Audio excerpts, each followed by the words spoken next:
Gideon also says he's burnt out, and I don't even want to ask poor Marilé. No, I'm not burnt out at all. I'm just getting going. When everybody else falls flat, I'm just ready to go next level. He just needs to spend more time with his wife, Pierre. That's the only thing. I don't want to spend time with anyone. I want to spend time with myself now.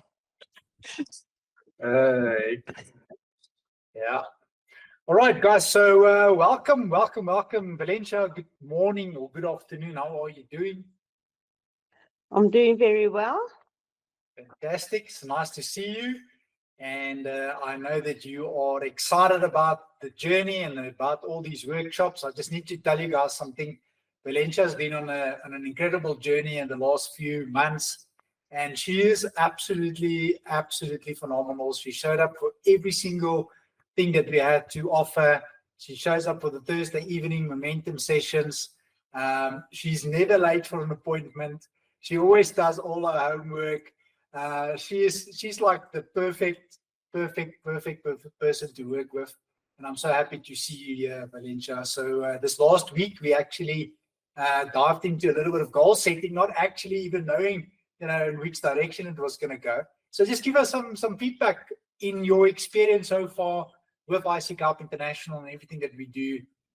Just give us a little bit of a background and maybe just give us a little bit of an update on your journey so far. Okay, can you all hear me? Yes. Okay, first of all, I need to thank you, Gideon, for all the support, the pushing me and not giving up. And to let you all know, I'm totally at peace with my story. I grew up in a dysfunctional family with lots of alcohol, fighting, etc. I was a very depressed child, and even worse, when my mom left me at 7, I never saw her again. So I was brought up by my dad and my stepmom.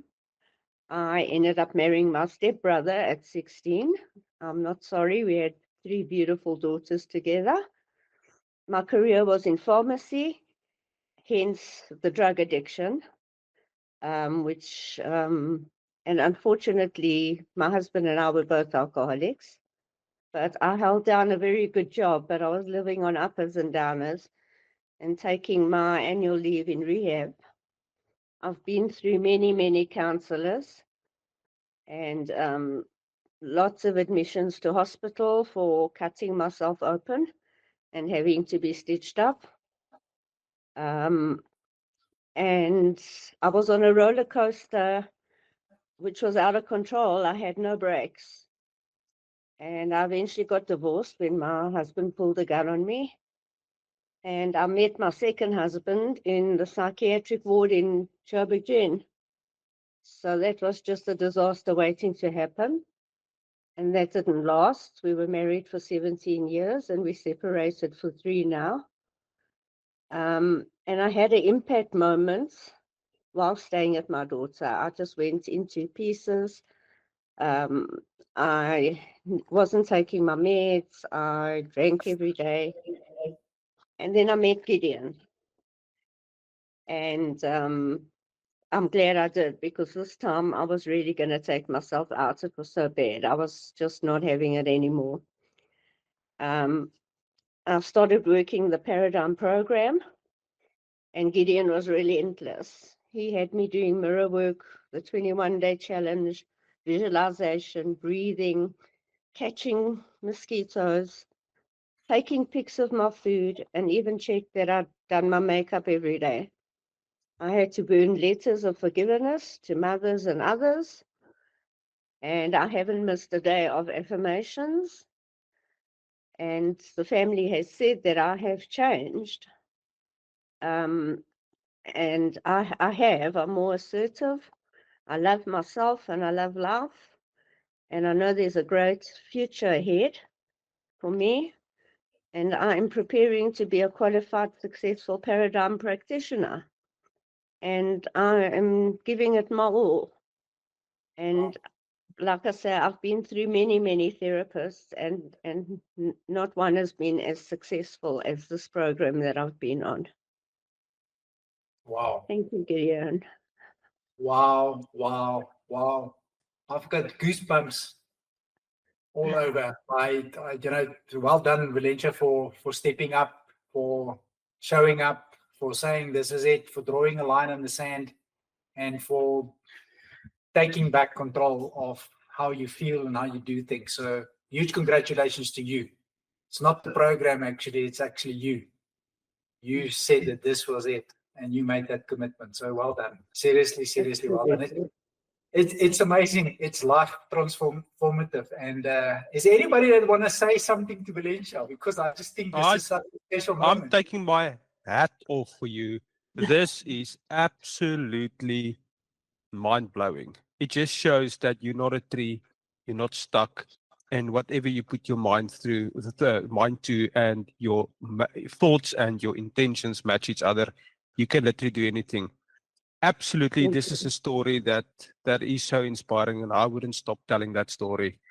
Just to remind yourself, even some days, difficult is difficult, and addiction is addiction. It's something unexplainable that nobody really understands except the person in it. So I really salute you, and this is absolutely phenomenal. There's a wonderful life for you ahead, but I'm happy that you loosen yourself from the past and actually looking forward. And also Gideon has bragged about you so many times. And sometimes he asked, and I had a very similar situation. His name is Riyad. I actually spoke about him in the previous session. He had a very similar situation. He will get home drunk and he will break the windows and he'll just go crazy, throw all the stuff in the swimming pool, and his parents were fed up. And he had just a turnaround. And it's just incredible from where your life was and where it's now. And then one day, Gideon said Valencia had a little bit of a setback and he doesn't know exactly how to handle it, and the family is on him. And I then said, well, Gideon, this is a journey. There's no quick fix to this. And it's not falling off the wagon that is the problem. It's how fast we can get back onto the wagon again. And that's the real thing. So you got back on that wagon. Okay. Well, freaking done. This is a hand of applause.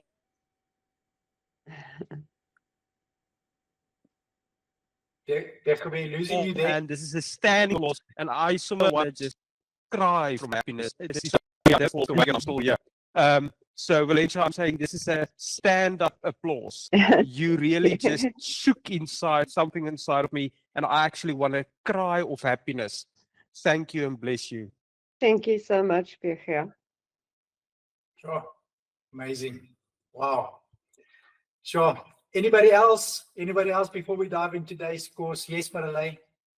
Yes, I just want to say, Valencia, and I'm sure Gideon says it every day, or say it every day. I just want to say, I am so proud of you and of you making peace with your story, and having the freedom to talk about it and to tell us, share it with us. I'm really, really proud of you for where you've come. I don't all of your story. I just heard about it a little bit now, but I really feel proud. Well done. Thank you so much, Marilé. Yeah. Wow. Sure, guys. What an incredible way to start our workshop on a Friday. It is such a fitting topic. It's such a needed topic. It's so much that we don't really understand unless we experience it ourselves. And I think when this topic came up, I was very excited about learning about it, because I know we all know someone somewhere that are not sometimes feeling happy with themselves. And then they would often do something just to change that feeling. And I know for me, my poison is certain foods, and especially sugar. I would sometimes completely overdo it. And then when I actually think about it, it is a form of self-harm, because it doesn't do my body any good whatsoever. But in that moment, it's almost like I cannot stop myself. And so every time I I have the opportunity to actually help someone or speak to someone about this sort of challenge, I put myself in that frame of mind to try and understand. And this is such an incredible topic.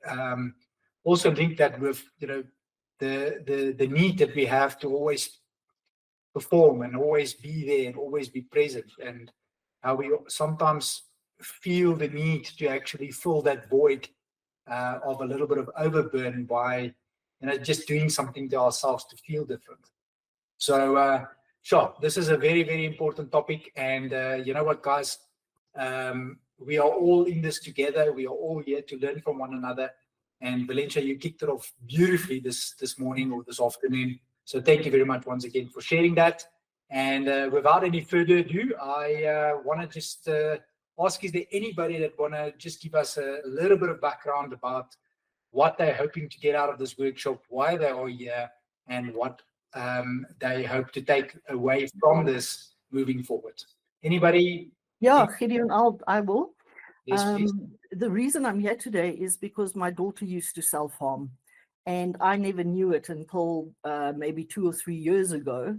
And she said, well, yes, because I hid it under my school dress or long pants or whatever.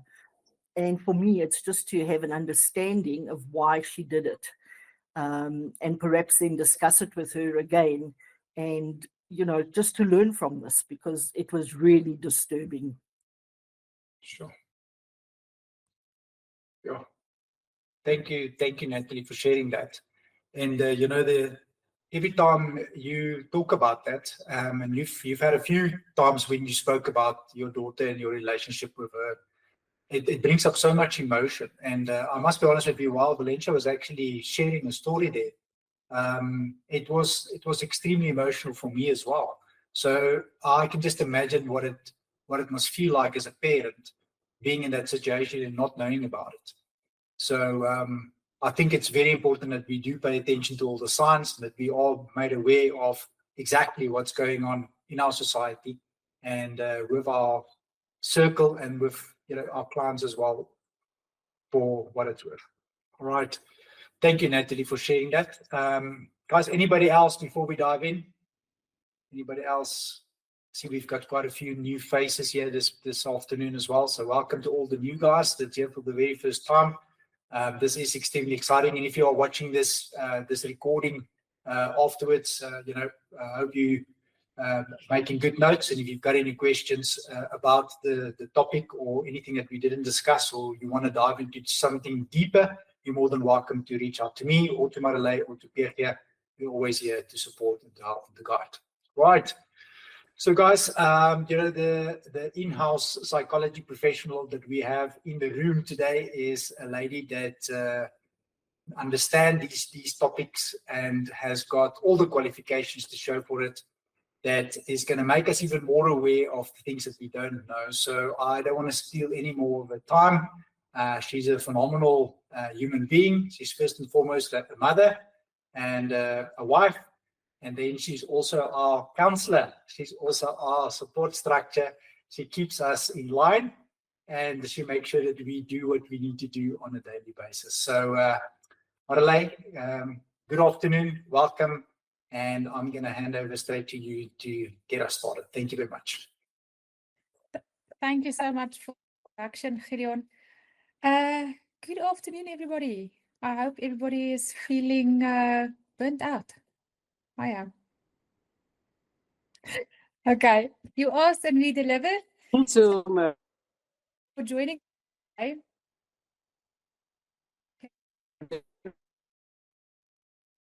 Marilé, your signal is not 100%.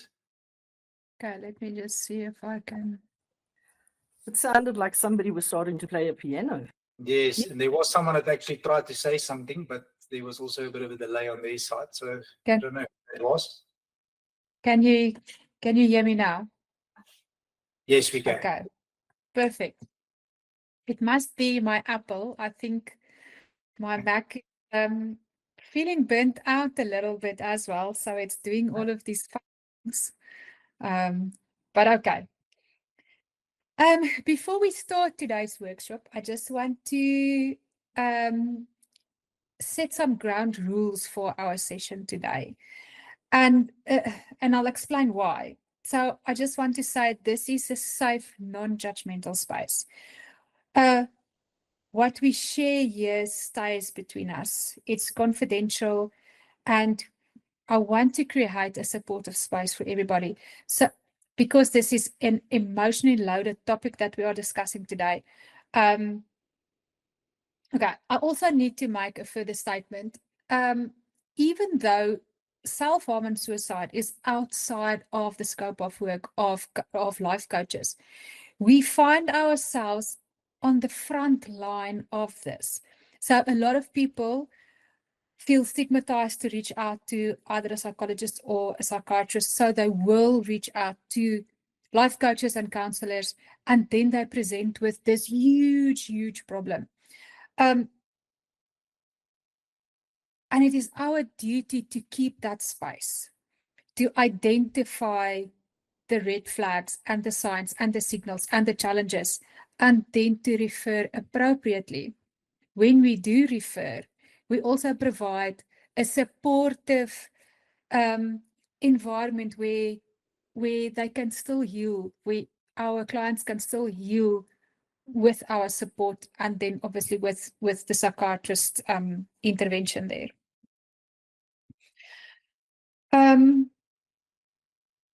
Okay. Do we have any questions at this point? Okay.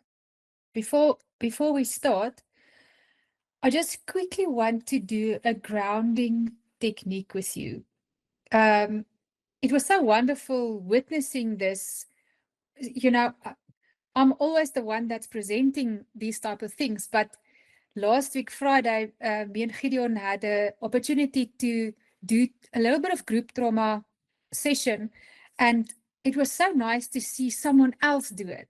So I just quickly want to do a grounding technique. It's called the 5-4-3-2-1 grounding. I'm sure all of you knows what it is. So I want you to, just where you are, just look around for 5 things that you can see. But try and notice, you know, when we go through our day and when we are comfortable in our environment, there are certain things that we miss. So I want you to look for finer detail, 5 finer detail things that we sometimes overlook. For example, if you are sitting in a space where the sun is coming through the window, look at the reflection of the sun on the ceiling, for example, or on the wall. Or if you have, for example, one thing that I look at, you can see my little bear. Okay. So I will stare at it for a little bit and see if I can recognize 5 things about this bear that would go unnoticed. For example, we can't really see its eyes. The hair is covering the eyes. So I'll, for example, look at that. I'll, for example, look at the way the hair is crossing each other on its stomach, or the way the tail is just hanging down. Some people feel like hanging down a little. I know Gideon is just hanging. So look, have something in your environment. Look for 5 things that you can identify that you would normally miss. I'm going to give you a second or a few to just quickly do that.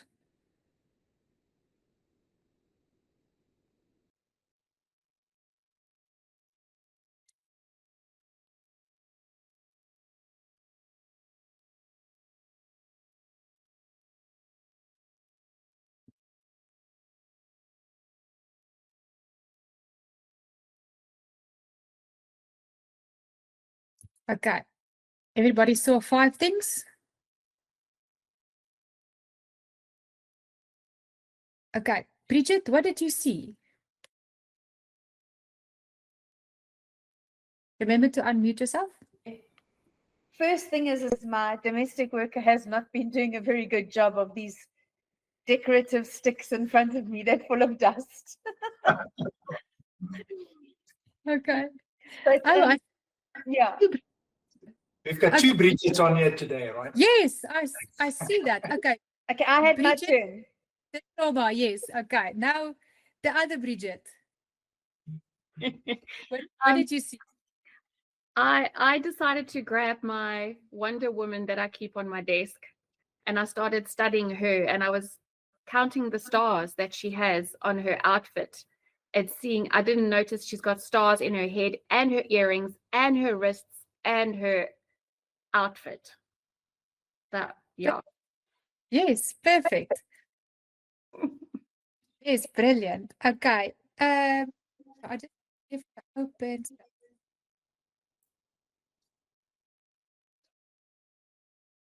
Yes, okay, now I can see everybody.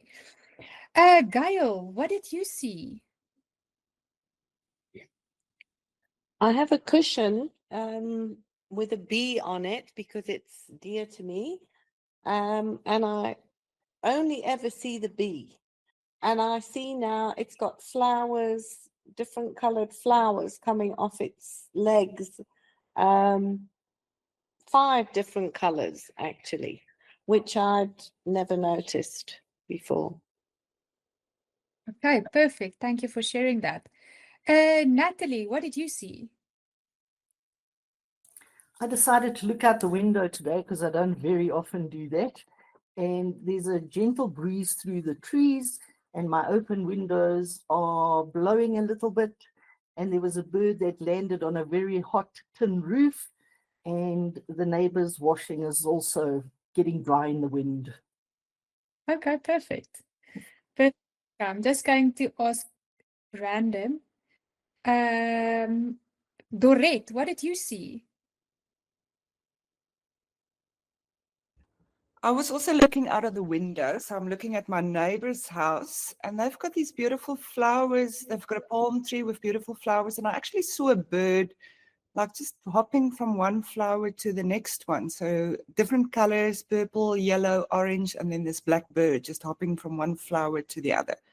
Very beautiful. Okay, perfect. Okay, so now my next question is, when you were focusing on what to see, did you notice that other things kind of escaped your mind? Yes. Okay. So the 5, 3, 2, 1, 5 things that you can see. Now I want you to just sit in your chair and feel 4 things. So it's 4 things that we can touch. Just feel the way that your body is in the clothing, in your chair. Feel your feet on the ground. Feel how your body is on ice. I want you to concentrate on what you feel. I'm going to give you a few minutes for that as well. Marilé, your mic breaks up quite a lot. Okay, let's do this. Yeah, if your phone is close to your PC, just move your phone away, maybe. Right, Those AirPods. She's cleaning her ears. Can you believe it? It's not you that can't hear. It's us. yeah. Can you hear me better now? Yes. Okay, I think the AirPods, the battery is flat. Okay, is it my connection that is so weak? Can you hear me? Yes, we can. Okay. 4 things that we can feel.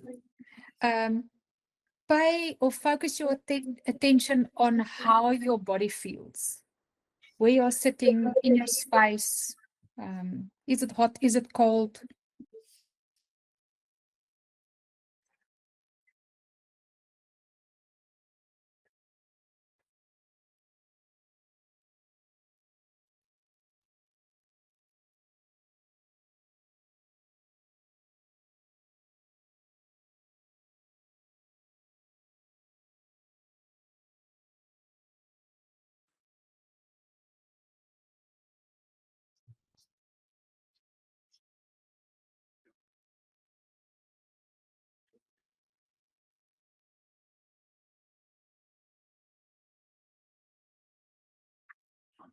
Okay. Gideon, what did you feel? I felt my feet on the cold tile floor. and the way my jeans is on my body, and then how my shirt is, my clothes is fitting on my body, and how I sit in my chair.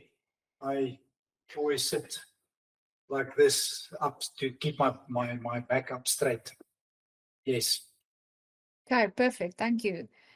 Gerrit, what did you feel?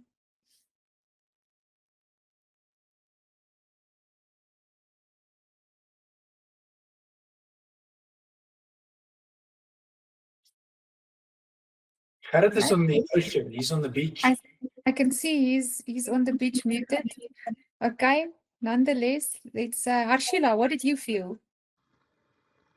I felt hot and cold because I've been walking from my kitchen to my garage, and then it's chilly with all the windows open in the house and much warmer in the garage. So yeah.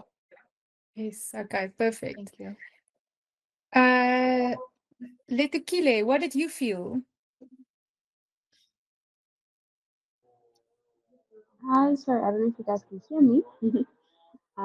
But I felt the rough texture of the cushion that I have my head on the back of my neck. And then I also felt how the different ways that I can feel the sofa supporting from my back going down to my legs, in terms of how it's holding me. I don't know if that makes sense. But yeah, how the material feels on my skin, but also how the cushioning of the material is holding me up. Yeah. Okay, perfect. Okay. And while everybody was focusing on how they feel, did you notice that you didn't think of anything else? Okay.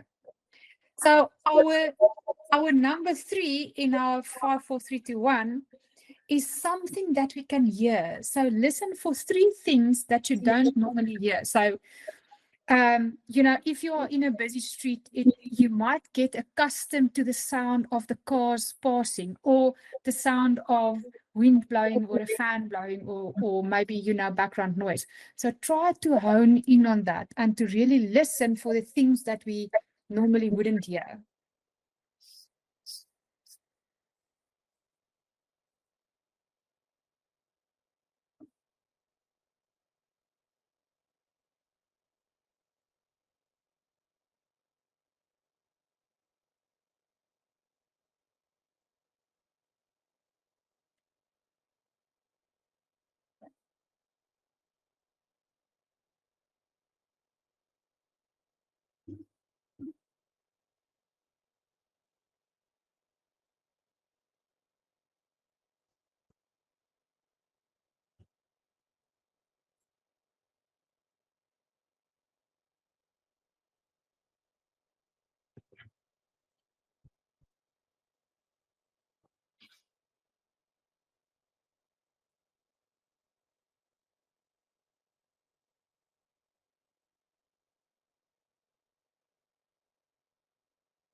Okay. Rolf, what did you hear?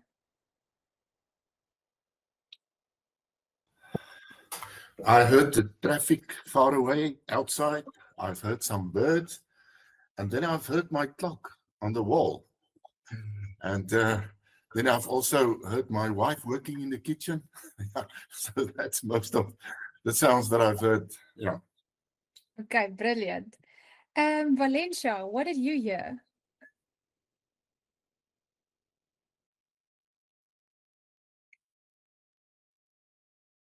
You muted, Valencia. You muted? And now Okay. can you hear me? Yes. I heard my 3 clocks ticking in my bedroom. I heard birds outside, and I heard a car passing. Okay, perfect. And then Loretta, can you describe what you heard? Yes, Marilé, there's this sound. I didn't know where it was coming from, and only to realize that it's coming from my computer. So I don't know whether I should get worried, or are these computers always having this sound? Yeah, that's my mind is stuck there. Ticking time bomb. Perfect. Thanks for sharing that. Okay, PG, what did you hear?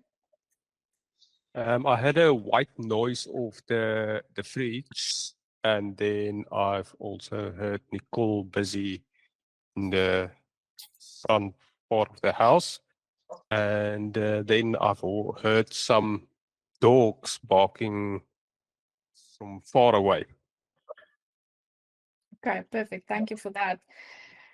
And while you were concentrating on hearing, did you notice that you didn't think of anything else? Yep.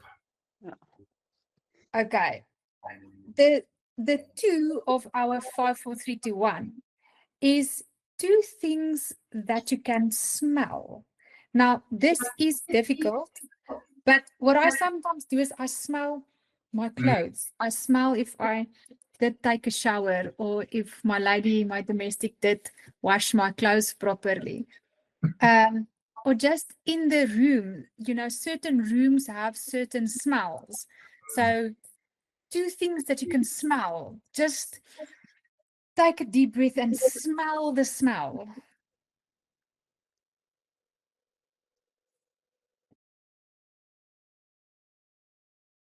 Gideon is inhaling his pen. I'm getting worried. And the Tipex.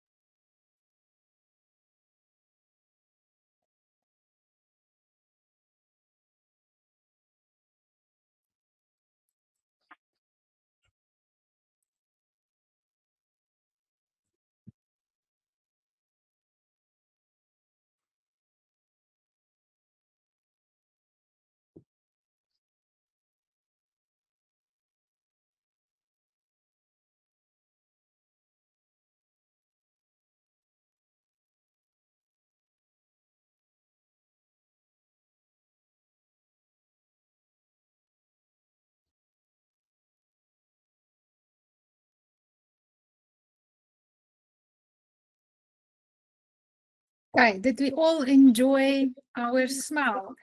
Gideon, please describe the smell that you have. I smelled my cologne on my arms, because I put it on my arms every morning. Smelled my clothes, definitely. And then the Tipex and the pen. I often do that during the day, just to smell that, just to give me a different smell, different something else. And then always my door is closed most of the time, so the airflow in the office is not as the rest of the house. So when you come into the room, it's always filled with, you know, fragrance from the cologne. So it always smells nice in here. Okay, perfect. Thank you for sharing that. So these are all exercises. I'm coming to one now, and it's a very important one. But these are all things to help calm your central nervous system, especially smell. Smell can also be linked to certain types of trauma. So don't go and smell on something that was burned, that is just going to have the opposite effect. It needs to be a calming smell and not pungent, not smelling like something burning. This helps to calm the central nervous system. Okay, the last one, the number one of our 5, 4, 3, 2, 1. This is something that we taste.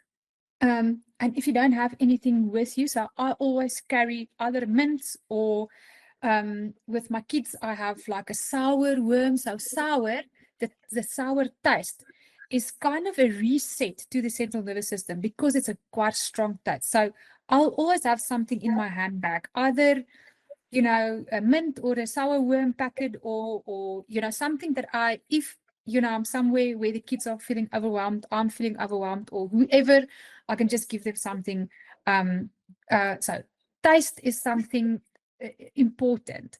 So taste what you are tasting. So I've got water. I know water tastes like probably nothing, but it tastes like water.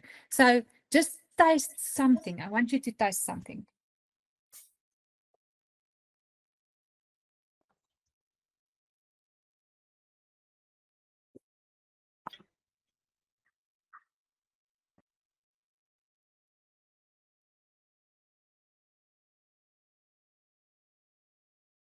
Okay. So everybody tasted? So by now, oh, Harshila said she tasted cherries. Well done. Okay, so by now, you would probably have forgotten what you were thinking about at the start of the workshop, because we've done a little bit of refocusing of certain things. So, and this is important, especially when you work with people who have intrusive thoughts about, you know, self-harm, suicide, or whatever is going on. Okay. So I just want to start sharing my screen, and when I share, I can't see you. So if I do ask a question, just shout or raise a hand, and Gideon will assist there. Sorry, I forgot my words. Okay, so I just want to share. Okay. Can everybody see this beautiful presentation done by the one and only pillar in our trio, which is Simonique? Okay, so I just quickly want to go. All right. Have you ever wondered what it would feel like to hit yourself with a hammer?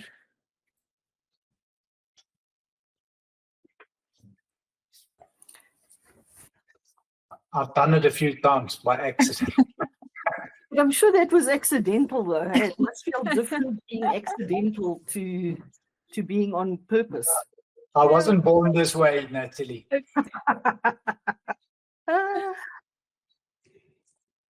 Okay. Sometimes when we think these thoughts of, I wonder how it would feel, to a certain extent, these thoughts are quite normal. They come once, oh, I wonder what it would feel like if I stomp my toe, or I wonder what it would feel like to fall down, or something like this. So, or if someone got really hurt, then you would say to yourself, oh, I wonder what it feels like. So sometimes these, or in certain instances, these thoughts are quite normal. When they do become pervasive or intrusive, this is when we start to worry. Okay, so self-harm. There's quite a lot of confusion about what self-harm really is. Is self-harm suicidal? Is it not? What's the purpose? Or what is the purpose of it?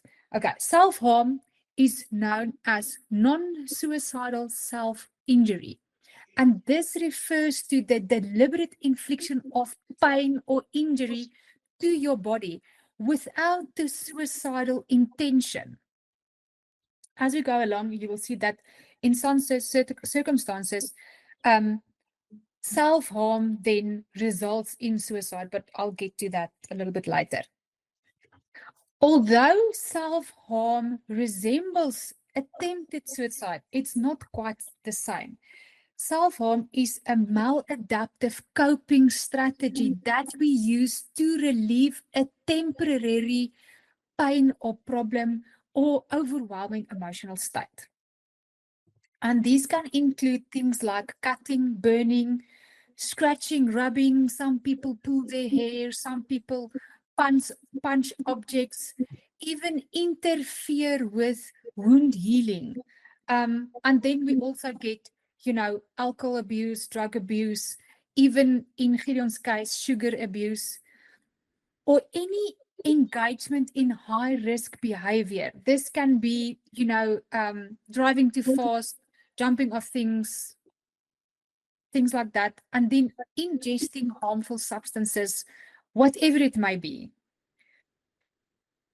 So self-harm in a nutshell is either physical injury or internal, like substance abuse or starvation, not wanting to eat, intoxication, or deliberately placing yourself in danger. Okay, do we have any questions on the introduction? Yes, Marilé. Yes. Can we classify overworking yourself as self-harm as well or not? I think if the overworking is to avoid an overwhelming emotional state, then yes, it can also be included, and certain self-sabotaging behavior as well. So not doing something that you're supposed to be doing that would be beneficial for you, that can also be seen in the light of self-harm. I think for the purpose of where I want to steer the workshop, I want to focus more on the things that, like cutting, burning, scratching, these type of things. But yes, Loretta, overworking is also a form of self-harm, especially if it is to avoid emotional stress. Yeah. Okay. Marilé, I had Yes. sorry, was there anybody else? I had a friend of mine who was in an absolute state, and he actually plucked his eyebrows with his nails, with his fingernails.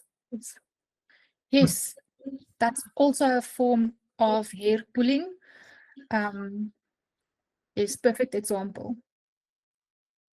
Okay. So why do people resort to such extreme things? I mean, nobody wants to hurt themselves. So why do people resort to this? And the act of harming yourself is not really the problem, because it's a symptom of a deeper emotional or psychological pain. And this is where we come in. We need to identify, look beneath the surface of just the act itself, of just the cutting, the alcohol, the drugs, the whatever behavior there is.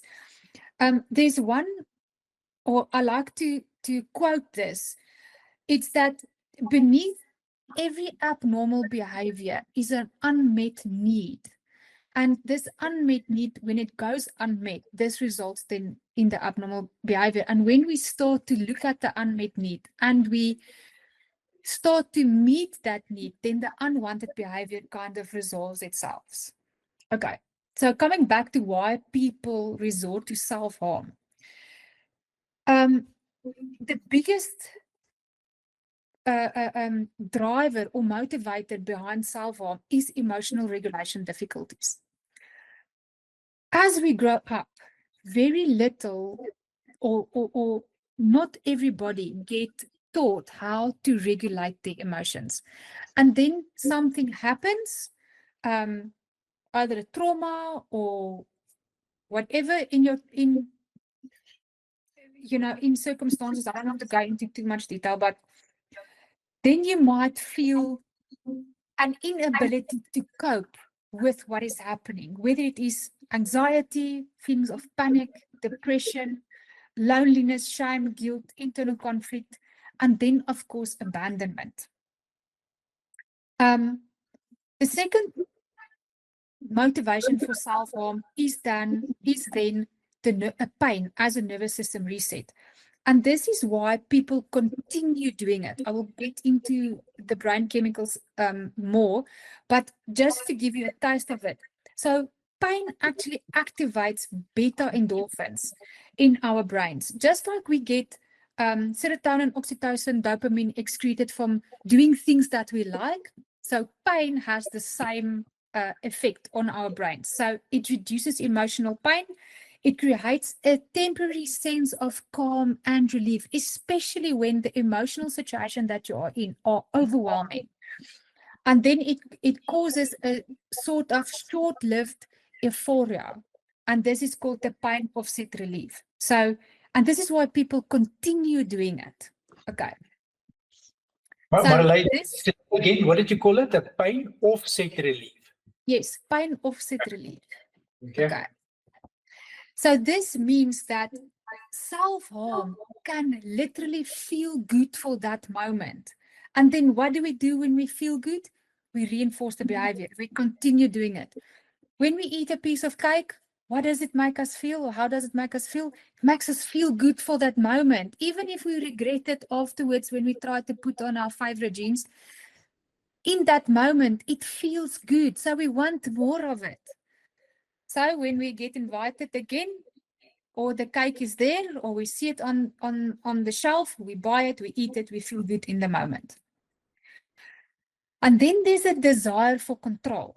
So individuals, especially those who feel helpless or overwhelmed, they resort to self-harm to regain control of either the emotional state of all the situation, what's happening to them. When they feel emotionally numb, this helps them to feel something again, and then externalize internal pain, and in some instances punishes themselves. Okay. Do you have any questions? Does it make sense? Makes sense. Okay. Marilé, Yes. question. Yes. You said emotional pain. Can you maybe explain emotional pain then? Okay. So emotional pain is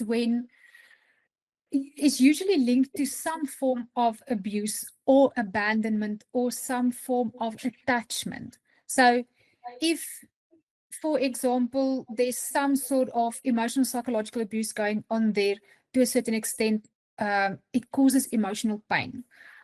And then we resort to self-harm. Neglect, attachment disruptions. Does that make sense? So emotional pain linked to some form of childhood trauma. Yeah? Yeah? Right, thank you. Okay. In a sense, then, self-harm becomes a coping mechanism, especially for people who are going through unbearable either abuse, neglect, any form of trauma that there is. Okay. I've heard somebody said it's attention seeking. And I just want to correct that statement. It is not attention seeking. It is actually a cry for connection. There's a difference between attention and connection. Usually somebody who self-harms, there's a cry for connection. They feel lonely and they need somebody to connect with on their level, especially when there's emotional overwhelm. So self-harm can also be seen as non-verbal communication of emotional pain and a signal that they need help, but they cannot express it verbally. So sometimes people aren't taught how to express what they are feeling. And this comes through generational trauma as well. So I've put a little picture there. Usually on an iceberg, we only see the tip. We don't see what goes underneath, what goes on underneath the surface. So we see the risk taking. We see the neglect. We see maybe a relationship or substance abuse and self-injury. But we miss the context in which this happens. We miss the unbearable circumstances. We miss maybe this restricted power or control, or maybe some form of social pressure. And this is where we come in by asking certain questions to dig a little bit deeper, but what is underneath the surface? Yeah? Yeah? Yeah. Okay. Okay. Neurobiologically, like I explained, certain beta endorphins gets released while people self-harm. And this helps them to reduce stress. It creates a temporary relief and it resets the central nervous system. So just like the 5, 4, 3, 2, 1 that we did now, which resets our central nervous system for certain people that goes through extreme emotional anguish, self-harm the brain secretes these beta endorphins and it helps them to reset their nervous system. This then in turn creates this reinforcement loop where the brain begins to associate physical pain with emotional relief. Does it make sense? Mm-hmm. Okay. Self-harming, research shows that people who self-harm often have a higher pain threshold. And they might process pain differently, especially physical pain. And then emotional pain sometimes feel more threatening than the physical pain. Yeah. Okay.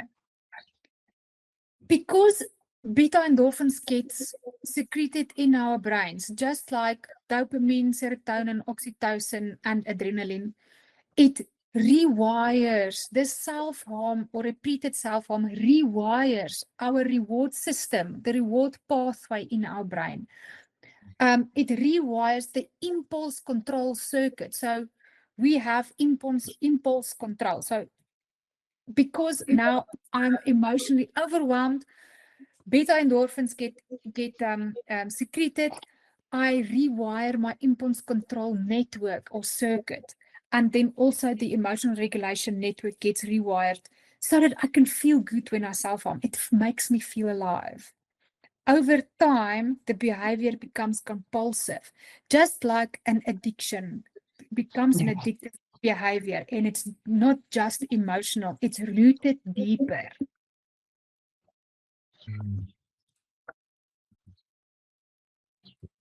Okay, are we still together there? Marilé, I don't know if Yes. this is in for that. When my late husband died and the abuse on Anina had stopped, she stopped cutting, but then she started going for tattoos. And I said to her, because it was almost compulsive for her to go for tattoos. And I said, why? And she said, because the pain feels good. Yes, it is because of the release of these beta endorphins. It's it kind of gets addictive. Okay, so study shows that usually the demographic or the age is between 12 and 14. So this is an early onset, more prevalent under teenage girls than teenage boys. And then it's not only teenagers that cut or that self-harm. It does go to adults as well, especially those with trauma history, if we talk about eating disorder, and then mental health issues like borderline personality disorder, depression, anxiety, certain forms of PTSD, and then substance abuse. So maybe the self-harm in the form of cutting, burning, pulling hair, this might then shift or change into substance abuse. Okay. Environmental risk factors that we as counselors and coaches need to look at. We ask questions around bullying. Is there any social isolation? Is there a form of rejection? How's the family environment? Is it stable? Is it dysfunctional? Do we have clarity on sexual identity? Is there any peer influence? So maybe there might be a friend, that exhibits this behavior, and then it kind of influences someone else. Is there any cultural pressure or racial trauma? You know, is there, okay, and this is a big one, this is exposure to online communities or self-harm websites. Have you seen or have you heard about these TikTok videos that went viral where children used to inhale vapors from a canister, and then they would, so this is exposure to unsafe online communities, is especially on TikTok platforms. They would engage in this weird behavior where for one that comes to mind is where two kids would hold one child in the middle, and then they would kick their feet out from underneath them, and then they would fall on their backs, and this would create real injury. So this is exposure to unsafe online communities. There would be one where the kids would actually hang themselves and then they would pass out. If they wanted to participate in the behavior or not, the social pressure from this then causes them to participate in this behavior. So studies have shown that youth or teenagers that visit self-harm websites are 11 times more likely to engage in self-injury than those who doesn't get exposed to that. Okay, there's definitely something wrong with my sound. Yeah, Marilé, your video is also paused. So I don't know if it's a setting on your computer that pause your video, because we can only hear you, we can't see you. Okay, as long as you can hear me. Yeah, that's important. That's important, yes. Okay. Is there any questions on who is most at risk? So it's a lot more prevalent in the younger crowds, teenagers, varsity students. So in their sort of early teens down to as young as 12. Yes. Than in older people. Yes. Mm. So and this also comes with the older you get, the more you have the ability to deal with some overwhelming emotional challenges. Yeah. Okay. Let me just see quickly. I just want to. Okay, we'll go on a break in a few minutes. It's important to recognize the signs and the signals. And sometimes, we don't really want to recognize it because we don't want to get involved. But it's so important to, if there's fresh cuts or scratches or burns or bruises, to ask, oh, where's this coming from? Or what happened here? Or whatever. Clusters or patterns of wounds, scabs or scarring, especially in similar locations. If your gut tells you that something is off, then most probably something is off. If children or teenagers or somebody starts wearing long sleeve shirts or hoodies, especially in hot weather, then, ask the question. If there is wearing of wristbands or bandages or plasters, start to ask, what's going on. Common injuries or locations of injuries is usually on the arms or the wrist, the thighs, abdomen, upper arms, some place where it can be hidden. Social and emotional behavior, especially social and emotional withdrawal. What's going on? Why aren't you spending time with people anymore? Outbursts of anger, hopelessness, worthlessness, low self-esteem, heightened anxiety or depression, and then evidence of obsessive thinking.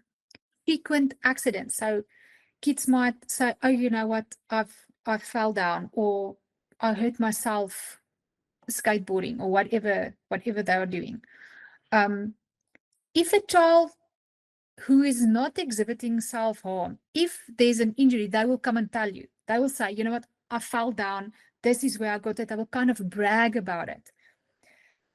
People who engage in self-harming behavior, they won't brag about it. They will try to hide it because at some point they do feel ashamed of it.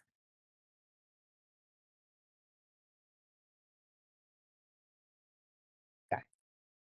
Self-harm is not suicide. but there is a higher risk of suicide. Studies have shown that individuals who do self-harm are 9 times more likely to attempt suicide. This increases a risk of suicidal behavior, and many clients may report chronic suicidal thoughts. However, self-harm is not suicide. Do I understand? I'll get to suicide a little bit later. So for professionals, we always screen for suicidal ideation. Why do self-harm escalate?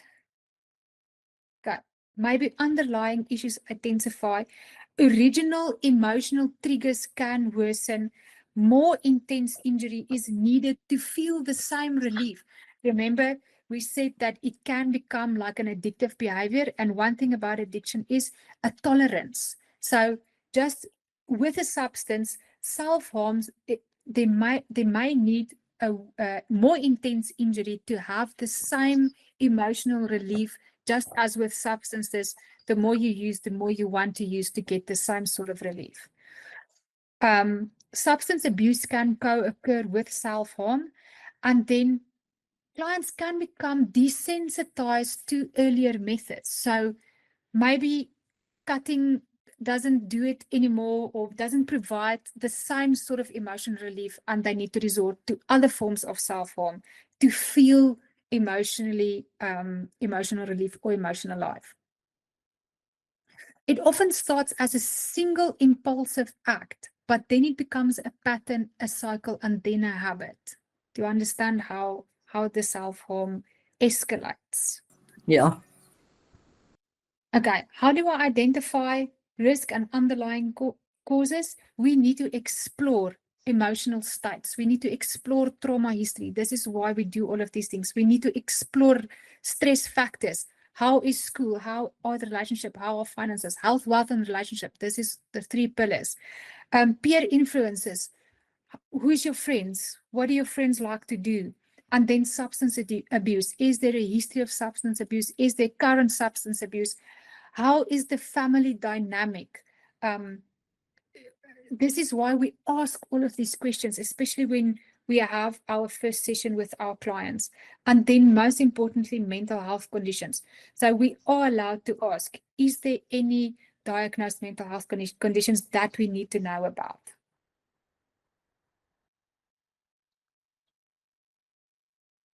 Marilé, can I just add something there? Yes, please. You said, is there any diagnosed conditions? Okay. Now, mental health conditions, I found this so many times. You ask that question, and then they would say, yes, I'm bipolar. And then you go, and it's so important to ask, who has diagnosed you? Because they would go like, no, I went to the doctor because I had a sore throat. And I told the doctor about it, and he said I might be bipolar. And then all of a sudden they are. So really just make sure of the facts. Otherwise, sometimes you will get the wrong information. Just ask a little bit more questions around the situation. Yes, brilliant point there, PG. Thank you for mentioning that. And also with regards to medication, is the medication valid? Is the medication, reviewed, the dosage, is it reviewed every 3, 6, or 12 months? Is there some form of repeated check-in with a psychiatrist to make sure that medication is correct, the diagnosis is still correct, and all of that type of things. We never assume.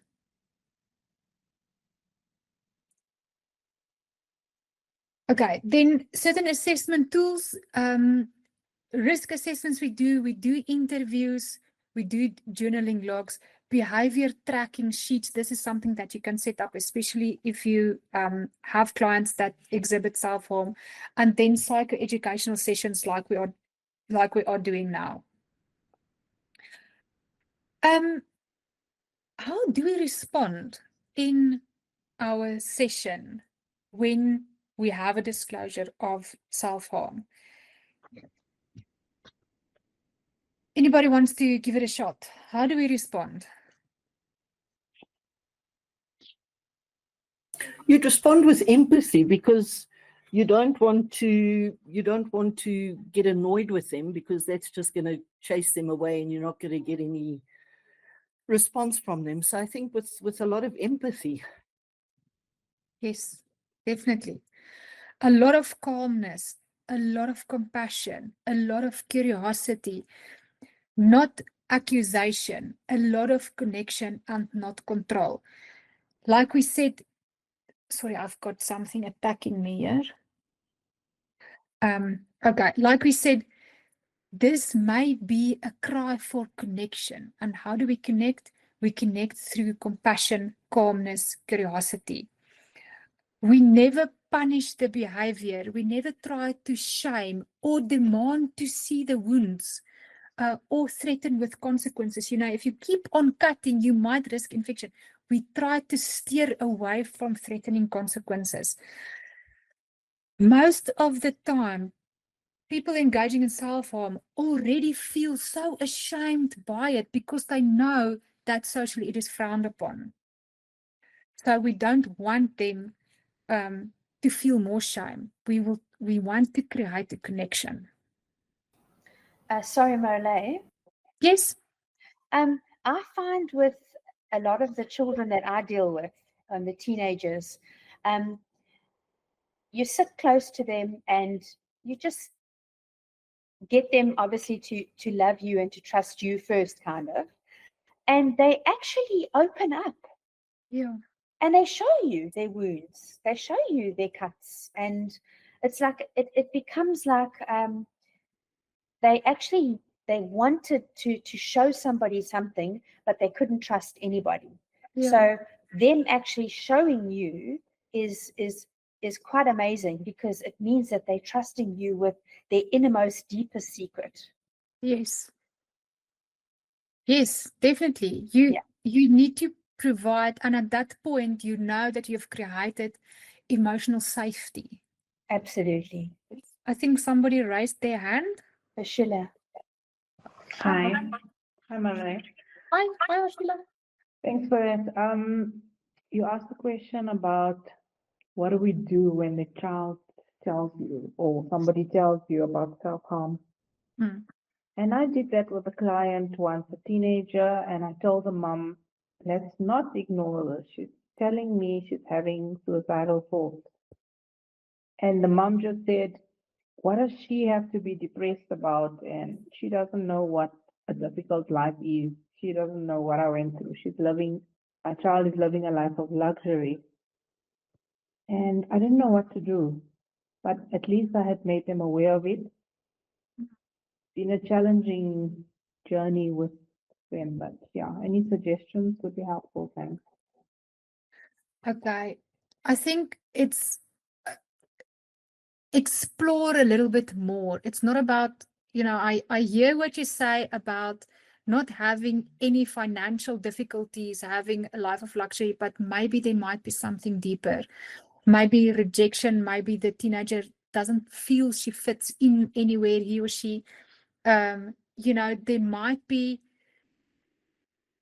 some form of inability to cope with some overwhelming emotion, whether it is maybe there's bullying, maybe there's abuse that the parent is not aware of, these type of things. Maybe there is an attachment problem between the child and the parent. So it is worthwhile to dig a little bit deeper. I think we did discover that the child's sensitive and has seen the abuse in the home, verbal abuse between the parents. And she's noticing that. She also said she doesn't want to have a relationship because that is her experience. And she wasn't feeling life is really good. But the parents are not willing to come to the party. Yeah, sad. Okay. It is sad and it's unfortunate. We can't really take kids away from that environment, but we can just always continue to try and help and create awareness, create understanding, create connection. If you can connect with the child on the child's level, and they have this sort of emotional safety net. You can suggest more or healthier coping mechanisms instead of cutting or whatever the self-harm behavior is. Yes, thank you so much. Okay. So I've put down a few questions. It's sometimes difficult, especially when you try to contain your little, I don't know if you can see me, but your little dustbin. I'm having my blue dustbin in my hand. If you are trying to contain your handbag, not to freak out, we sometimes forget the questions that we want to ask. So we can say, I've noticed you've been wearing long sleeves lately. It is hot outside. How are you feeling? Not kind of jumping into the pool and say, okay, I can see that you are doing this and this and this. Instead say something like, you seem overwhelmed. Is there anything that you've been doing to cope that concerns you? Or something like, have you had any moments when you felt you needed to hurt yourself or to manage your feelings? Something like that, to kind of ease in. It creates emotional stability and emotional safe space. Then open question and open connection instead of confrontation. Yeah. Yeah, absolutely. Okay, for coaches, it is not our duty to treat the self-harm, but we can support recovery under supervision. So I'll talk about supervision a little bit later, but we can, as coaches and counselors, we can assist in providing them with emotional regulation tools or practicing self-soothing behavior, just like we did with the 5, 4, 3, 2, 1 before we started. We can teach that. We can teach them or keep accountability logs, like Valencia mentioned what Gideon was doing with her in asking her, did you put on your makeup today? This is a type of accountability. So we can be accountability partner. We can help them to build strength. We can help them to goal set, communicate, support, and then crisis prevention strategies. So these are the things that coaches can help with. And most of the time, these things do really help in preventing further self-harm. When you find that there may be some mental health problem and you do refer to medical profession, medication then will be prescribed, especially for things like depression, anxiety, if there's some sort of impulse control disorder or some sort of mood disorder. Medication alone doesn't treat or cure self-harm. Emotional regulation tools also needs to be there. Self-soothing behaviors need to be taught. Accountability needs to be given or asked. Do you understand what I'm trying to say here? Yes, ma'am. Is it difficult not seeing us and getting any interest? Yes, it is very difficult. Okay. We can't see you either, Marilé. That is very weird. I think, let me, can you see my presentation though? Yes, we can see the presentation. Okay, so let's do this. Let's take a quick break. Then I can sort out, let's see if I can sort out my technology here. Let's take a quick break. Let's come back at 1:30. Is that going to be long enough? 2 minutes. 1:30? No, it's 9 minutes. Yeah. 9 minutes? I just want to leave the call and then maybe come back in a different web browser so that you can see. Let's give it 15 minutes. We can just make a cup of something. Yes, okay. Let's give it 15 minutes. Is then when? 25 to. 25 to. Yes, okay, Yes. let's do that. Let's do that real quick. Thank you. Okay. Okay, and am I moving? Yes. Yes, you are. Perfect. Okay, perfect. So I just quickly want to see, where are we? Yes. In Okay. the meeting room, huh? Yeah, Dion. Okay. So what can we replace self-harm with? The whole point is to teach a client or to help them with alternative coping mechanism and replacement behavior. So what can we replace the self-harming behavior with? So I've just mentioned a few, for example, ice cubes on the skin. There's something like snapping a rubber band, although it's not clinically recommended, it does help. So I have a client who wears a elastic band around his arm, and whenever he feels emotionally overwhelmed, he would snap the elastic band. Deep pressure, for example, weighted blankets, or you get this it's like a weighted wrap that you put on your shoulders, and then of course exercise. Then all the coaching tools that we use, journaling, art therapy, music, breathing techniques, mindful practices, all of these are emotional alternatives.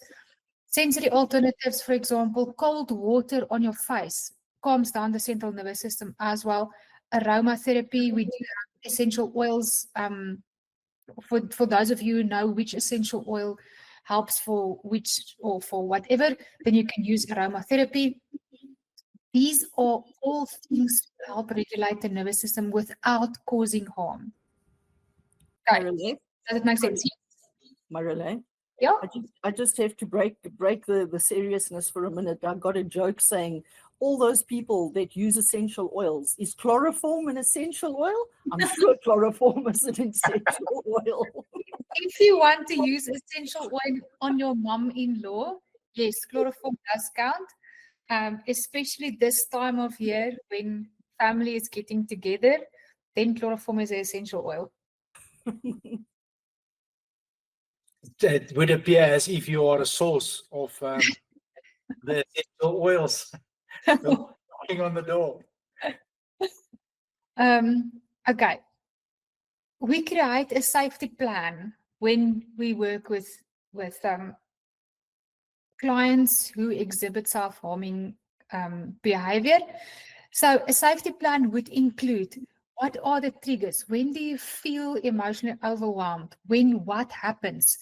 What are the warning signs? What is your personal coping tools? And important support contacts. So we call them islands of safety. So it's usually 5 islands of safety.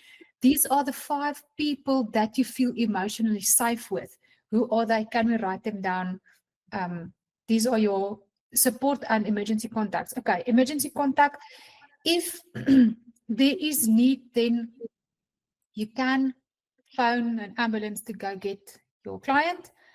Bearing in mind, then they will be admitted to the psychiatric ward in hospital. So we'll get more to that when we talk about suicide. Okay, then removal of harmful objects. This might be a little bit difficult, but in certain circumstances, it can help. For coaches, you need to ensure that you have a crisis plan in place. Parents and caregivers need to understand their supportive role. It is difficult, especially, for example, in Arshila's case, where the parents don't want to admit or to realize or to know about this. They don't understand it. It's emotionally overwhelming. They don't want to admit it, so they don't want to deal with it by saying, you know what, children, they don't know what they're talking about. The client need to know that they are not alone. There are a support system there to help them. The role then of the loved ones and caregivers, important to stay calm. Do not overreact. Validate emotions. Ask open questions. I think it might be difficult, especially if it's a dysfunctional family or family environment, or maybe there's abuse, then it might be difficult. But then the caregivers or the islands of safety, they can then be taught how to validate emotion, how to ask open questions, how to avoid shaming. We don't want to stigmatize, because it's then putting a label on it, and people generally react negatively to labels. Supportive statements that we can use is, I'm here to help you, not to judge you. These are things that we learn, from our coaching businesses. We need to say, especially if it's children, they don't want to get into trouble, you can tell them you're not in trouble. You don't have to hide anything. I am proud of you for talking about this. Okay, when is it necessary to refer? So there's a very fine line between just leaving it and referring to it. And as coaches, you need to identify it. And the first thing is if there is suicidal intent, when self-harm doesn't stay self-harm anymore and when it escalates to something bigger, then we do not ignore any sort of suicide ideation. When the injuries become severe or infected, we then need to escalate, refer, suggest, you know what, I can see this is not looking good. May I suggest that we get this looked at from whoever. When self-harm starts interfering with daily living, this is also when we refer.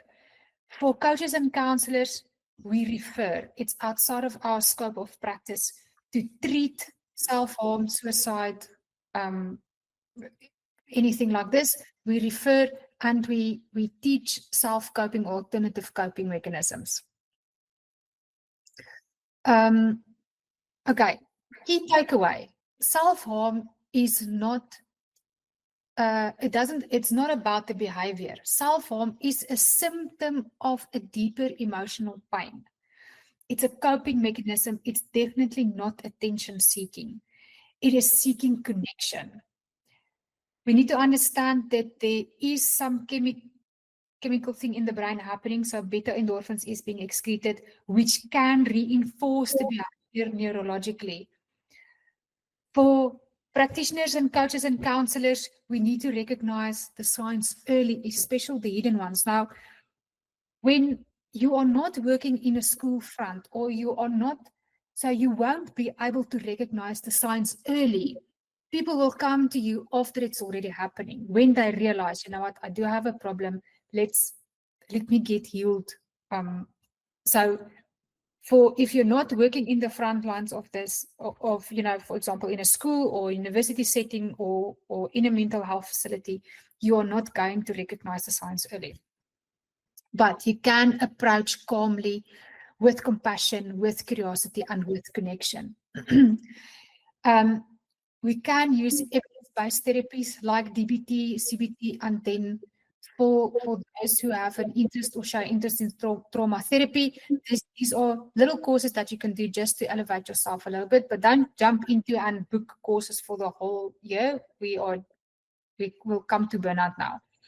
Self-harm does increase the risk of suicide, and it must be monitored. Recovery is definitely possible with proper support and intervention, and we do have proof of it today in our session. Yes, it is possible. Okay, any question? Okay, so let me just quickly do this. This. Do you have any questions for us? Yes, I do. Okay. So, let me ask this. Have anybody been in a situation where you needed to work with a client that presents self-harm? Okay, Gideon, we know about you in Valencia, but is there anybody else that were in a position where they had to calmly deal with a person that presented self-harm behavior? Yeah, I have. Yes, Dorette, can you, is there anything that you can relate to from the little bit of psychoeducation that I gave now? Is there anything that is relatable there? Yeah, absolutely. So just a little bit of background. It's a young student. She's about 9. I think she's turning 20 now. Her childhood was just horrible. She was abused, neglected, abandoned, sexually molested. Like, it's just a horrible story. And she's a student now, so she's living in a commune, but the memories of everything just keeps coming up, and she's struggling at night to get away from it. And she said that the self-harming, cutting herself is the only way to actually deal with it. So we worked for a long time, and it went better. And then something triggered again, and she went back and she came to a session, and she said she just has to confess she did cut herself again. And so it's a gentle process, just to, like you say, not to be judgmental and not to say why I thought we were getting somewhere. So I had to be very gentle with her and just to sit and understand the triggers and what happened. And but it's a process. So this is very beneficial for me to learn about it more. Thank you, Marilé. Perfect. Thanks for sharing that. Anyone else wants to share? I think Gerrit had a hand up. Gerrit, do you want to share something?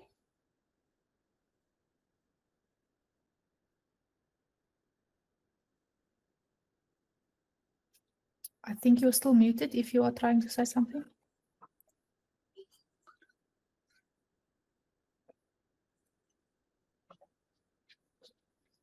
Yes, Rolf, you want to share? Yes, I just want to ask this because it was quite interesting when you mentioned the self-harm scratching your skin. This one client of mine is many times, in her face, she's just scratching, and you can see it's like looking for pimples or whatever.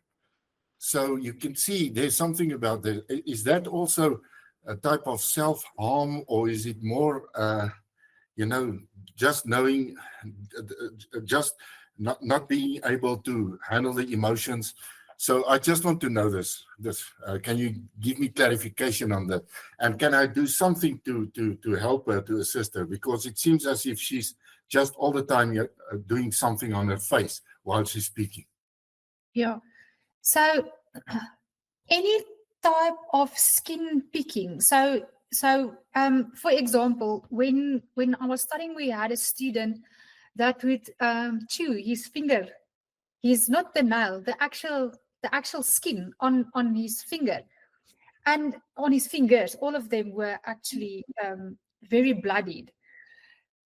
So any type of skin picking, interfering with wounds, any type of hair pulling when it's excessive. So if there's a pimple and somebody tries to, that's just popping a pimple. But if this is a continuous thing where they might feel a little bit anxious, maybe she's anxious while she's telling you her story, and she needs to divert attention, or her central nervous system is overwhelmed, and she's trying to calm it down. Then this can be seen as a form of skin picking or trichomania. I think that's what it's called when you pick your hair. Yes. So then we do all of the things that we just talked about. Try to give her a little bit of a different coping mechanism. So 5, 4, 3, 2, 1. Is there, like for example, the little band? Can we journal? Can we identify triggers? If you talk about certain subjects, what kind of emotion is it bringing up? So it can definitely, there's a possibility that it is a self-harming form of self-harming behavior, especially when it's pervasive and it's interfering with daily conversation and daily things. Okay. Yeah, thank you so much. It's answered my questions now. Okay. Karen, you've got a question? I think I've sorted out my microphone. Okay, perfect. So I had a mother phone me about a child. He was writing grade 11, and he was living in the dormitory, tried to commit suicide, drank pills, left a note, everything, but luckily survived. And she's so busy, and the parents are busy, and she didn't know what to do. And the thing that worked for me, I took him some chicken licken, and we just sat and we ate chicken. And while he was eating, obviously that's one of the sensory applications. While eating and tasting, he just opened up and started crying and telling me a story where all his parents have died, his grandparents. and a friend of him committed suicide. So he was very traumatized and he couldn't cope, and his girlfriend left him. So everything was at once. And after I've seen from the censorship, after he cried and exhaled some of that grief inside his body and it came out, he felt a bit better, but then he got stuck. You know, I'm always phoning me, but I eventually referred him to a clinical psychologist, and obviously from there he got the help he deserved. But it was a very touchy. Everybody thought, oh, it's just a light thing, it's depression, don't worry, you'll get over it, pack it away.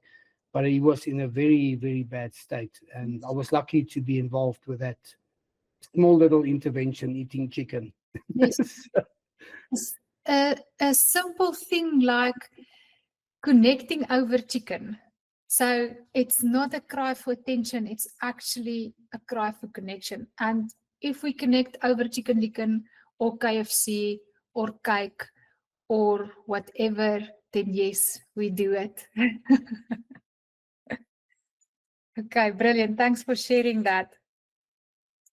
Marilé, can I ask, in the case of Roof, where he's got this lady that's all over the place with her skin, is it at the start of a session, or is it in a session that comes up?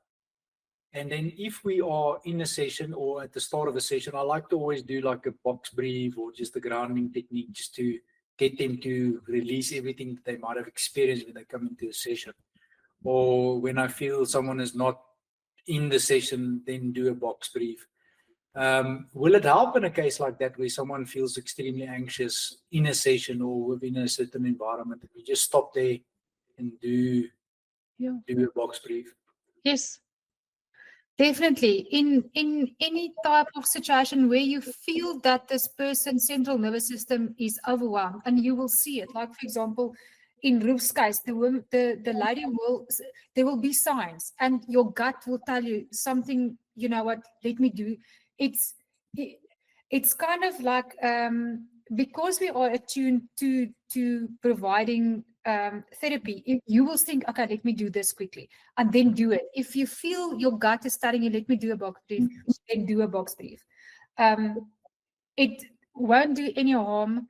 I've even suggested to some of my clients, okay, let me tell you the story about the client I had before we go into suicide.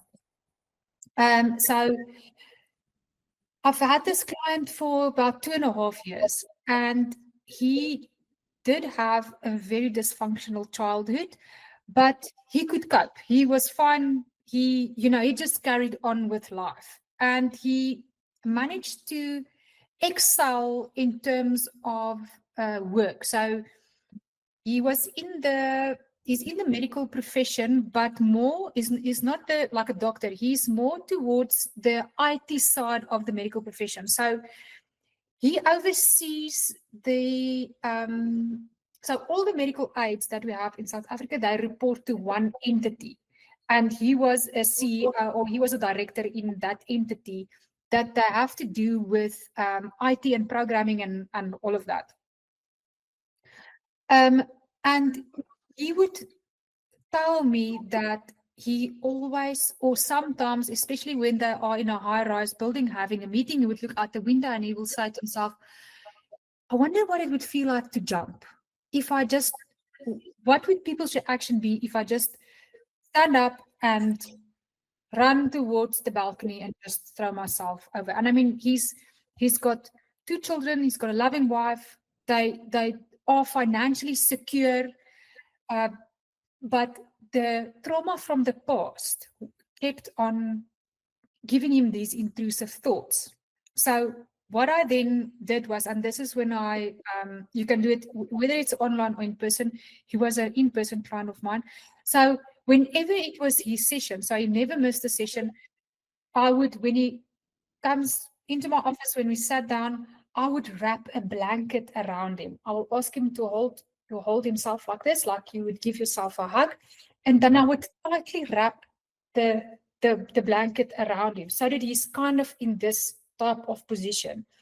And then we would just sit a minute so that he can ground and so that his central nervous system can relax.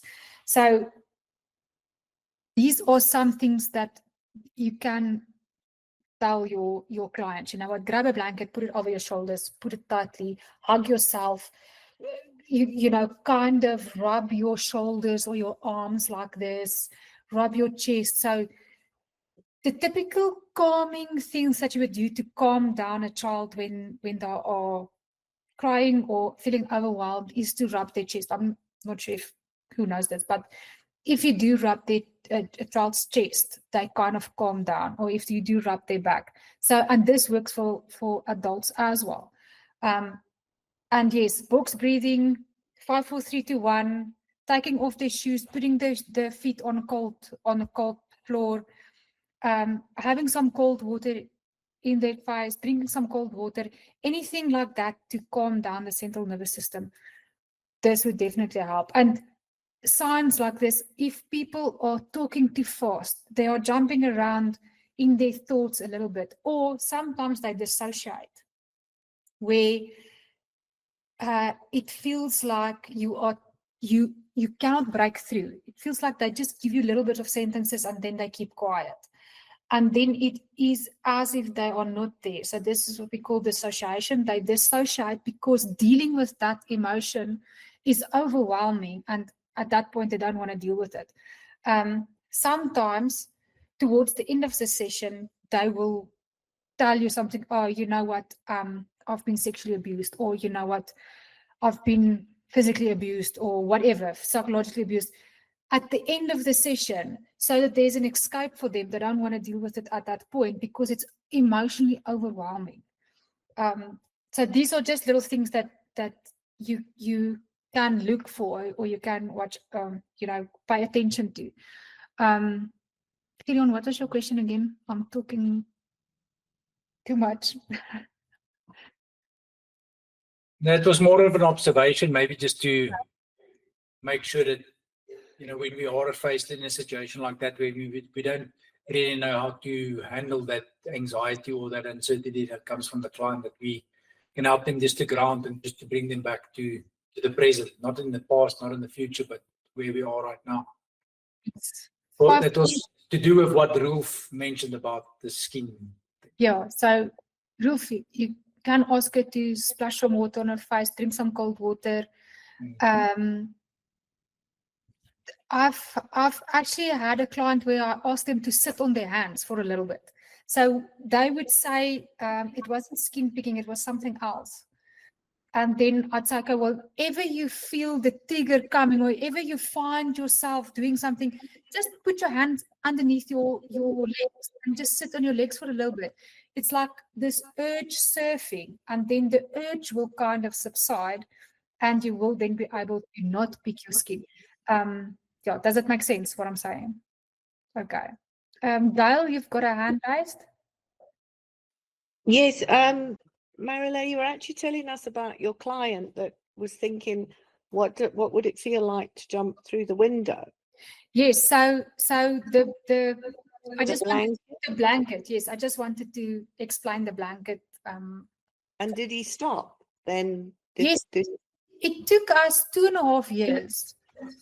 Sorry, I've got an incoming call. It took us 2.5 years for him to get to a point where the intrusive thoughts didn't come in anymore. And then you know, I check in with him regularly. He's doing fine. Intrusive thoughts haven't come back.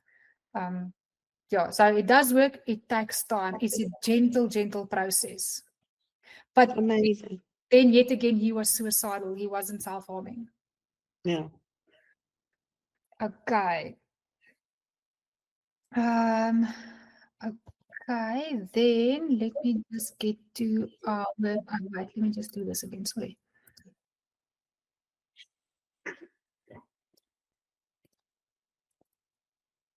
Okay, I just want to sharing again. Can you see my screen?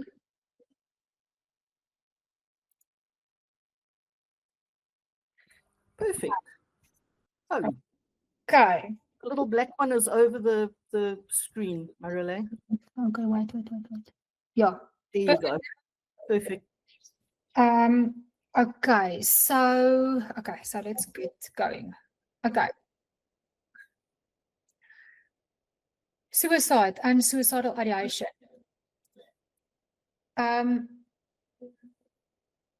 Suicide is when a person intentionally harms themselves with the goal to end their life.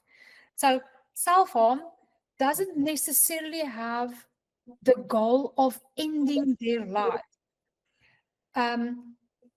Suicide does. So suicide, it is the goal of ending my life. A suicide attempt is when somebody intentionally harms themselves with the goal of ending their life, but they survive. So then we call it a suicide attempt. Okay. We want to stay away from phrases like committed suicide. It sounds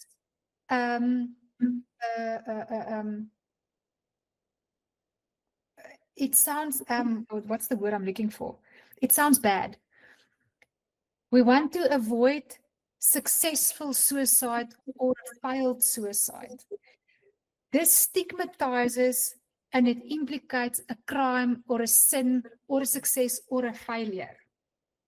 We'd rather say died by suicide, suicide death, non-fatal suicide attempt, or survived a suicide attempt. This kind of brings, takes the stigma away from it. And then the label. Nobody wants to walk around with this label. Okay, what is suicidal ideation? So suicidal ideation is thoughts, ideas, images, and ruminations about ending your life. And then it exists on a spectrum, and I'll show you how to assess this risk. So it can be from vague wishes to actually wanting to be dead with specific plans. Okay. So suicidal ideation, passive suicidal ideation. I wish I wouldn't wake up. For example, life would be easier if I just disappeared. So there's no clear plan, but there's a repeated wish not to be alive. So I had a client and she told me, I don't want to be dead anymore. So the suicidal ideation was coming to a point where she didn't want these thoughts anymore. Okay, does it make sense? Active suicidal ideation. This is things like when the client says, I thought of taking all of my pills, or I know exactly what to do, how to do it, and when to do it. And especially if there is already a plan, a method, and some sort of preparation. These are the things that we need to kind of ask and assess. Any suicidal ideation, doesn't matter if it's passive or active, must be taken extremely seriously and then requires assessment and a safety response. We do not ignore somebody that says, I don't want to be here anymore. I'm done. So ask, by saying you are done, what does this mean for you? Okay, why do people commit suicide? There's no single cause for suicide. It usually emerges from a combination of factors. Psychological factors, maybe a mental illness, hopelessness, shame, guilt, the list goes on. Biological factors, maybe genetics, brain chemistry being serotonin, dopamine levels that are low. Chronic pain, people who are experiencing chronic pain may feel like, you know what, I just want to end this pain, and the only way that I can see fit is to commit suicide. Then social factors, extreme trauma, extreme bullying, the feeling of rejection, especially with teenagers. A teenager's main goal is to be socially accepted. So when they do experience rejection, when there is isolation, financial or relational stress, then people might consider suicide. Common underlying themes that come out is the inability to see a solution to a temporary problem. They feel like a burden, the desire to escape unbearable pain, and then the profound hopelessness and helplessness. suicide is often seen by the person who is thinking about it as a solution, a temporary problem. So it's a permanent solution to a temporary problem. And we need to help them see that it's a temporary problem. We can find different solutions to it. But we do not ignore any type of suicidal ideation. We always explore a little bit. Okay.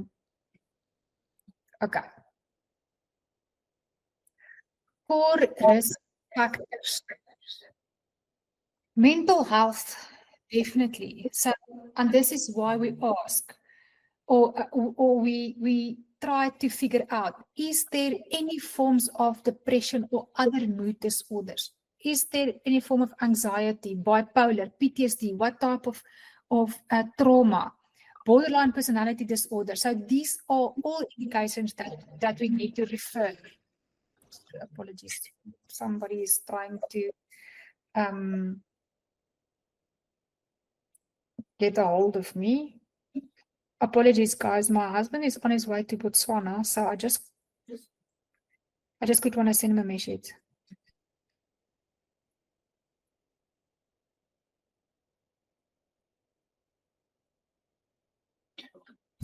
Okay.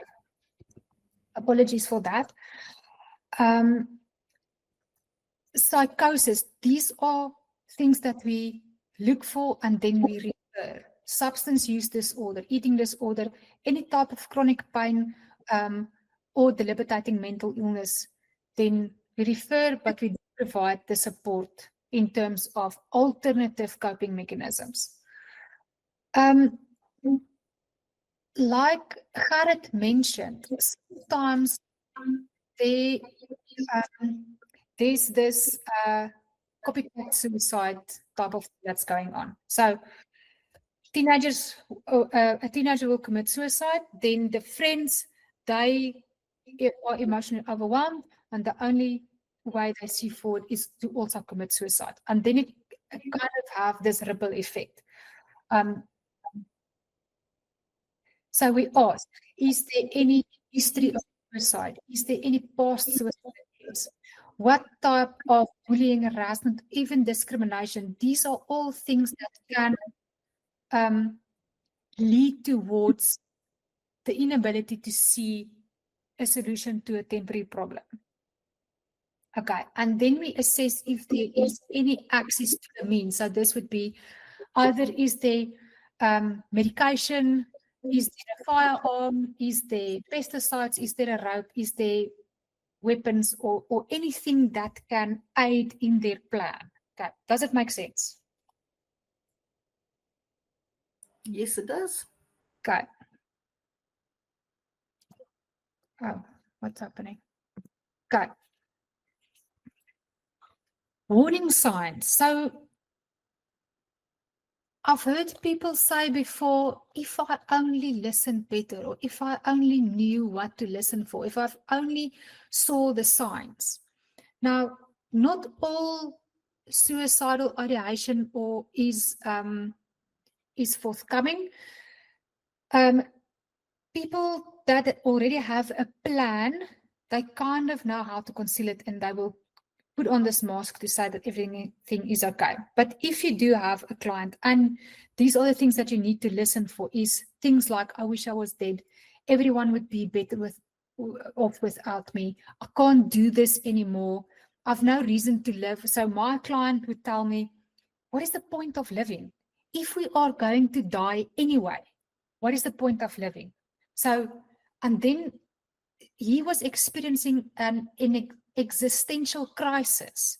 So I'll do a separate workshop on that, but he just felt like his life doesn't serve any purpose. So, and then he would say, we are going to die anyway, so what is the purpose of this? I might just as well jump out the window or crash my car into a bridge, or things like that. I just want the pain to stop. You won't have to worry about me much longer. These are all indications that people are already planning. They do have the means, and they want to commit suicide. Sometimes it might sound a little bit more subtle. So I keep thinking it'd be easier if I just wasn't here. So these are the things that you need to be tuned to, especially if you suspect that there's suicidal ideation. So then we explore this. Okay, do we have any questions?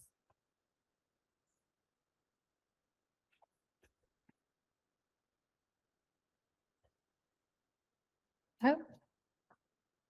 Nope. No, it seems to be all good. Okay. Sorry, can I just take a sip of water? It's because you explain it so well, Marilé, we get it. It must be. Okay. Warning signs would include past suicide attempts.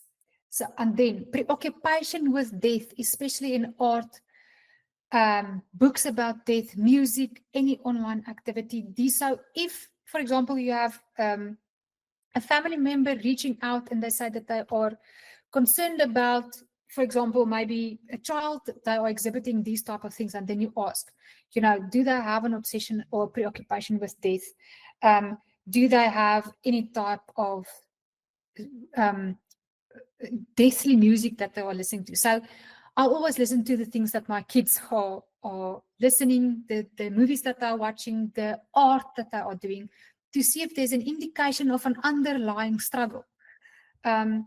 Social isolation, withdrawing from friends, family, and activities. These are something that we need to look for. Increased use of alcohol or drugs, reckless or self-destructive behavior. So all of a sudden being aggressive and want to fight all of the time. Some people engage in risky sexual behavior. These are all things that we need to look for to say, okay, well, something is going on. Let's unpack it a little bit. Making a will. So these would indicate putting your affairs in order, organizing your things, saying goodbye to people, or visiting for one last time. So these would indicate that there's something going on. Dramatic changes in sleeping patterns or eating patterns. So these are things that we explore, especially if there's no kind of there's no other medical illness or explanation for what is happening. Mood, especially when there's persistent depression or sadness or feeling of emptiness, then we start to just wave our flag to say, well, let's just pay attention to this. And the one that we sometimes not think about is the sudden relief or euphoria after a period of deep despair. So this can be seen as the person has already decided on a plan and feels settled about it. So if there was a period of extreme depression, extreme sadness or anxiety, and all of a sudden it's just gone. So then we ask the question, okay, but what does this mean? Is there something deeper going on? Okay, does it make sense? Do we have any questions about this?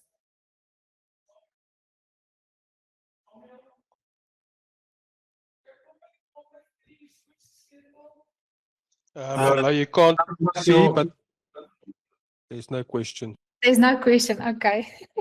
It sounds like someone is looking for Daniel. No, Daniel here. He's looking for Samuel. Oh. So it's my oldest son calling my youngest son to get a key for somewhere. He wants to, I don't know, do something there. Okay. Levels of suicidal ideation. So in the green part on my screen there, so this would be random, or there's no thoughts, and then there's random intrusive thoughts. So this is thoughts out of curiosity. So we do have them. We all think about this thing. I wonder what it would be if I wasn't here. Not that we want to commit suicide. It's just out of curiosity. What would the world be like?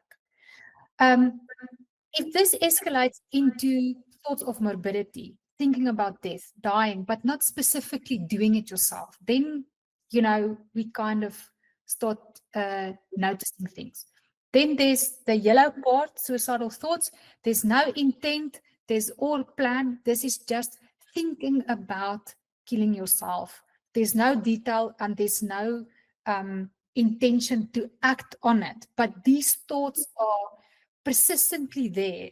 So you keep on thinking, I can't do this anymore. It would be better if I wasn't here. You know, all these type of things. And then if the suicidal thoughts have a method or a plan or an intent, there's an idea of what they would want to do, but there's no specific plan. There isn't like, the weapon isn't there, but they do have an idea. So these are the things that we ask.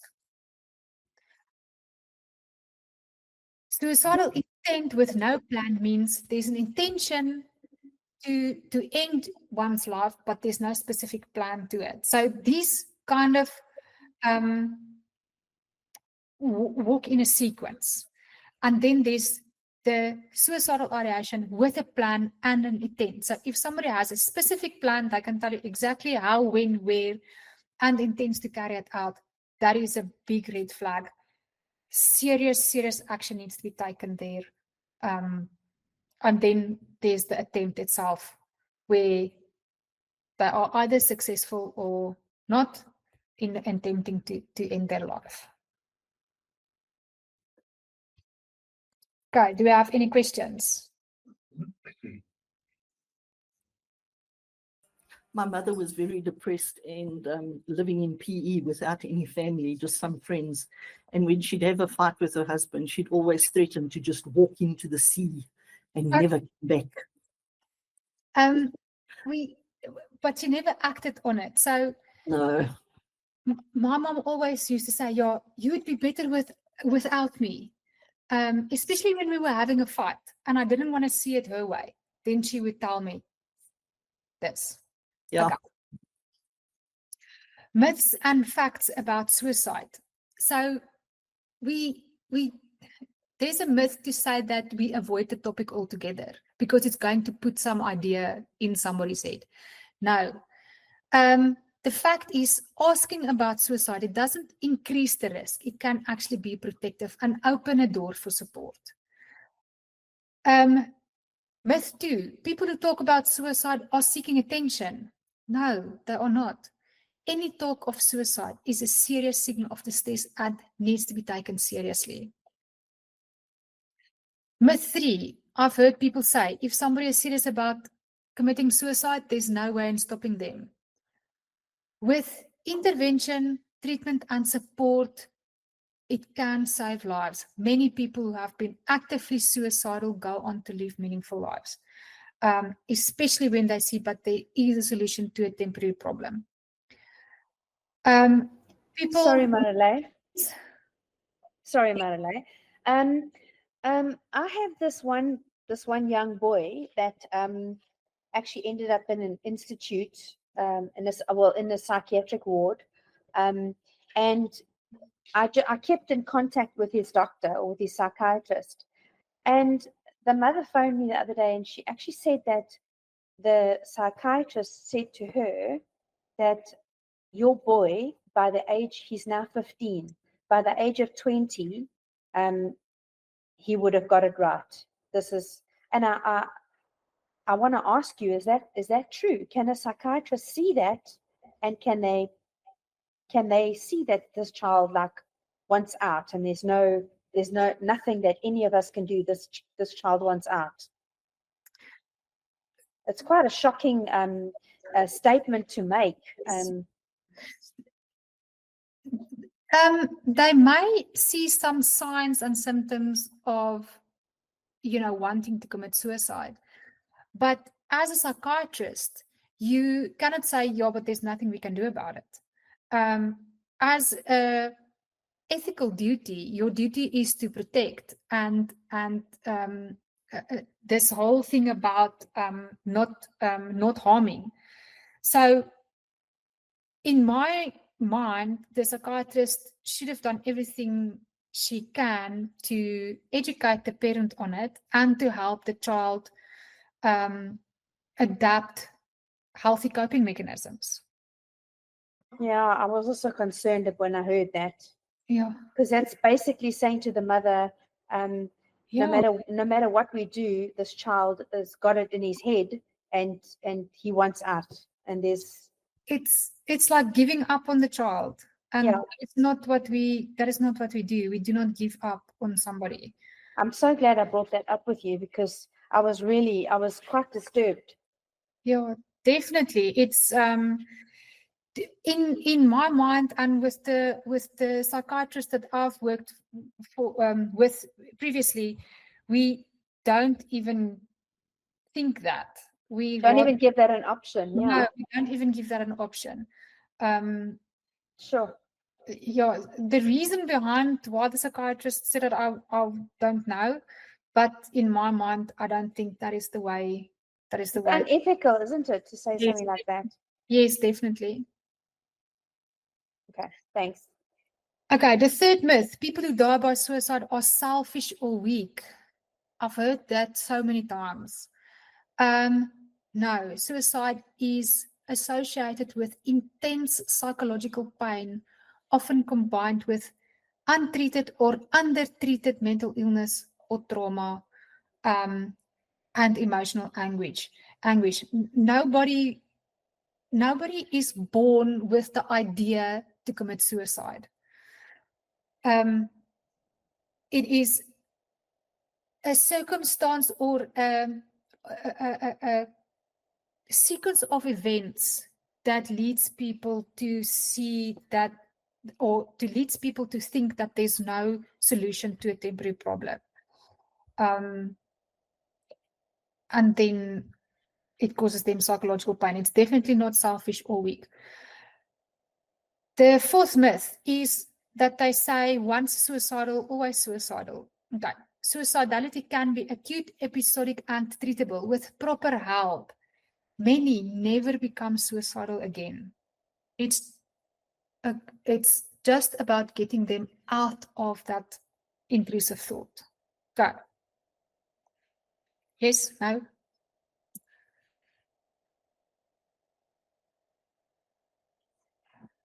Yes. Okay. Oh, we still here.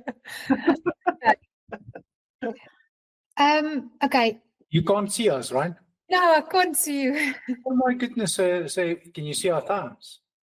No, I can only see my presentation. And no emojis. Nothing. No, I don't. Yeah, it's sad.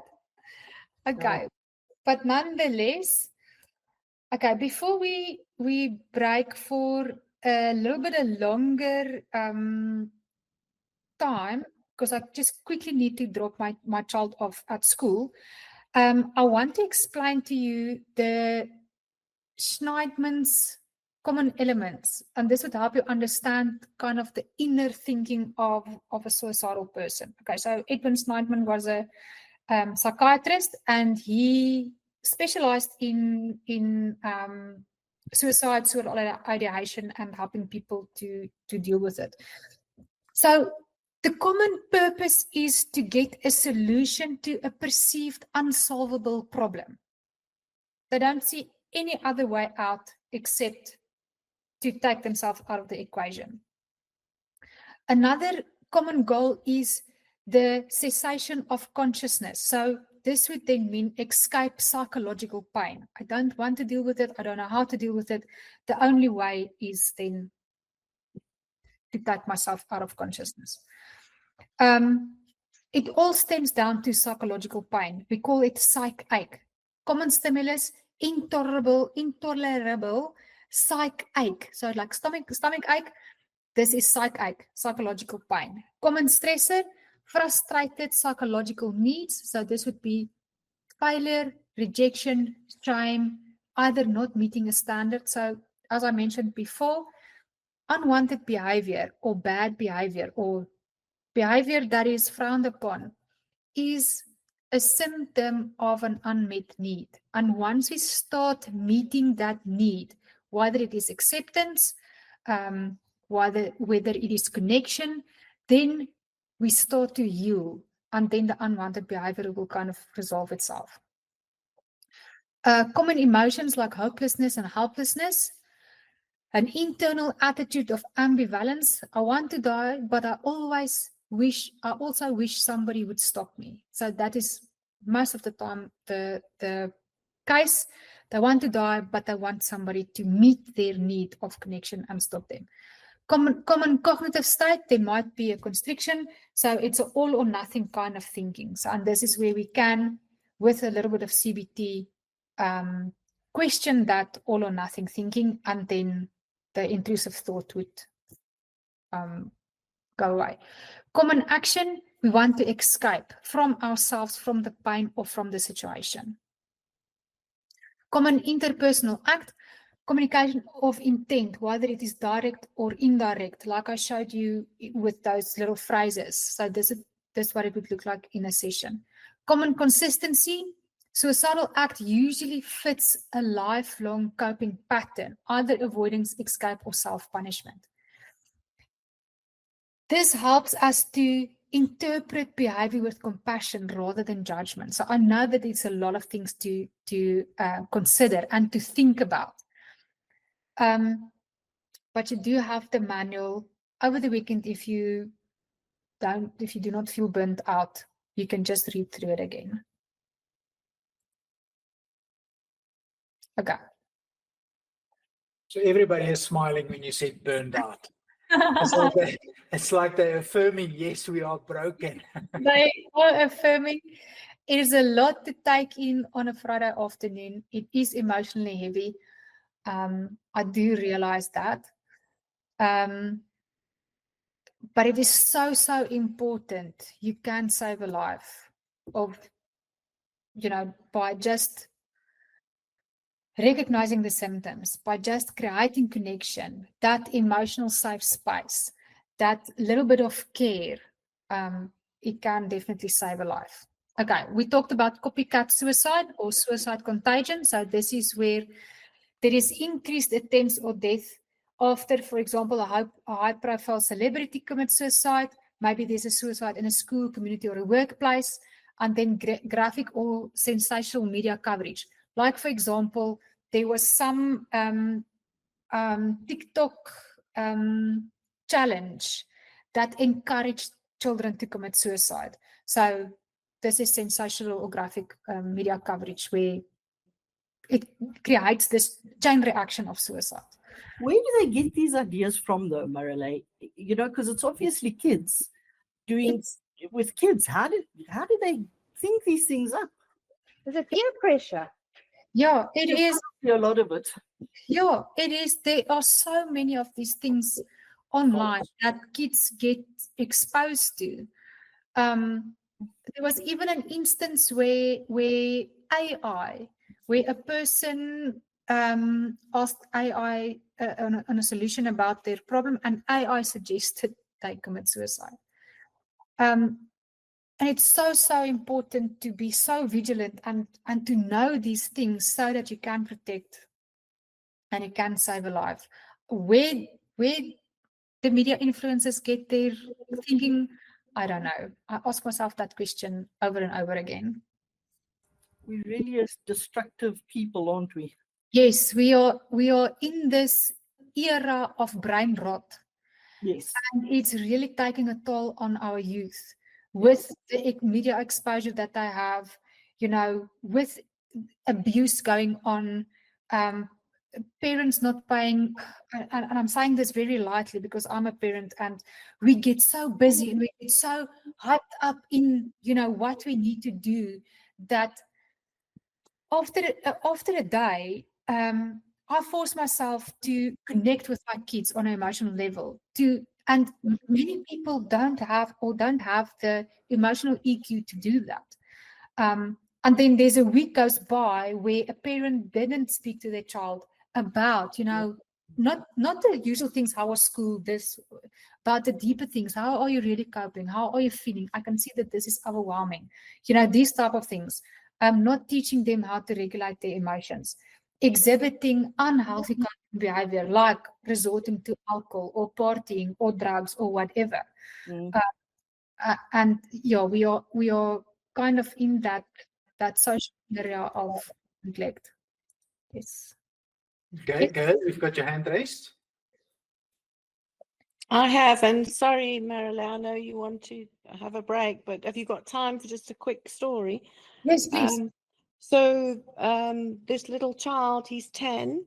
His mom was beating him, as in if he, if he did something wrong. I'm not saying abuse, beat, but she wasn't listening to him.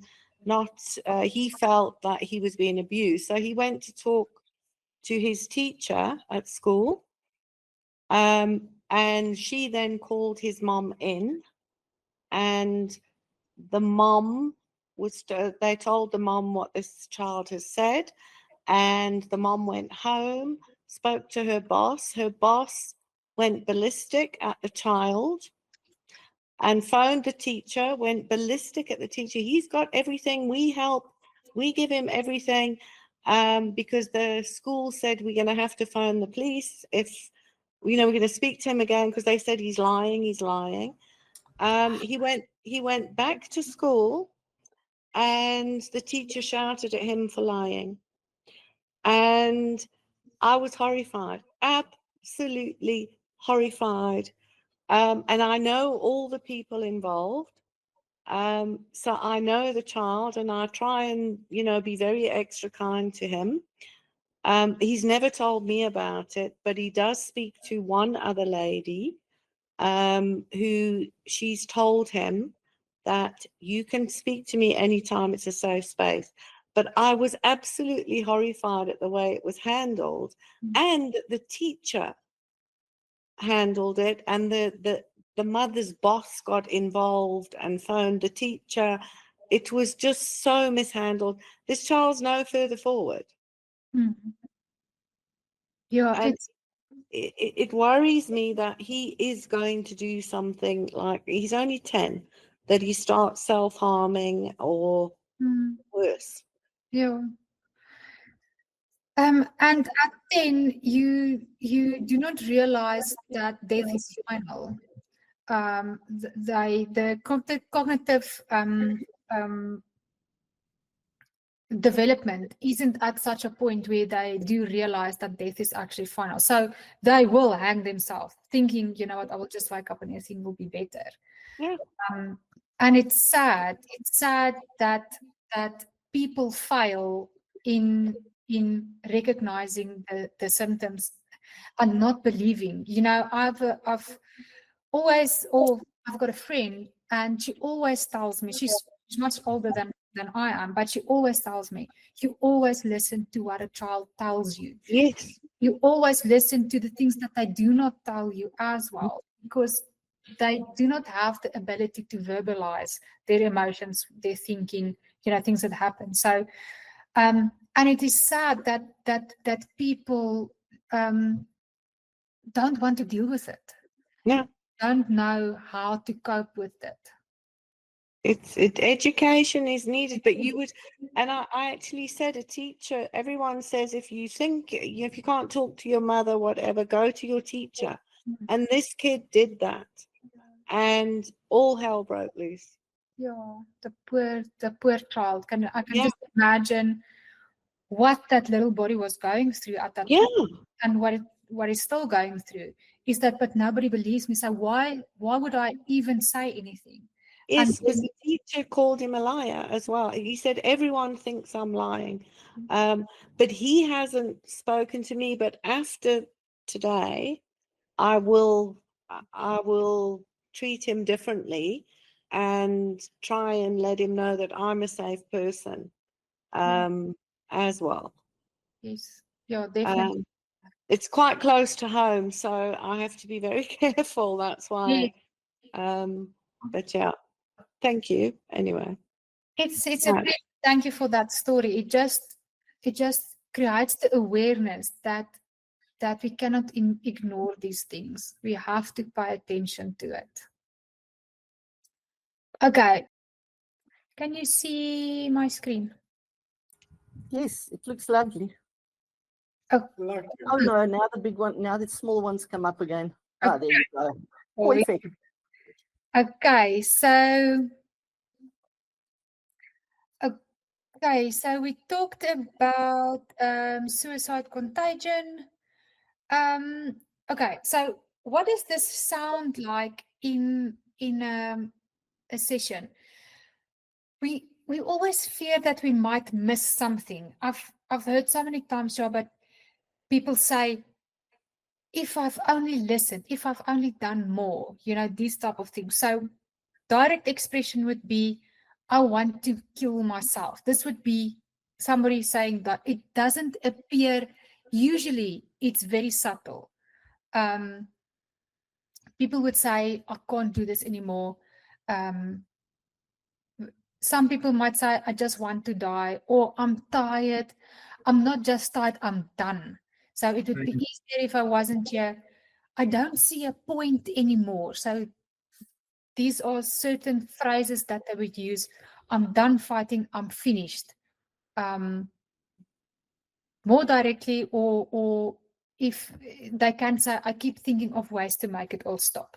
Okay, what are some other ways that you can think of people might use, or phrases that they might use to indicate that, they want to commit suicide? Anyone?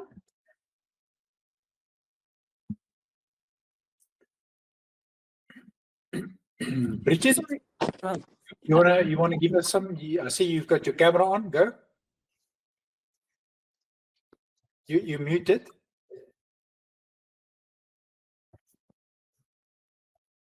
Nothing is working. Yeah, you muted, Bridget. Sorry, there we go. Okay.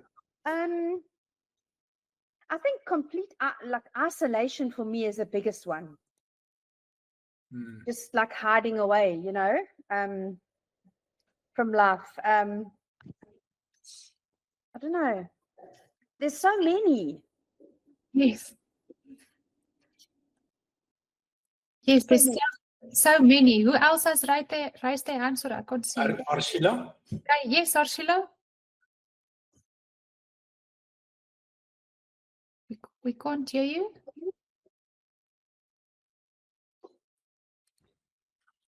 I think we've lost Arshila. Okay. Okay. Yes, complete social isolation. If somebody says, you don't have to worry about me anymore, I've got things sorted. If there's a sudden calmness, this can also be deceptive, as it might indicate that the final decision has been made. So certain suicide risk assessment questions can be asked. It is important to note that coaches and counselors should never try to manage active suicide risk alone.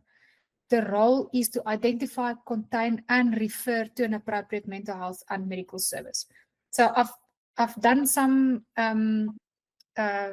questions that you can ask to use, especially when somebody is presenting with a possible suicide risk. So gentle door opening questions. For example, you have been describing a lot of pain. Have you ever felt so bad that you thought about not wanting to be here?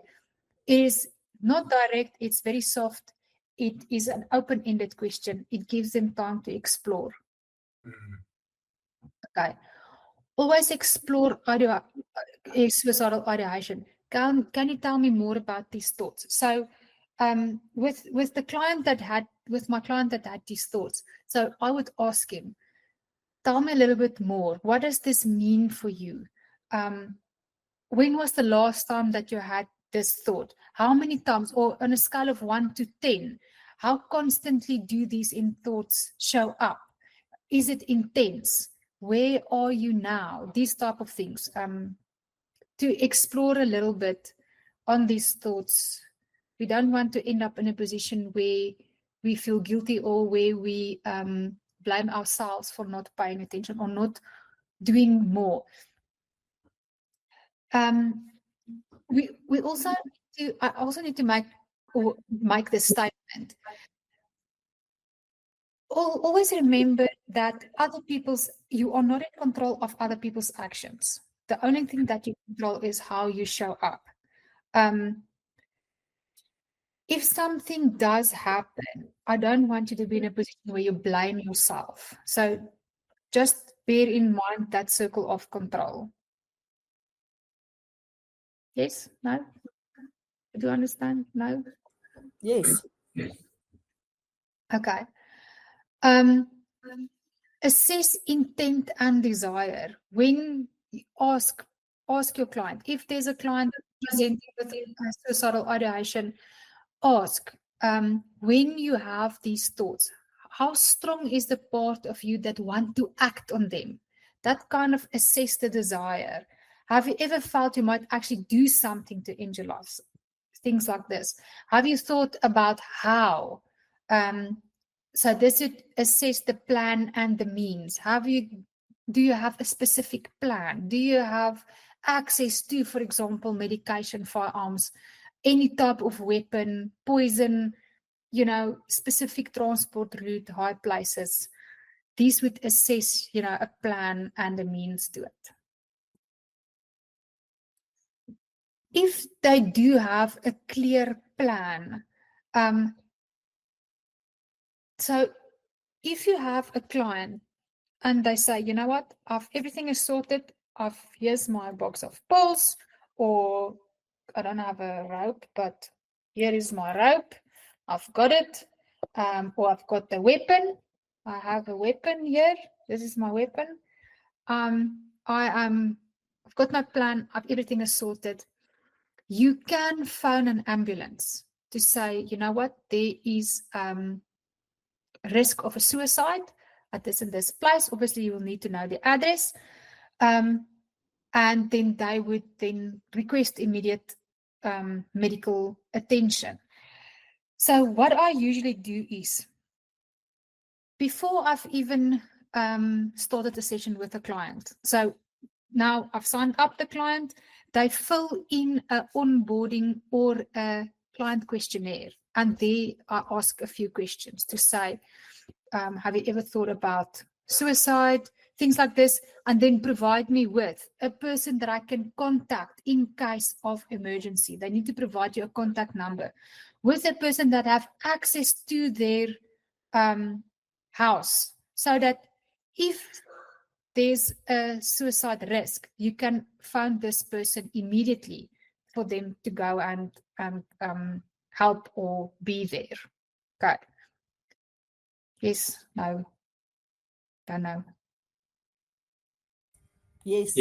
Yes, it's landing. Yes. Landing. Okay. Landing. Okay. So I just want to give some feedback. We have lost quite a few people. Arshula's got connection problems. Really? Valencia's got connection problems. So I just wanted to let you know that it's not the content of your course. It is the time we live in. I thought it is because it is Friday afternoon and we feel really burnt out and tired, and now we have to deal with such a heavy topic. I thought that my husband is outside. Sorry, my husband is outside with our visitors.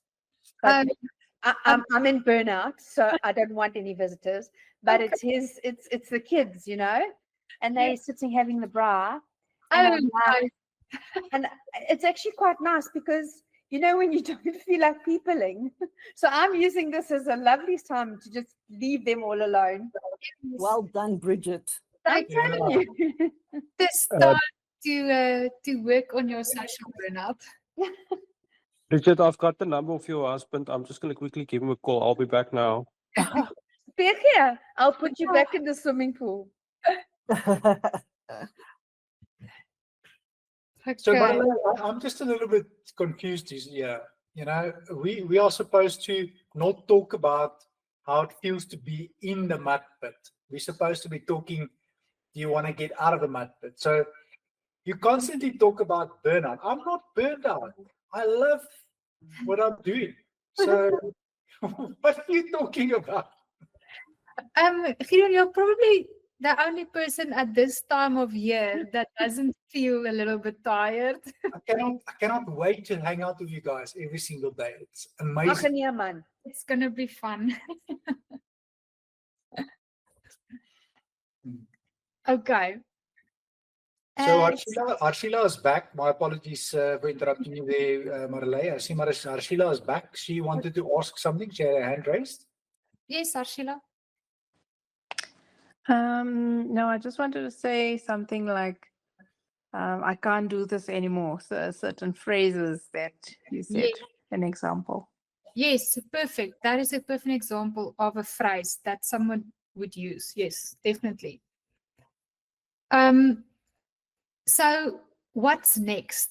You know, I think if you find yourself in a situation or in a session with a client and they say to you, I can't do this anymore, and your red flag is going and your handbag or your dustbin is going crazy, how do you handle the situation? What's next? So you can ask right now, what do you need to feel even a little bit safer? Would it help if we created a plan together for what you can do when these thoughts are extremely strong? Are you willing to help me connect you with, for example, a doctor, a psychiatrist, a crisis service, anything like that? If there's an imminent risk, so I put out a disclaimer, or I have my clients sign a disclaimer and I explain to them everything that we say is confidential, except when you are a danger to yourself or to someone else.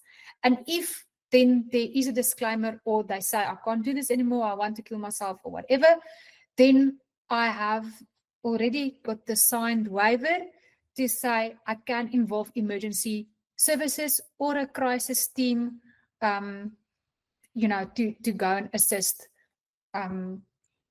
I know some churches, their pastors, they also provide this service. So I've got a few of them, you know, on my emergency contact list. So if there is someone and I know their pastor, I can phone and say, well, I've just had a session with this person. Can you please go and see if they are okay? So it's important to have emergency contact lists with an ambulance, with maybe, you know, this person's safety, island of safety, so that you can call maybe a social worker, police can get involved. Okay. Why is this thing now? Sorry. Marilé, many moons ago, a friend of mine committed suicide, but he actually phoned me the day before and had a natural conversation. It didn't feel like anything was wrong or out of place or like that. And the following day, his ex-wife phoned me and said they found him at 3 o'clock that morning and he had committed suicide. Yeah, so probably that would be the calm of the storm, where he's made up his mind. Yeah. And it wasn't his first time trying it either. So yeah, definitely. Yeah. So Natalie, can I ask, Marilé said we should try and avoid the word committed suicide, or rather say died or passed away by suicide. Is that the right context that you refer to? Yes. Yes, Natalie? Died by suicide. He died by suicide. Okay, so that's a better way of saying it then, Marilé. Yes. Committed, you commit a crime. So it just puts the stigma on the act itself to say, but it's a sin or a crime. And it's an actual fact, a symptom of something else. It's in most cases, it's a severe symptom of like major depressive disorder. It can also be a symptom of borderline personality disorder, certain types of psychosis. So it's a symptom. So it is rather died by suicide instead of committed suicide, because you commit a crime. You also committed to hospital. Yeah. Okay. Then certain treatment pathways would then be CBT. This is where we challenge the thought, we challenge the behavior. Okay, cognitive behavioral therapy. Dialectical behavioral therapy. This is more about talking therapies, trauma-focused and collaborative assessment and management of suicidality. So these are usually in conjunction with psychologists and psychiatrists. Okay, safety plan. So a safety plan would usually include something like a warning sign. How do you know that you are starting to slide, or how do you know that this is a trigger, or that you've made up your mind? What are your internal coping strategies? So this would be things that they can do alone to self-soothe. So you put this out on a plan for them. You write it out for them to see. Social settings, people and distractions, or people for distraction. So who can I call, when you feel like sliding, or you feel like you can't take it anymore? Who are the people that we can ask for help? So it's important to put it down. Professionals, crisis lines to call, and steps to make the environment safer. So what I had my client do was to write a no harm. We set up a no harm contract. So when we start talking about these intrusive thoughts, I asked him, would you be open to signing a no harm contract? So it was just something, it's not legally binding or anything. It was just something between me and him to say, you know what, I would not actually go through with it. Before, if I start thinking about this, I would call you, these type of things. So this was how I made sure that he didn't actually go through with jumping off the balcony.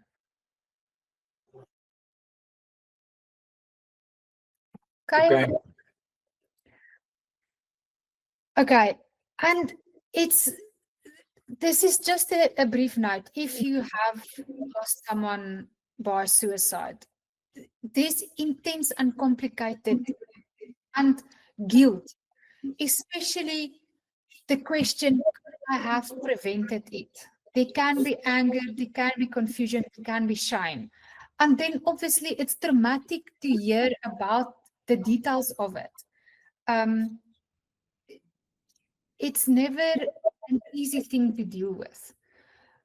So we as professionals, so if you have a client who's not themselves suicidal, but maybe they went through somebody close to them committing suicide and they're in the grieving process, you can normalize and validate their reaction.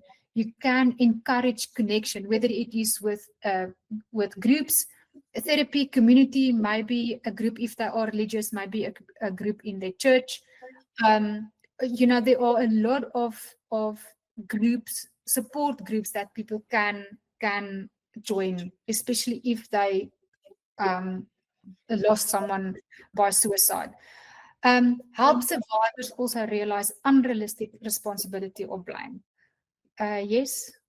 Somebody say something? No. Not okay. Okay, I would like to say something. Yes.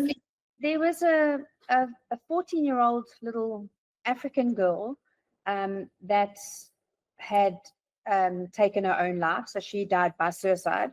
And because I'm with the police, we're still waiting.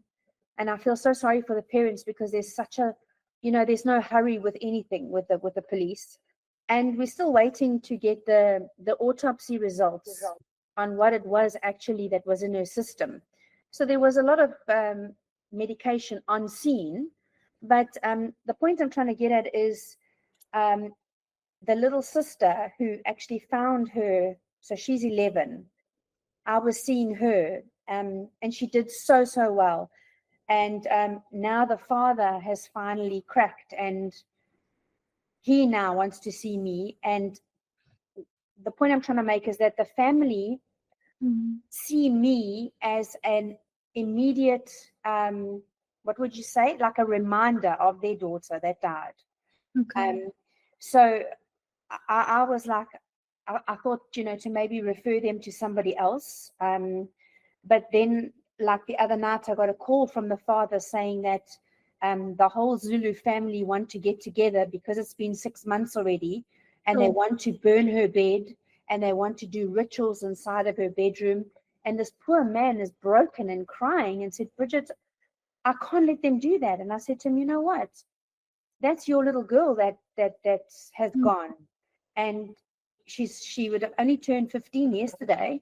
And that is your home. When you're ready to let go, you know, then you should start doing that. But you should not at all be letting the family tell you, no, you need to get over it now. You know, it's been 6 months, she's gone now. And this man is so broken. I was like, shame. It's terrible. Imagine finding your little girl. And it's horrific. I also asked him at one stage, I said, I need to know from you, sir, how do I know that I've got your word that you are not going to give in? You're going to work with me because you've got the rest of your family and you have your wife, and I know your baby that's died now has taken everything out of you and you don't want to live yourself anymore. How can I know that, you know, that I have your word that you're going to try really hard and you're going to do this? And he said, no, he promises me that when things get too much, he will send me we've got like a code between us, and he's done that often. And it's, yeah, but it's scary. I worry all the time about him, you know, but at the end of the day, we can't, as you say, Marilé, we can't be responsible for everything and everybody. Yeah. No, definitely. And I mean, if the only thing that you are responsible for is holding his space. Yes. More than that, you cannot keep yourself responsible for his action. So you did ask him to give you sort of an indication that he won't do it, and he did make a promise. And you can kind of, you know, remind him of that. But I think the most important is just to provide support and to hold his space for him. It is, I think, one of the most or the worst things that a parent can go through is losing a child, especially through suicide. The immense blame that they might sit with, the guilt that he might sit with, it is unimaginable. I think the only thing as coaches and counselors that we can do is hold the space for them and facilitate their healing. Yes. Sure. Anyway, thank you for that. Okay, yeah, thanks for sharing that. Okay, so our next topic, which is fitting to your story, is the topic on grief and mourning.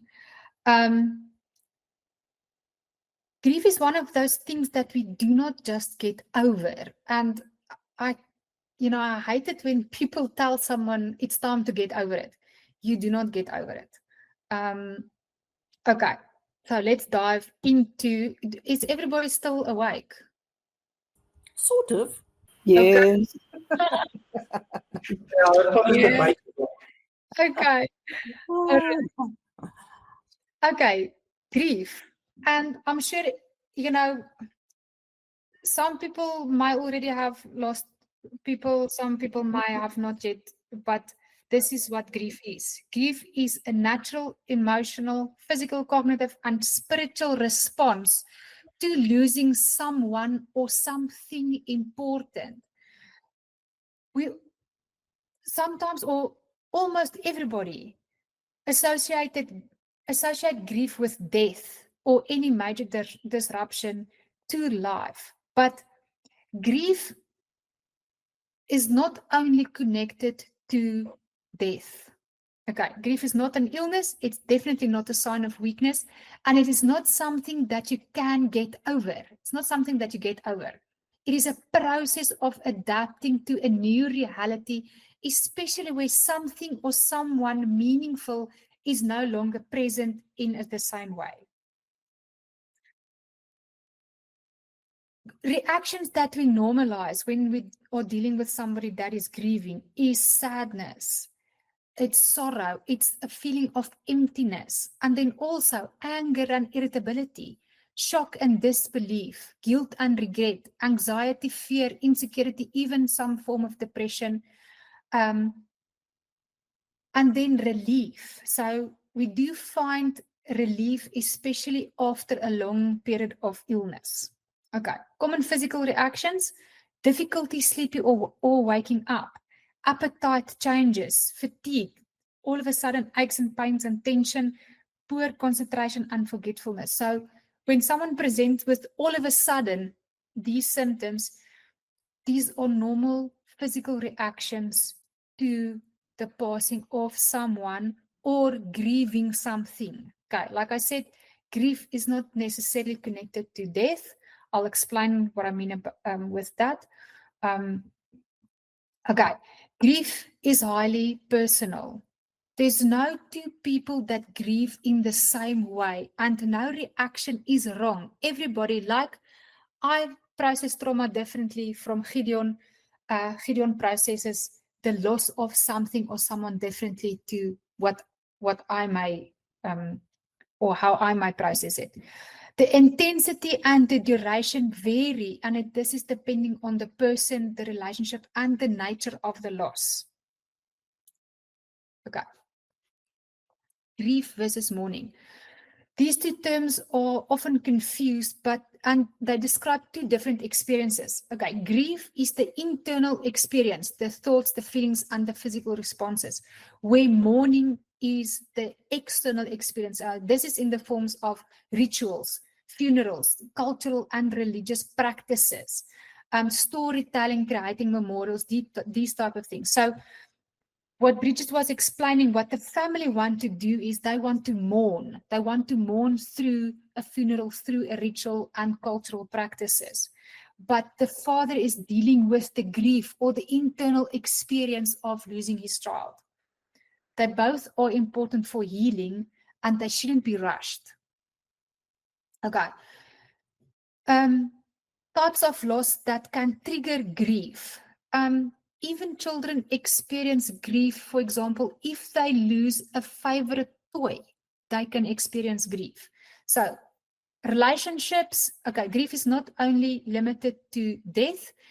Humans grieve the loss of relationships. Divorce, this can also be a trigger for grief. Illness or disability, so you grieve then health and the ability to do things. Job loss or financial stability, losing a home or relocating, the loss of identity. So when people get divorced, for example, they not only grieve the divorce itself, they grieve the loss of identity. So, and the identity in that is being a married person. So, okay, that's a little bit complicated, but there's a loss of identity as well. People going into retirement, there's a form of grief there as well. Empty nest when kids move out, there's grief. When a pet dies, loss of faith, safety, even community. Then obviously miscarriage or infertility, this can also cause grief. And then dreams that no longer come true. So the first time when I applied for my master's degree, to do my master's degree after I've done my honors, I had to grieve being rejected because it was a dream that didn't or wasn't in the near future going to come true. Does it make sense? Yeah. Okay.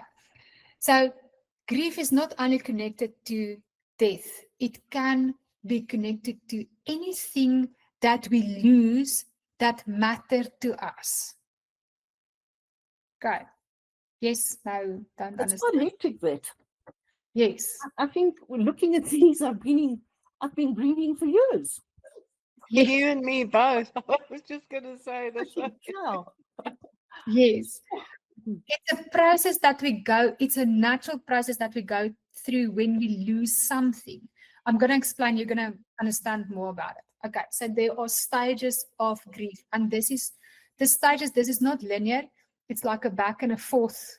So if somebody hears about, so if, for example, somebody gets a phone call to say so-and-so has passed away, for example, in a car accident, they will go into denial to say, no, but I've just spoken to this person. They'll be extremely shocked, or there will be fear and confusion. They don't want to accept it. Then there can be a period of anger. So I want to tell you a story, and this is very close to home. So some of our family members, they lost their 4-month-old baby. She in a tragic accident. It's okay. So the parents are quite young. They're about 23, 24. And they were extremely angry angry at the hospital. Why didn't the hospital do more to save their little baby? They were angry at themselves for this accident happening, and the accident could have been prevented, but because of inexperience and because of a whole lot of things, the accident did happen, but they were extremely angry with themselves, with the hospital, with everything that has happened there. A lot of frustration, a lot of irritation, and then a lot of anxiety around it as well. The third stage is bargaining. So this is where we say, you know what, we can pray to say, please take me instead, for example. Trauma response of flight. We can be hostile. We can have the feeling of hopelessness. So these are just the grief cycle. This is the stages that we normally go through. So some people do not experience all of the stages. The stages are not linear. So today you can be in denial, tomorrow you can bargain, or you can feel angry, or you can move to depression. So it is the end point that we want to be is at acceptance, where we explore options. We have a new plan in place. We can move through this without extreme depression, extreme sadness. We kind of grow into the space where love once was. Okay. Yes, we have a hand raised. Ursula? Hi, Marilé.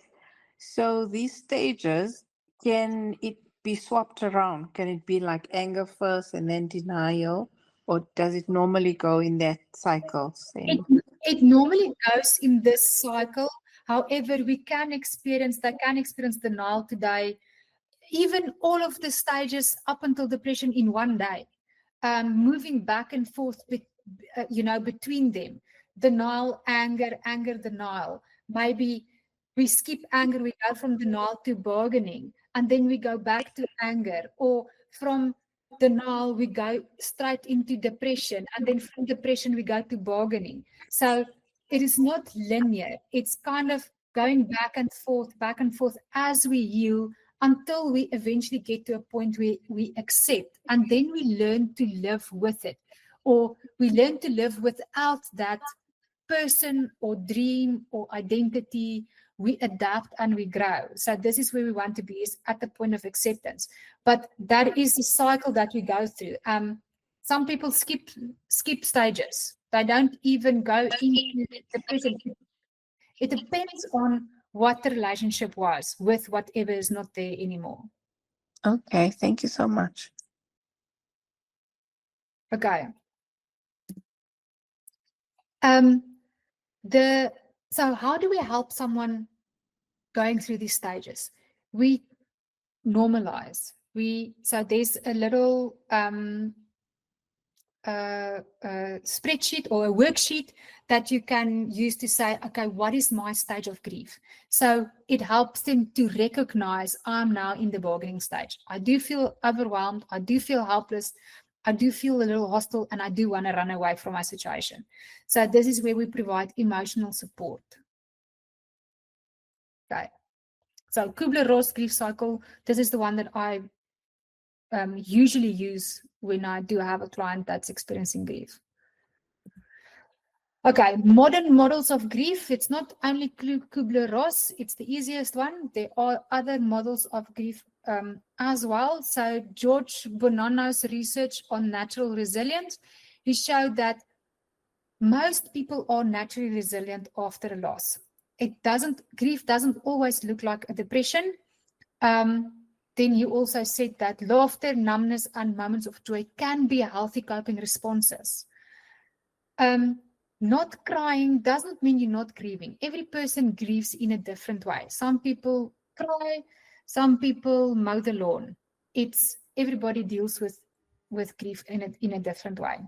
Marilé, you get people who say, he died. I haven't even cried. I didn't Yeah. cry at his funeral. Yeah. And they really believe that they're not grieving.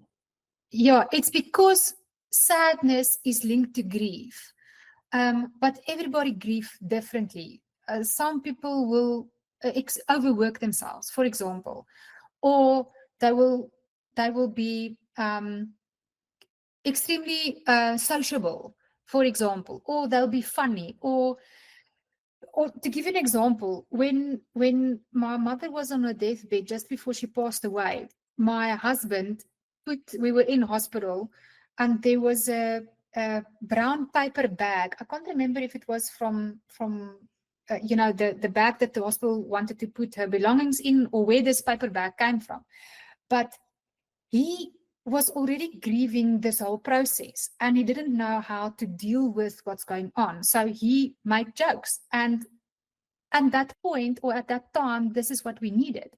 So he would pull the brown paper bag over his head, and he'd make these little holes in it, and he would make funny noises and all of that while my mother was passing away.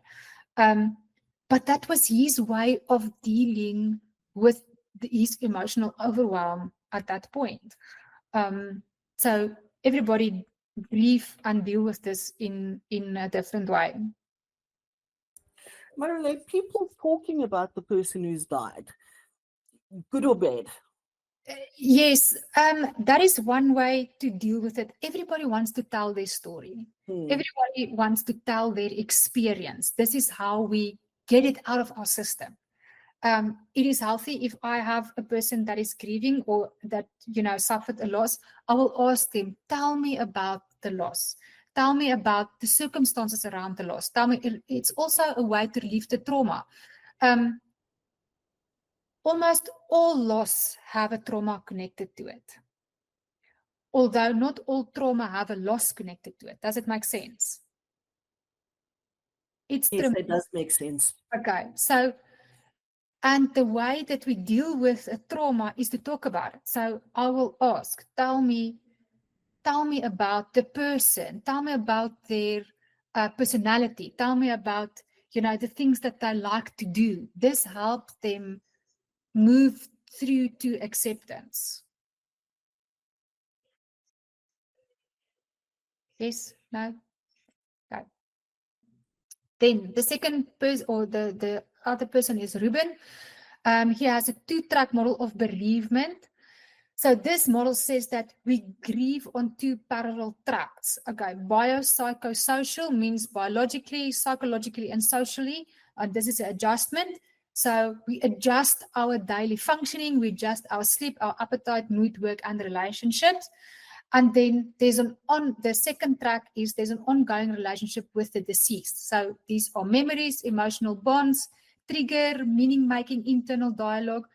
Healing involves adjusting your life, which means track 1, and reshaping, not erasing, the bond of track 2. So does that make sense? So he says there's 2 parallel tracks. The one is where we carry on with life, and the other one is where we still keep the emotional connection with the deceased person.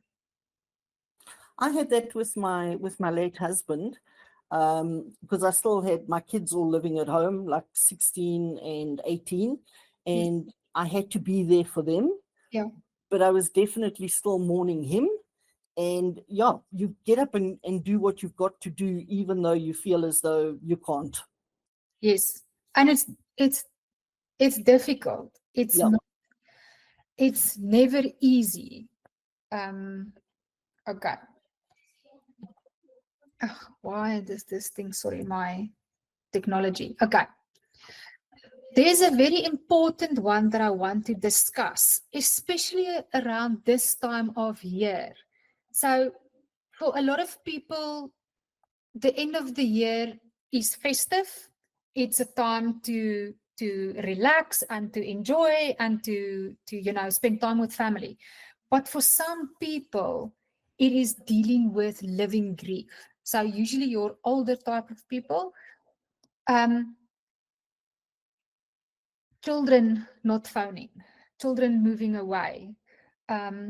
So this is when grief is not connected to a death, but rather to when a person is not physically, or is that physically present, but psychologically or emotionally absent.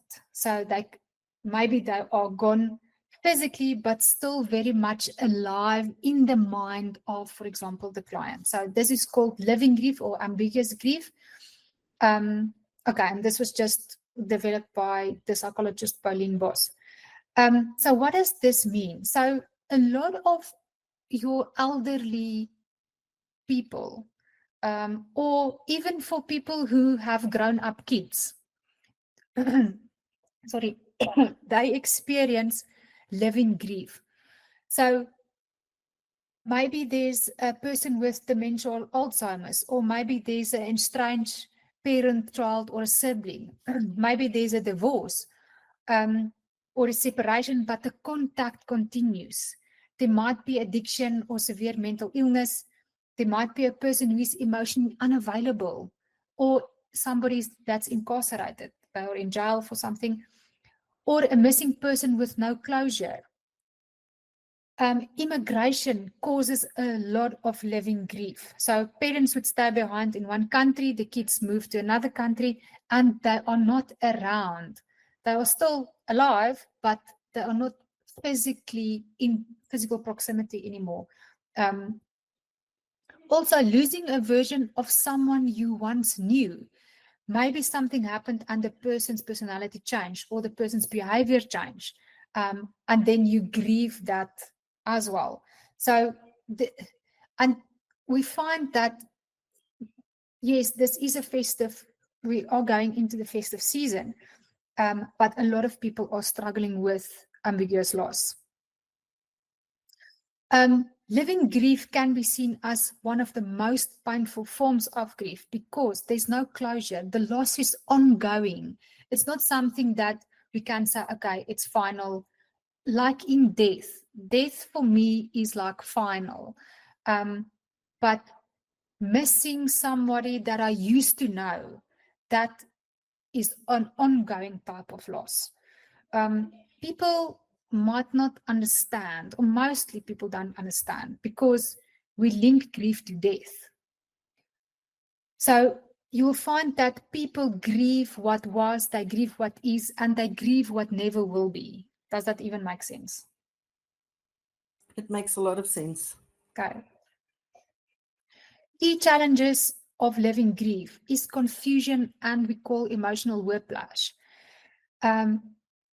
Feeling unacknowledged. So people would say, but it's not like they died.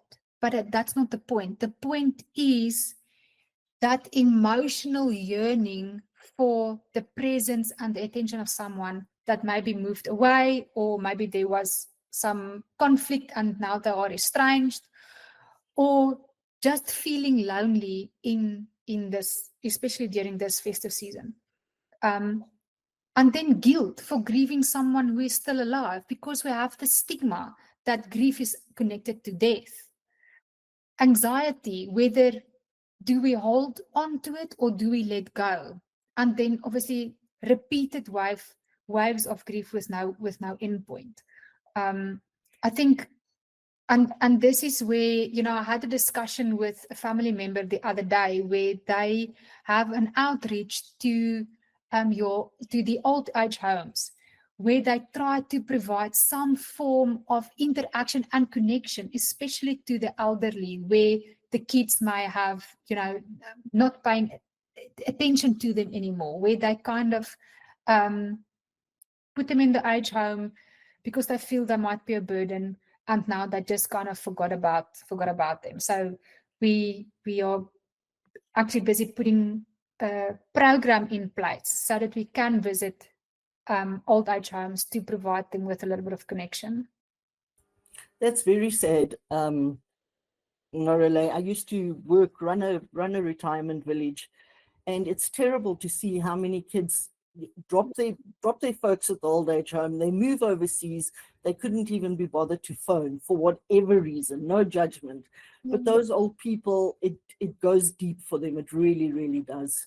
Yeah, and you know, I saw this ambiguous loss with my grandmother and now with my father. So my brother, they immigrated to Australia about 10 years ago. And my dad's I think he's about 77 now. And I think it's starting to get to him where, you know, my oldest brother's not here anymore. Although they do speak every day, I can see that he is mourning, that he is grieving that my brother is not here, you know, physically, that they cannot spend time together anymore. Okay, so how do we heal in living grief? As with normal grief, we name it. We say we are going through ambiguous loss. Setting boundaries with the living person, allowing yourself to grieve, even if it's the version you knew of them, creating private and symbolic rituals, building a new internal narrative, seeking support from people who understand this type of loss. And this is where we kind of create a support group. So we have these groups. So when we moved to the UK, we joined this group called SAFAS in the UK. So this means South Africans in the UK. And this group was there to support loved ones staying behind. So, you know, you can, so there were some people that would go to your house and they would, or to the parents, and they would provide some sort of connection, maybe give them a gift or something like that. Okay. When do grief become complicated? For most people, as time goes by, grief softens. But in some cases, griefs become overwhelming and people become stuck. So then we call this prolonged grief disorder. This was previously named complicated grief. We sometimes see that people in complicated grief do start to suffer or to deal with depression. So signs of complicated grief would include the intense longing that doesn't lessen, the inability to resume daily life, persistent numbness or disbelief, avoiding reminders of the loss, feeling life is meaningless, isolation, inability to accept, self-blame. So prolonged grief disorder, it's not normal grief taking too long. It's actually a clinical condition that requires compassionate intervention. So if you do suspect like that your client may be suffering from prolonged grief disorder, so we usually give it a time. So any clinical disorder is time bound. So if the grief continues, for example, more than 12 to 18 months, then we say, okay, there is a possibility that you have prolonged grief disorder and it needs then clinical intervention. Okay, yes, any questions?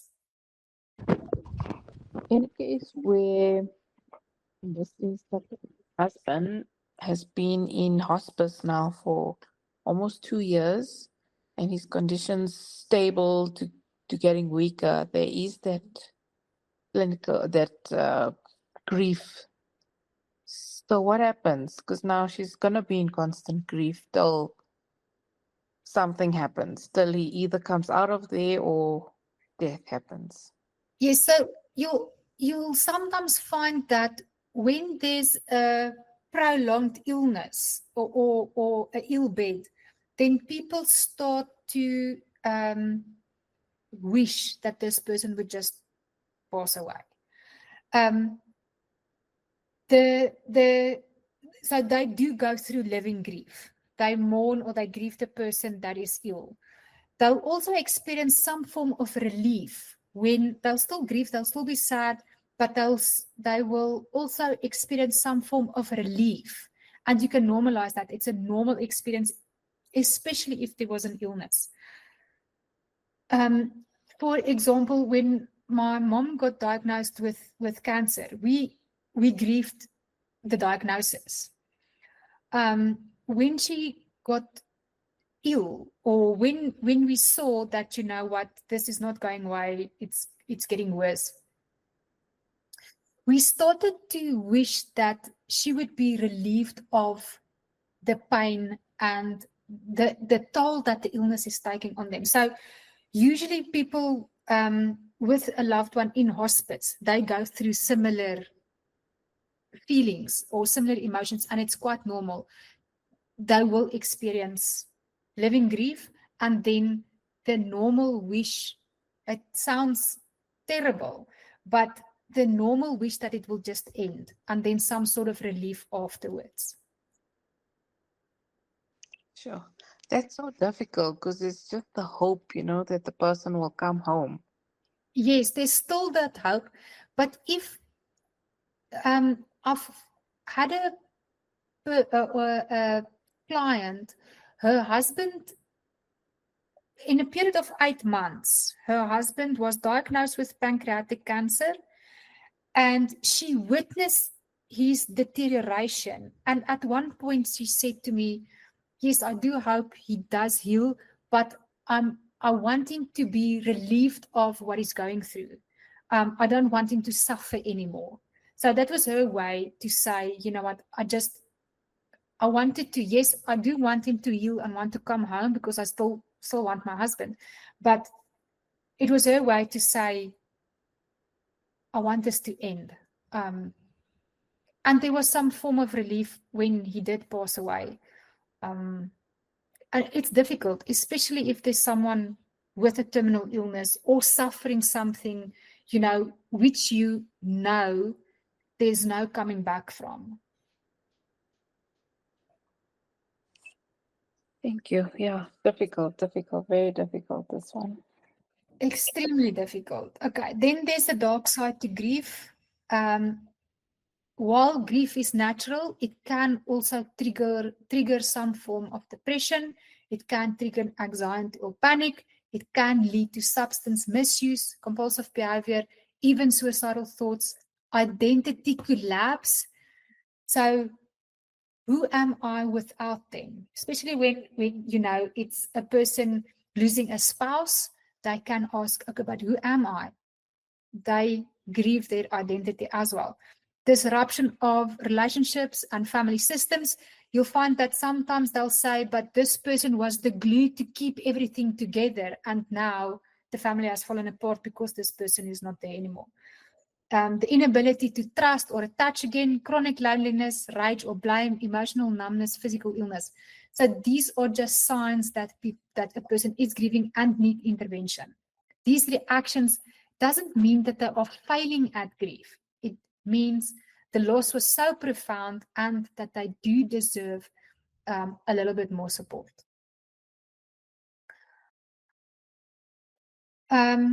Grief can ease over time. However, it does require active engagement, definitely not avoidance. A lot of people want to avoid grieving by either turning their attention to work, turning attention to maybe sport or exercise, turning their attention to substances and substances. Because they don't want to engage with the feeling of grief, the extreme sadness. They need guidance in emotional coping, and this is to allow the feelings rather than to suppress them. And this is where we as coaches and counselors come in, is to guide your client into journaling, into writing a letter to the person, into creating a ritual or a memory box or a music playlist, and to practice self-compassion. Something that I made for my mom when she passed away, or I made it for myself actually, was to have I'm just looking for a plastic sleeve, but it's to have a plastic sleeve. And in this plastic sleeve was some of my mom's favorite photographs that she liked. It was, my mom had this, what do you call it? This little piece of cloth that you put inside a serving tray. So she had one that came from Singapore, That was her favorite. So I just made a plastic leaf to create kind of a memory box to put in all her favorite stuff. So whenever I do reminisce or I do feel like I cannot cope without it, I do take out this memory box and I go through the memories. And yes, when the passing was fresh, it did invoke some emotional responses. I did cry, I did feel lonely, but this is essential part of healing, is to work through it so that you can come to a point where you can look at these things without this overwhelming feeling of emotional distress.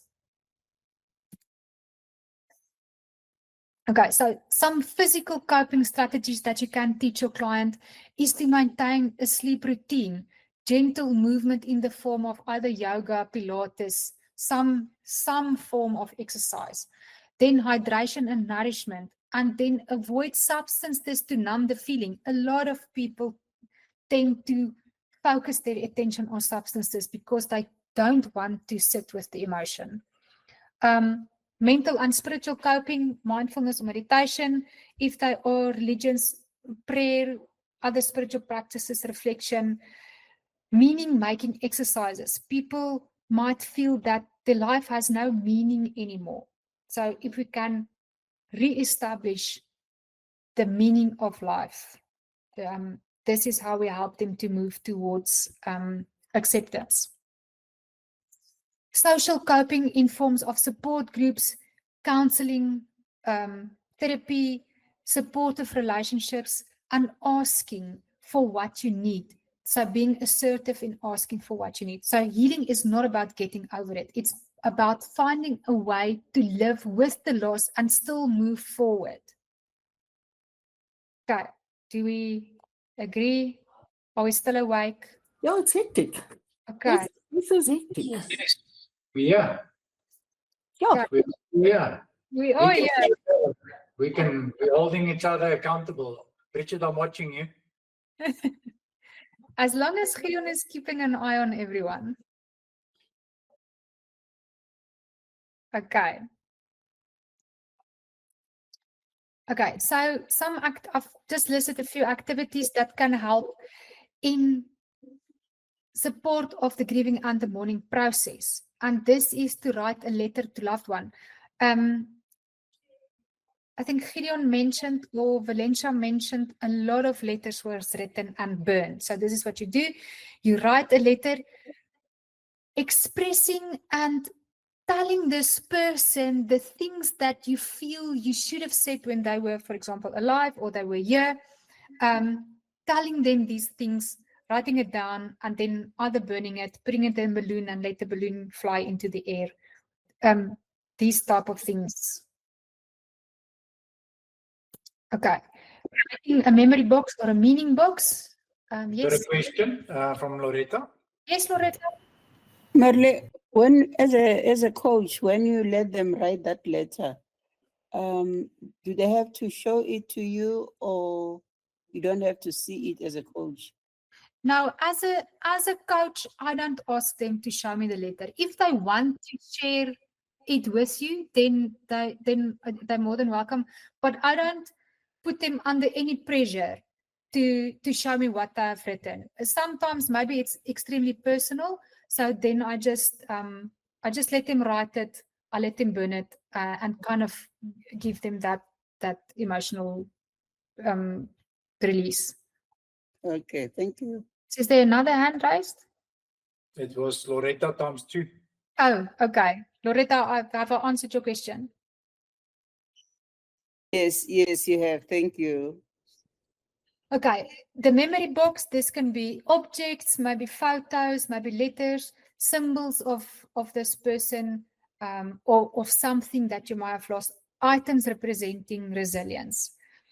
Okay, the empty chair exercise. This would be to speak to an empty chair as if a loved one is present. This is powerful for closure, forgiveness, and expressing emotion.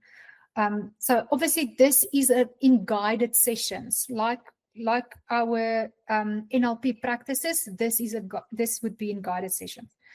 2-track reflection. How is grief affecting your daily functioning, and how has the relationship changed over time?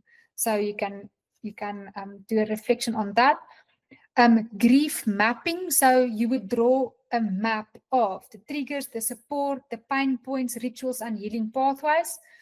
Then rituals of release and retaining to list. How am I ready to release? And what do I choose to carry forward? Burn or bury, these are symbolically things that we can, or symbolically store lists. To get to the point of acceptance, we have to ask, what am I ready to let go of? And what do I choose? How do I choose to carry or cope forward?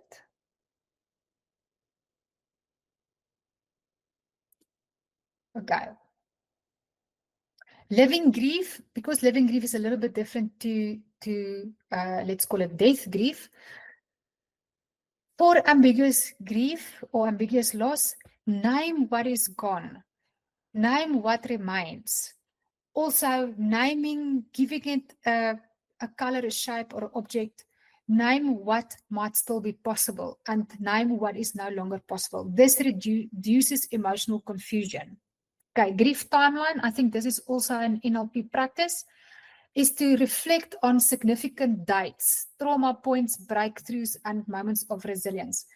I had an extremely nice, or it meant something for me, was to build little, put rocks on top of each other, to build like a little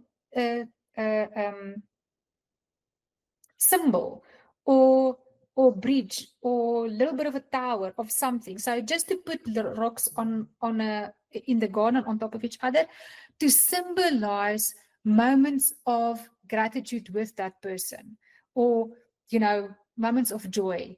So that also helped to reduce the emotional confusion.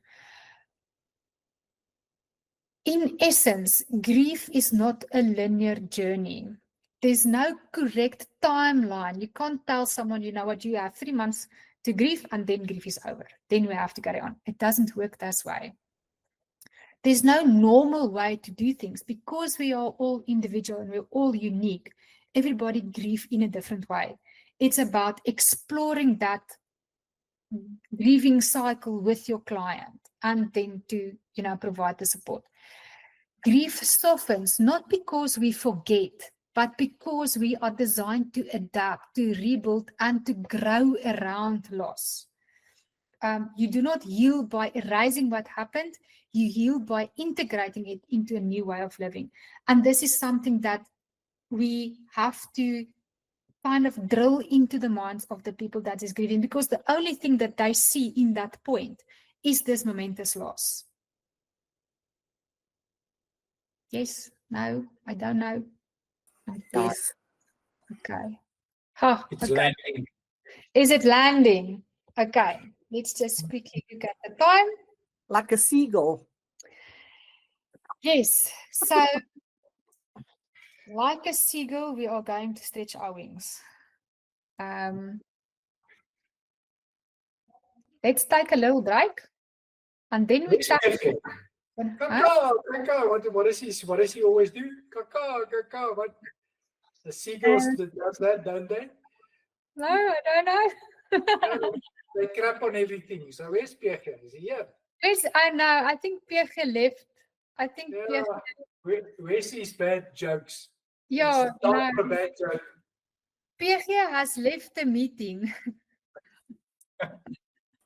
Like, how's that acceptable to anybody? It's just the type of loss that we have to deal with. We'll try not to grieve for too long. He's grieving in his own way. Yes. He's having an afternoon nap. Okay. What we've spoken about is heavy topics, especially for a Friday afternoon. And this is why I'm having a lot of breaks in between, because I know that it is emotionally exhausting. So let's live in grief if Pierre leaves us. Yes, Gerda, definitely. So let's take a 10-minute break. Body break, quick, have a sip of water, have a stretch, have a jump. Then we'll be back to tackle our last module on burnout. Okay. Burnout. I think most people at this time of year, we are tired. Our tired is tired.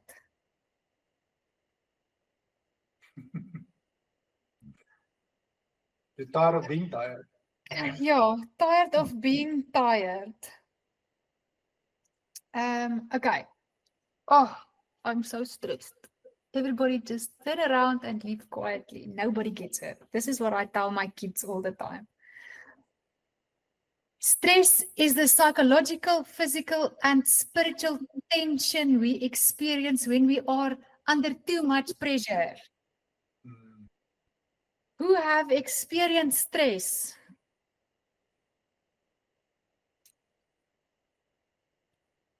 Everybody. Okay. It appears that way, yeah. It appears that way. They keeping quiet. They're keeping quiet. I They're think pressed out to press the button. yes, Gideon, I think it's just me and you now. Okay. Stress is usually the fuel behind a burnout. Okay. Stress is your body's natural reaction to a change, a pressure or a challenge. In fact, it's not always bad. A little bit of stress can keep you alert, it can keep you focused, and it can keep you motivated. It helps you to meet deadlines. It helps you to do tasks and to get things done, to learn, to write exam, to talk to someone. Stress becomes a problem when it is intense, it's frequent, and it never switches off. When there's no real break or recovery period, when you are always writing in the red. Okay, types of stress. We get acute stress. This is usually your short-term situational stress. For example, when you're on a conflict situation, when you need to do a workshop on stress, when there's maybe a near car accident or something, it comes quickly and it goes quickly. It can feel exciting. It can also feel like you're on a roller coaster. Then we do experience episodic acute stress. So this is when acute stress happens on a regular basis. When you have to present a workshop on burnout every day. You never fully return to calm, to a state of calmness. And episodic acute stress is common in high pressure professions such as healthcare, maybe teaching, managers, caregivers, and then coaching and counseling as well. Then something called chronic stress. So just like a chronic illness, chronic stress is long-term. It's over weeks, months, and even years. Chronic stress can come when we are in a conflict relationship, when there's financial strain, when we are in a toxic work environment, and an ongoing illness. So stress that wears you down sets the stage for a burnout. So we don't wake up and we are burnt out. It comes over a period of time. Okay. There's a hand raised there by Gail. Yes, Gail. Sorry, no, Gideon, when your mic is on and when Marilé is talking, it disrupts the sound. Sorry. Thank you. It's creating a stressful environment. Okay. Marilé, can I ask something?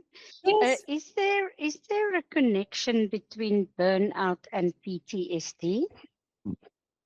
Yes, I'm going to explain a little bit more. Okay, thanks. Sorry. Okay, thanks. Okay. Stress response in our body. So remember I explained the flipping the lid about the amygdala, the whole alarm center, the hypothalamus, to pronounce it, sending signals to either secrete your fight or flight responses. The same chemicals which are released during a trauma gets released when we are stressed. So adrenaline and cortisol get secreted by our adrenal glands. So these are the two little happy adrenal glands there in the middle of the picture. They just go adrenaline and cortisol.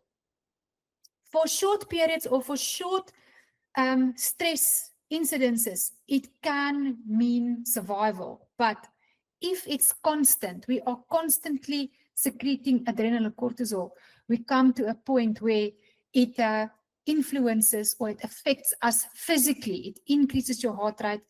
Over a period of time, this can means high blood pressure. It decreases your digestive system or digestive activity, which means maybe we might struggle then with weight gain or weight loss, and then it can also cause maybe some type 2 diabetes or something like that. We can enter into a period of adrenal fatigue. So this is when we are tired, we don't know why. There are certain physical signs. It's because we are constantly in a stressful environment. We are constantly stressing. We are constantly secreting adrenaline and cortisol, and it has a negative effect on our body. Okay. So what stress does to the body? Short term, we can feel nervous, we can feel worried, and we can feel that we don't have the ability to switch off. Our heart beats harder, it pumps faster. We do experience a little bit of high blood pressure at this point. Our breathing quickens if we need to run away or fight in a trauma situation. Our breathing gets increased. We can experience some stomach issues due to the rush of stress hormones. So we might experience irritable bowel syndrome, or things like this. Our skin can become more sensitive or oily, for example. Okay, then there's a little thing, problems between the sheets. Muscle tense up as if they are preparing us for running. So we might feel that our muscles are so tense and they are in spasm. It is because we are stressing. Okay, long term. Tension headaches. Who've experienced migraines? Tension headaches. Yes, it's because of stress. Mental health problems. We might find ourselves being anxious or maybe being depressed or having depression. Serious heart problems. Stress is linked to cardiovascular problems, heart attacks, these type of things. Trouble breathing, hyperventilation, even panic attacks. Skin and hair conditions. So all of a sudden, you find that you're becoming bald. It's not always have to do with age. Maybe it's a result of stress. Okay, and then increased risk of type 2 diabetes. And then studies have shown that there might be some fertility problems for both men and women. Now, we all have a stress bucket. Just like we process grief differently, we all handle stress differently. So the bucket represents the size of what we can cope with or our capacity, and this varies from person to person. The stressful event is the water that fills up our bucket. Maybe it's financial pressure. Maybe it is a workload that is too much. Maybe it is dealing with an illness. Whatever. Maybe it's a sequence of events or a combination of things. When our stress starts to spill over our bucket, this is when we start to feel frustrated. We start to kick our spouses, yell at the dog, closing the door behind us in a violent way. The tap represents the way that we release some stress. So this might be a hobby or some exercise or something like that. So this is the way that we get rid of our stress. Guys, I just quickly want to mute myself.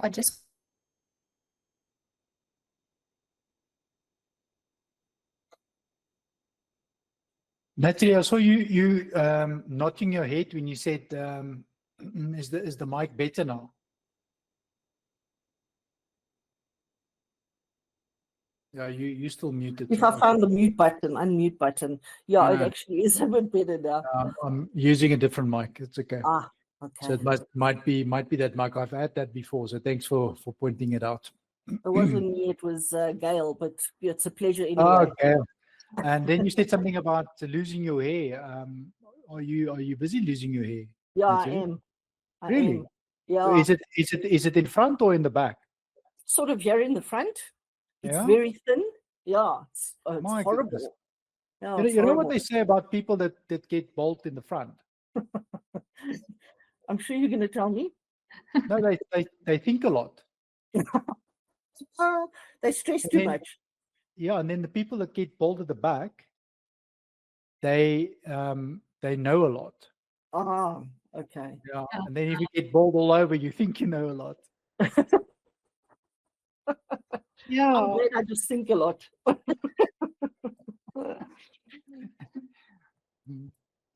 Okay, now that we've established people going bald, yes. Marilé is getting bald in the front. Yeah, I definitely am thinking too much. I'm not surprised with you and Gideon around. I'm getting bald by the back because Marilé keeps on hitting me. Yeah. Okay, physical signs of stress, like I mentioned, headaches, muscle tension, jaw clenching, stomach issues, fatigue, chest tightness, all of these things, stress rashes, hives, unexplained illnesses, these are all stress related, high blood pressure. Emotional and mental signs, anxiety, irritability, panic, sadness, feelings of overwhelm, these are all signs of you are stressed. Okay, behavior, comfort eating. Yes, we like to have a chocolate or cake or whatever. Overworking. Let's just work until all hours of the night because we are stressed. Withdrawing, alcohol and substance abuse. Gambling, compulsive online scrolling, pornography, numbing out with the TV. These are all signs, behavioral signs of stress. Okay. Chronic unmanaged stress can be seen as a runway. Burnout is the crash at the end of the runway. This is when our tired is tired.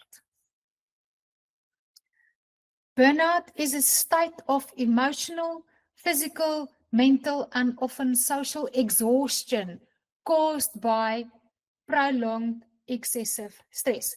So if you have gone through the year without taking a break or adjusting your lifestyle so that you can manage your stress, by this time, you are most probably at the end of your runway. Key aspects. It starts as stress and it ends in a shutdown. If all of a sudden your immune system cannot keep up and you are constantly feeling sick, this means that you have reached your shutdown. It's more than tired. It is depleted, cynical, disconnected, and running on empty. So if you do go to bed tired, then you now are ready to sleep, but you cannot sleep. Your mind doesn't want to switch off. And you wake up tired. This may be a sign that you are actually burnt out. Burnout affects how you think, how you feel, how you relate, and how you care. So how do we know that we've reached our emotional burnout? Is when we tell people to just get over it. If we find in a situation where you do not have the same compassion and empathy for your client, it means that you've reached empathic burnout. It means that you need to take a break, you need to attend some supervision, Especially for coaches and counselors, we are on the front line of keeping everybody's emotions. Okay. Check your battery. Burnout is a state of mental and or physical exhaustion caused by excessive and prolonged stress. Let's just have a look at this battery for a little bit. When we are like Gideon, we feel great all of the time. Or we might feel good. When we are like me, I feel okay, even me. When we are struggling, it is kind of too late. We want to keep a check on our battery. If we find yourself in the green going to the yellow, this is where you know we need to kind of have already acted. Does it make sense? Definitely makes sense. Yeah. Okay. Do not Yes. leave your battery until it's empty, because it's Sure. going to take so much effort to get it up to the purple line where you're feeling great again. So what would you say, what percentage is that? So I would say do not let your battery go below 50%. So we all think at the end of the year, we need to take a break. We need to go on holiday. But taking a break only once a year doesn't recharge or refill your battery. The whole trick to prevent burnout is to create a lifestyle where you do not have to escape the stress or escape what we are doing. So it is to create a balance between work and recharging your battery in a healthy way. Nee? Nee? Ja? Yes? Yeah. Got a hand? I'm out of For here. sure. Yes, guys. Catch you later. Who's going? You're not allowed to go below 50. So I'm just on about 51. No, for today, that 1%, you're going to stretch it out, Gideon. All right. Gail has got a question. Yes, Gail. Of course. If your battery is flat, you've got complete and total burnout, how long does it take to refill approximately? Or how long can it take? That depends on from person to person. We are all different. We all process stress differently. What is stressful for me might not be stressful for you. So what drains my battery doesn't necessarily drain your battery. So this would be dependent on the person, on each person. For some people, it takes very long to come from a depleted or an empty. You know, they manage to get it up to a 50%, but then there's no balance between, say, for example, work and personal life, and then the battery drains again. So they constantly find themselves below the 50% mark. So they do get it up. To put a time, it's difficult to put a timeline to it because everybody processes it differently. And the trick is to create a balance and a lifestyle where you can recharge your battery every day. Not only once a year, but a little bit more regularly. Yes? Thank you. Okay. Gail, Marilé, can I just add something there to Gail? Yes. Yes. Gail, that battery of yours that's now depleted. Yes. Yeah, no, sorry. That's not one of those batteries that we can recharge again. You remember when in the beginning, when we started this conversation for jumping, you go? Yeah. Yes. Yeah. Yes. Gail, that's the answer. Listen, you depleted my battery. No, don't understand us jumping jacks. Jumping jacks. Not jumping off the bridge.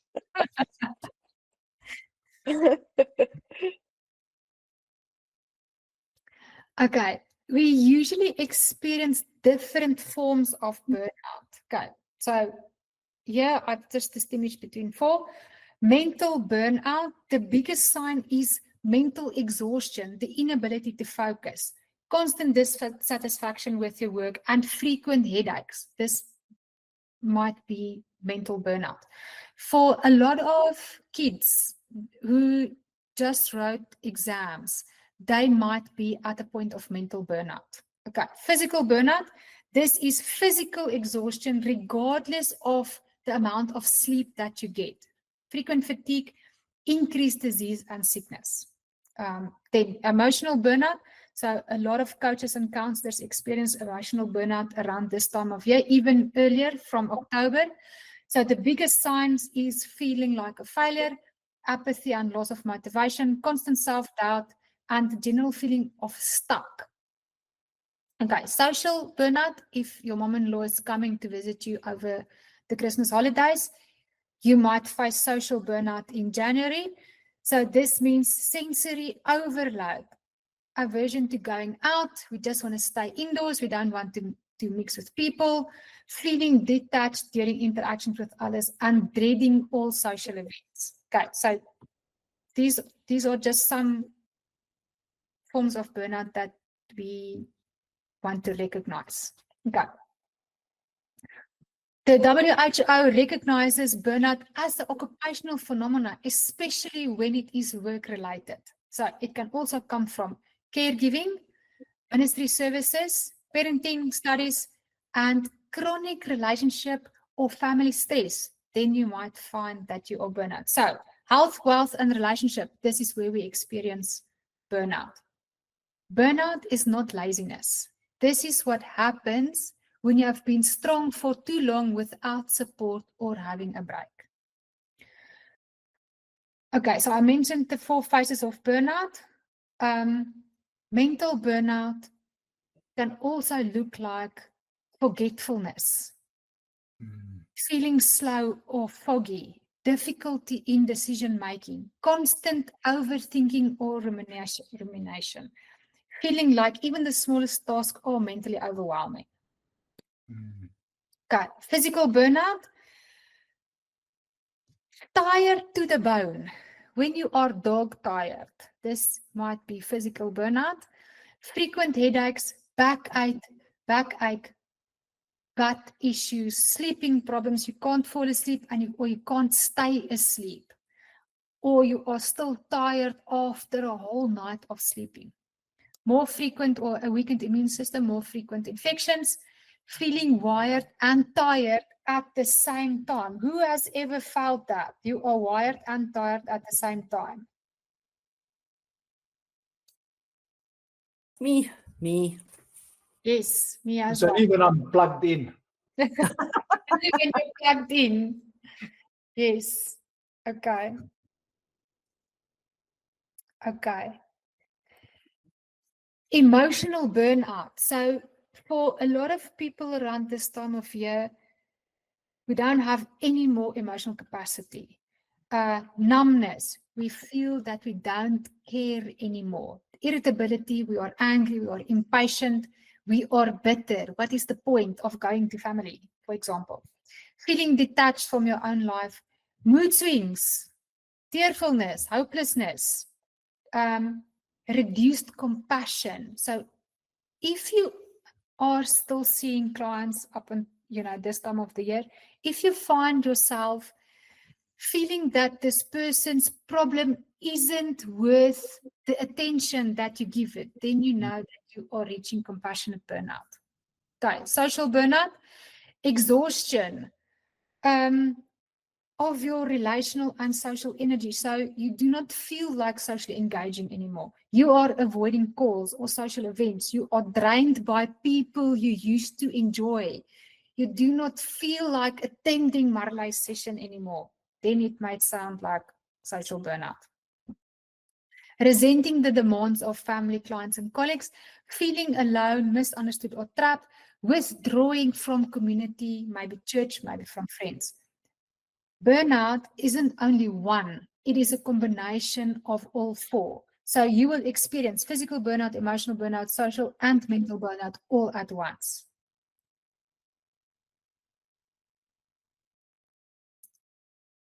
Okay. Stages of burnout. We do not wake up in the morning and we are burnt out. This comes in stages. And if you can recognize these stages early enough, you can intervene. So stage 1, you feel there's a strong need to prove yourself. So at this point, I might feel that I need to prove to Gideon that I can do a step-by-step plan. I can keep to the rules and come up with a method. Okay. Stage 2, you keep on working harder and harder to achieve this. You begin to neglect your own needs more and more. Stage 4, you are conflicted and blame others for the situation or the situation. I cannot keep up with Gideon making plans and processes and procedures, so I start blaming the situation. You start to change your values to focus on work more. So if you've never worked over a weekend, now all of a sudden you start working over a weekend. You deny the problems that arise due to work stress. You withdraw from your social life and your family as well. Stage 8, your behavior changes, which can upset loved ones. Yes, who can recognize any of the stages so far?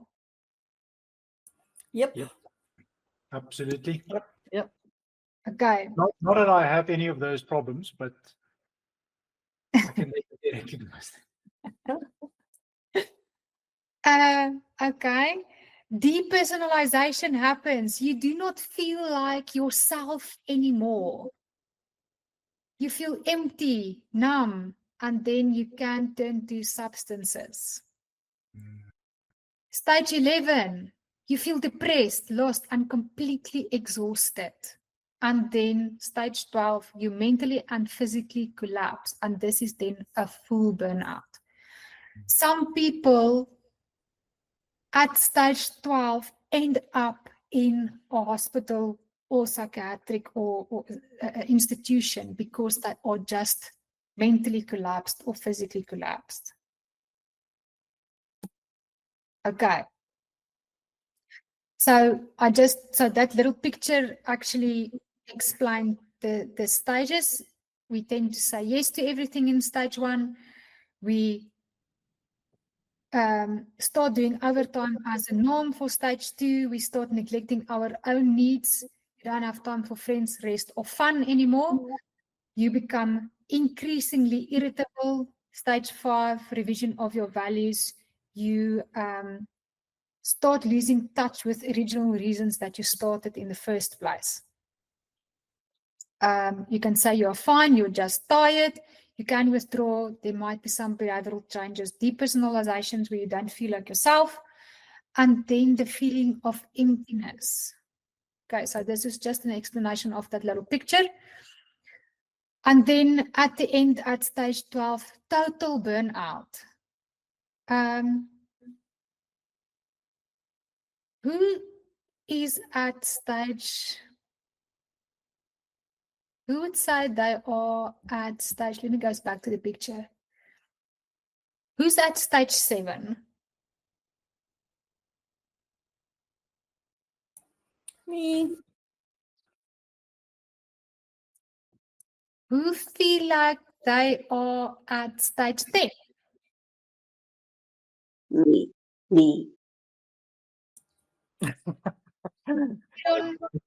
Yeah, you. Can you just move down a little bit on that slide, please? I can't see all the stages. How would I do that? I'm missing. I can't see. What is stage 13 again? I just can't see it.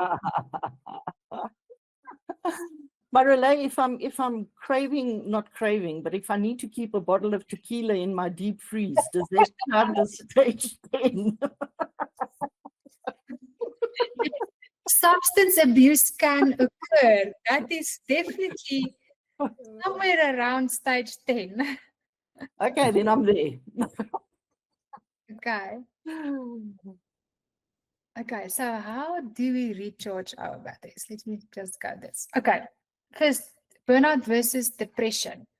Burnout and depression can look similar. Burnout is typically linked to some sort of domain, like for example, work or caregiving or studies, whatever. It often eases when you rest or when you step away from that domain. And it's more about depletion and overload, where depression actually affects all areas of your life. It doesn't lift or go away with rest or a holiday. And then depression may need therapy, medication, or both. Untreated burnout can evolve into a depression. So early recognition definitely matters. Okay, self-care. Oh, I think we have monetized self-care with bubble baths and fizz bombs and, you know, all of these lotions and retreats and all of that.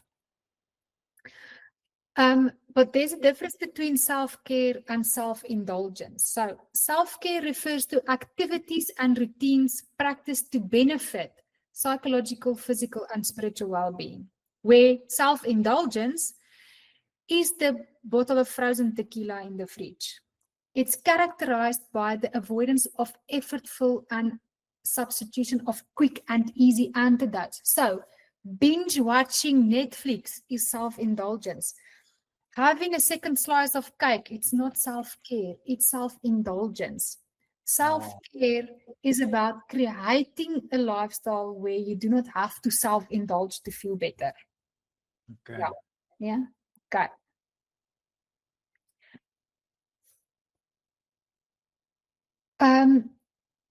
Real self-care is intentional activities and boundaries that protect and restore your emotional, physical, mental, relational, financial, and spiritual health. It's a lot to look. It's a lot of activities that you need to put in place, but it is doable. Okay, key point, it's proactive.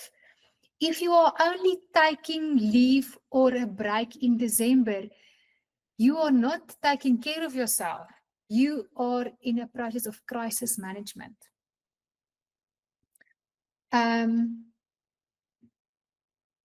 Okay. Who is in crisis management? Definitely me. It is uncomfortable to say no. It is uncomfortable to rest and to ask for help. Yes, because we are all natural empaths. We all care. We all want to put everybody else's needs above our own.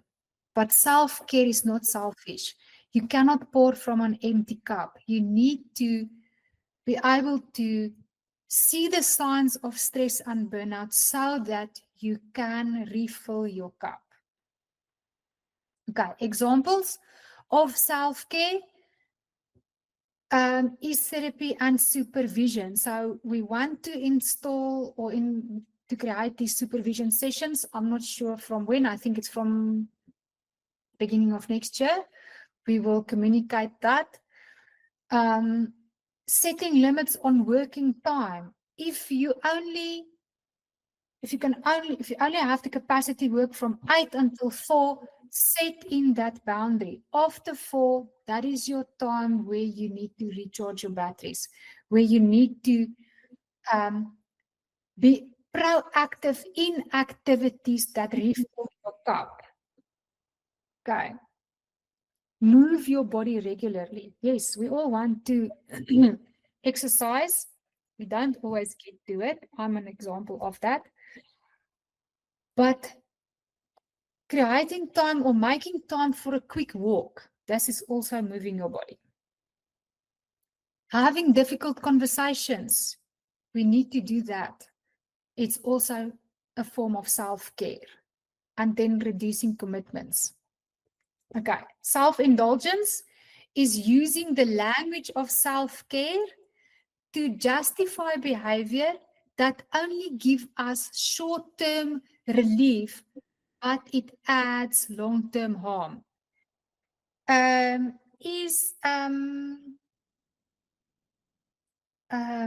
Who's our lady?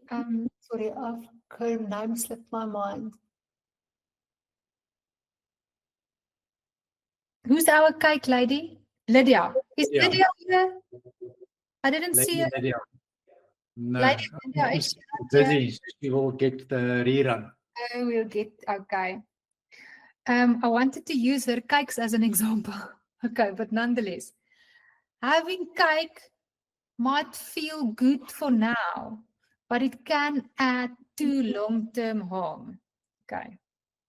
Excessive alcohol or substances, overeating or emotional eating, binge watching into the early hours of the night, which means that you won't get enough rest or sleep. Buying things that you can't afford because you think that you deserve it. Escaping all responsibilities in the name of rest. This can all be seen as a form of self-indulgence and not self-care. Okay, self-care have a multifaceted approach. So we need to engage in some sort of physical activity in order to take care of ourselves, like sleep, stretching, walking, physical release, healthy food, yoga, rest. Okay, it is a lot. How are you going to fit in all of this in our day? We're not going to get any work done.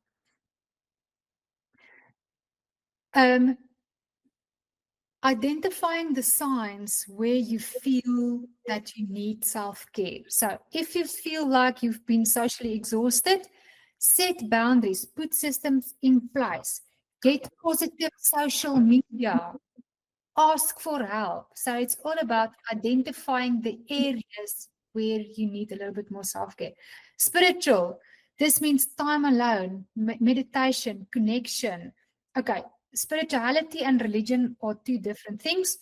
Spirituality means connecting with nature, journaling, having a sacred space. Personal self-care, get to know yourself, know which areas you get depleted quickly, honoring your true self and your time. Safety, healthy living environment, security and stability, organizing your space. At a point, I feel so overwhelmed with my house because everything is out of place. It means that I need to create my environment. I need to reorganize my space so that it doesn't exhaust me. Financially, maybe saving, maybe budgeting a little bit more, managing money, paying bills, getting on top of financial issues. Okay, does a multifaceted approach to self-care make sense? It does, but it's time consuming. It is. So if you leave this to only look at it once a year, then it might feel like a mountain. The whole idea about self-care is to create a lifestyle where there is work boundaries in place, where you do have hobbies, where you do have a little bit of time alone. And all this can be done in a day. Plus work, plus family, it can be done. It's about creating that balance.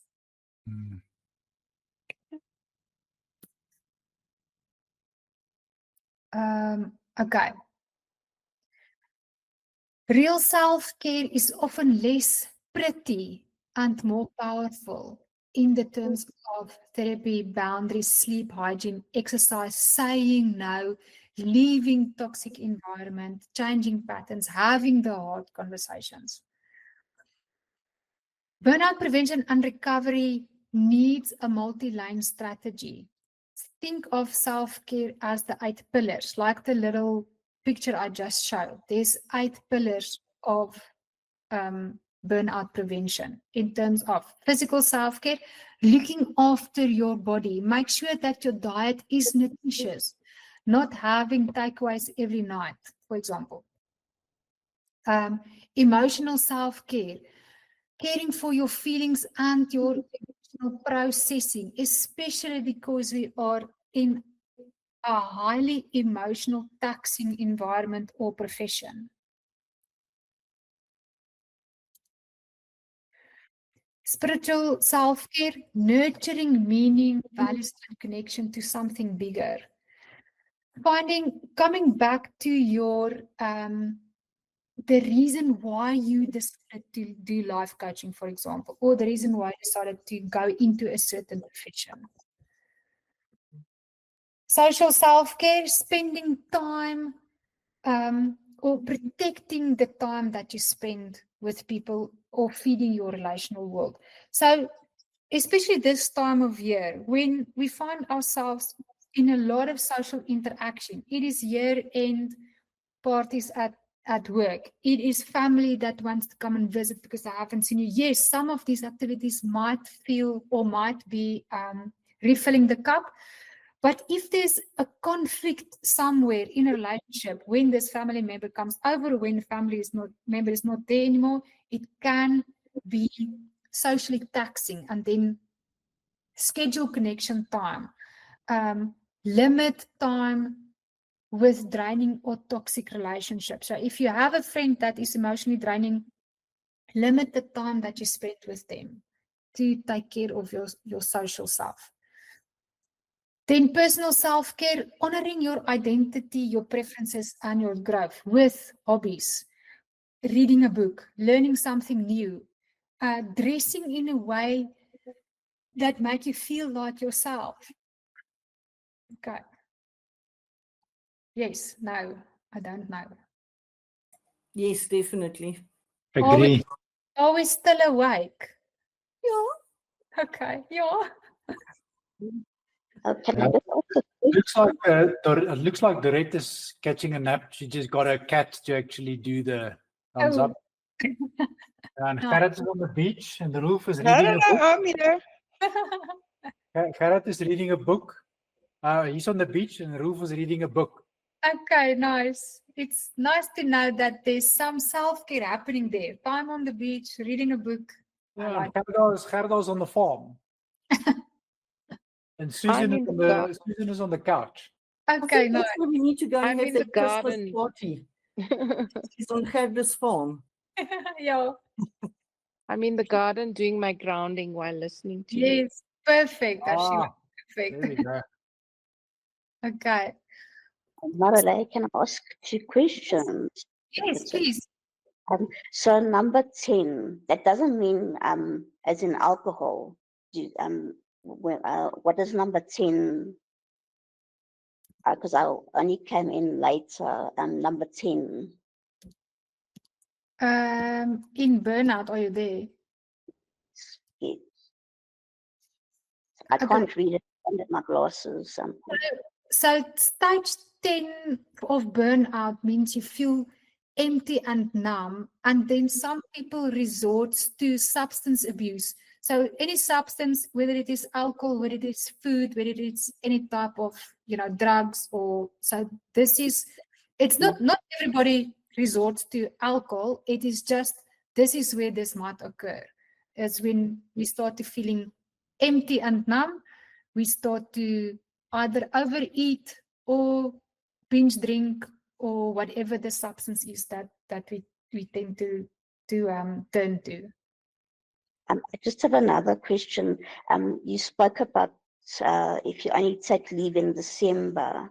So I have this issue where I get sick a lot. So I get all these different things in the year. So I end up taking off much more time than anyone else does. So I feel guilty to ask for any time besides end of the year because of all the time I'm off. Yes. Okay. I do understand. I do understand that.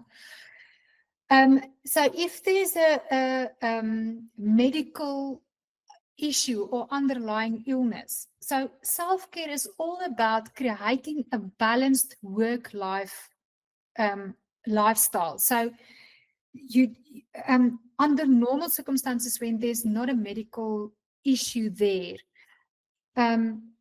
to create a space or a routine where you do a little bit of meditation in the morning when you wake up and not reaching for your phone, for example. Then you do some form of healthy work in terms of you might go to an office or you might have online clients or whatever your work entails, where you get your money from. And then setting a boundary to say, okay, I only work until, for example, 4. And then 4, you go home, you spend a little time in the garden, you eat a nutritious food, you have an exercise, you read a book, spend time with family and friends. This is all how you recharge your battery.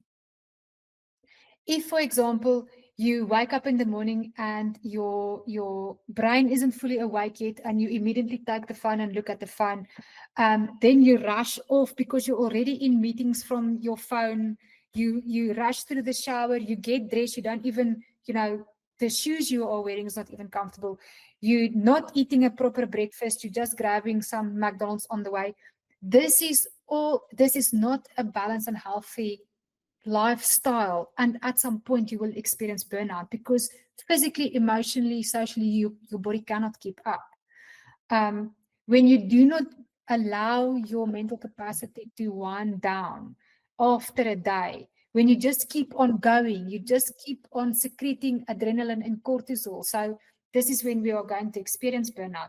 And I do understand that you do feel guilty because you are or you are off work more than other people. You still need to take care of yourself, regardless of that. Okay, thank you. Thank you. Okay, let me just get back to where I was. Number 8. Number 8. Okay. Work and study self-care. How you relate to your responsibility, productivity, and boundaries. So this would be agreed working hours and actually stopping, not carrying on until 11, 12 at night, because now it starts to interfere with your sleep. Negotiating workload where possible. So wherever I can, I just put my workload on Gideon. He takes care of it until all hours of night.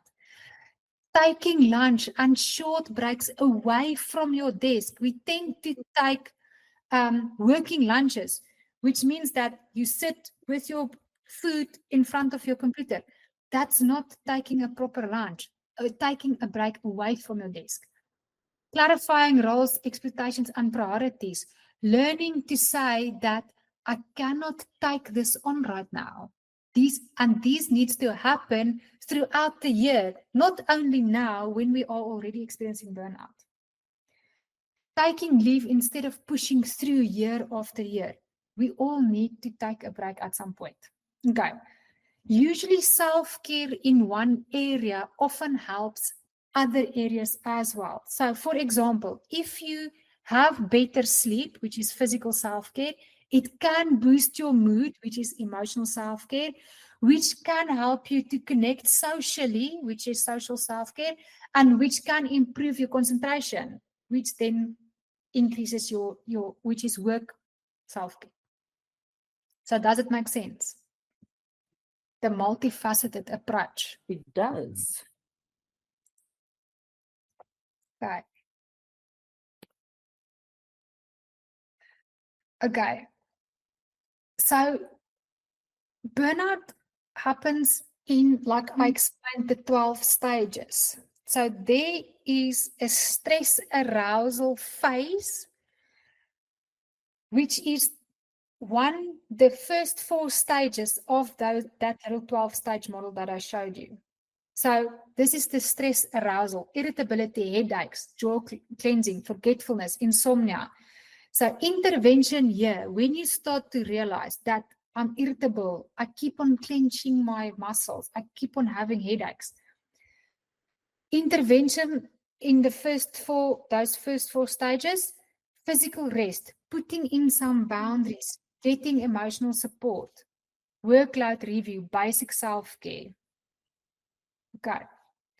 Energy conservation phase. So this is the mid stages from 5 to 9. Procrastination, absenteeism, social withdrawal, increased substances and cynicism. So if you start to notice these things, you realize that, oh, I might be in stage 5 to 9 of burnout. How do you intervene? Putting in stronger boundaries, maybe opting for therapy. Possible medication support, I've just thrown in that. Changing roles, support structures, and saying no. Okay.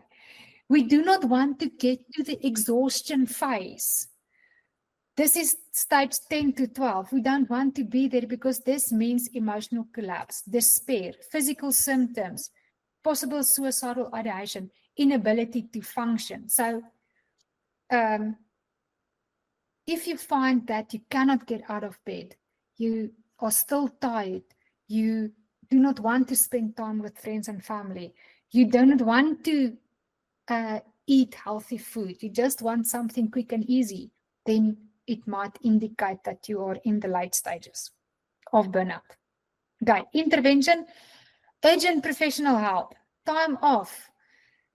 Like I said, certain people do get hospitalized.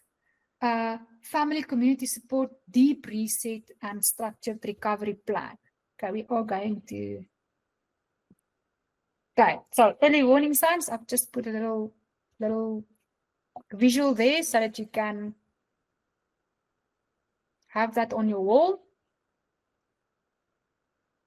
Okay, building a self-care plan. So how do we build a self-care plan into our daily functioning?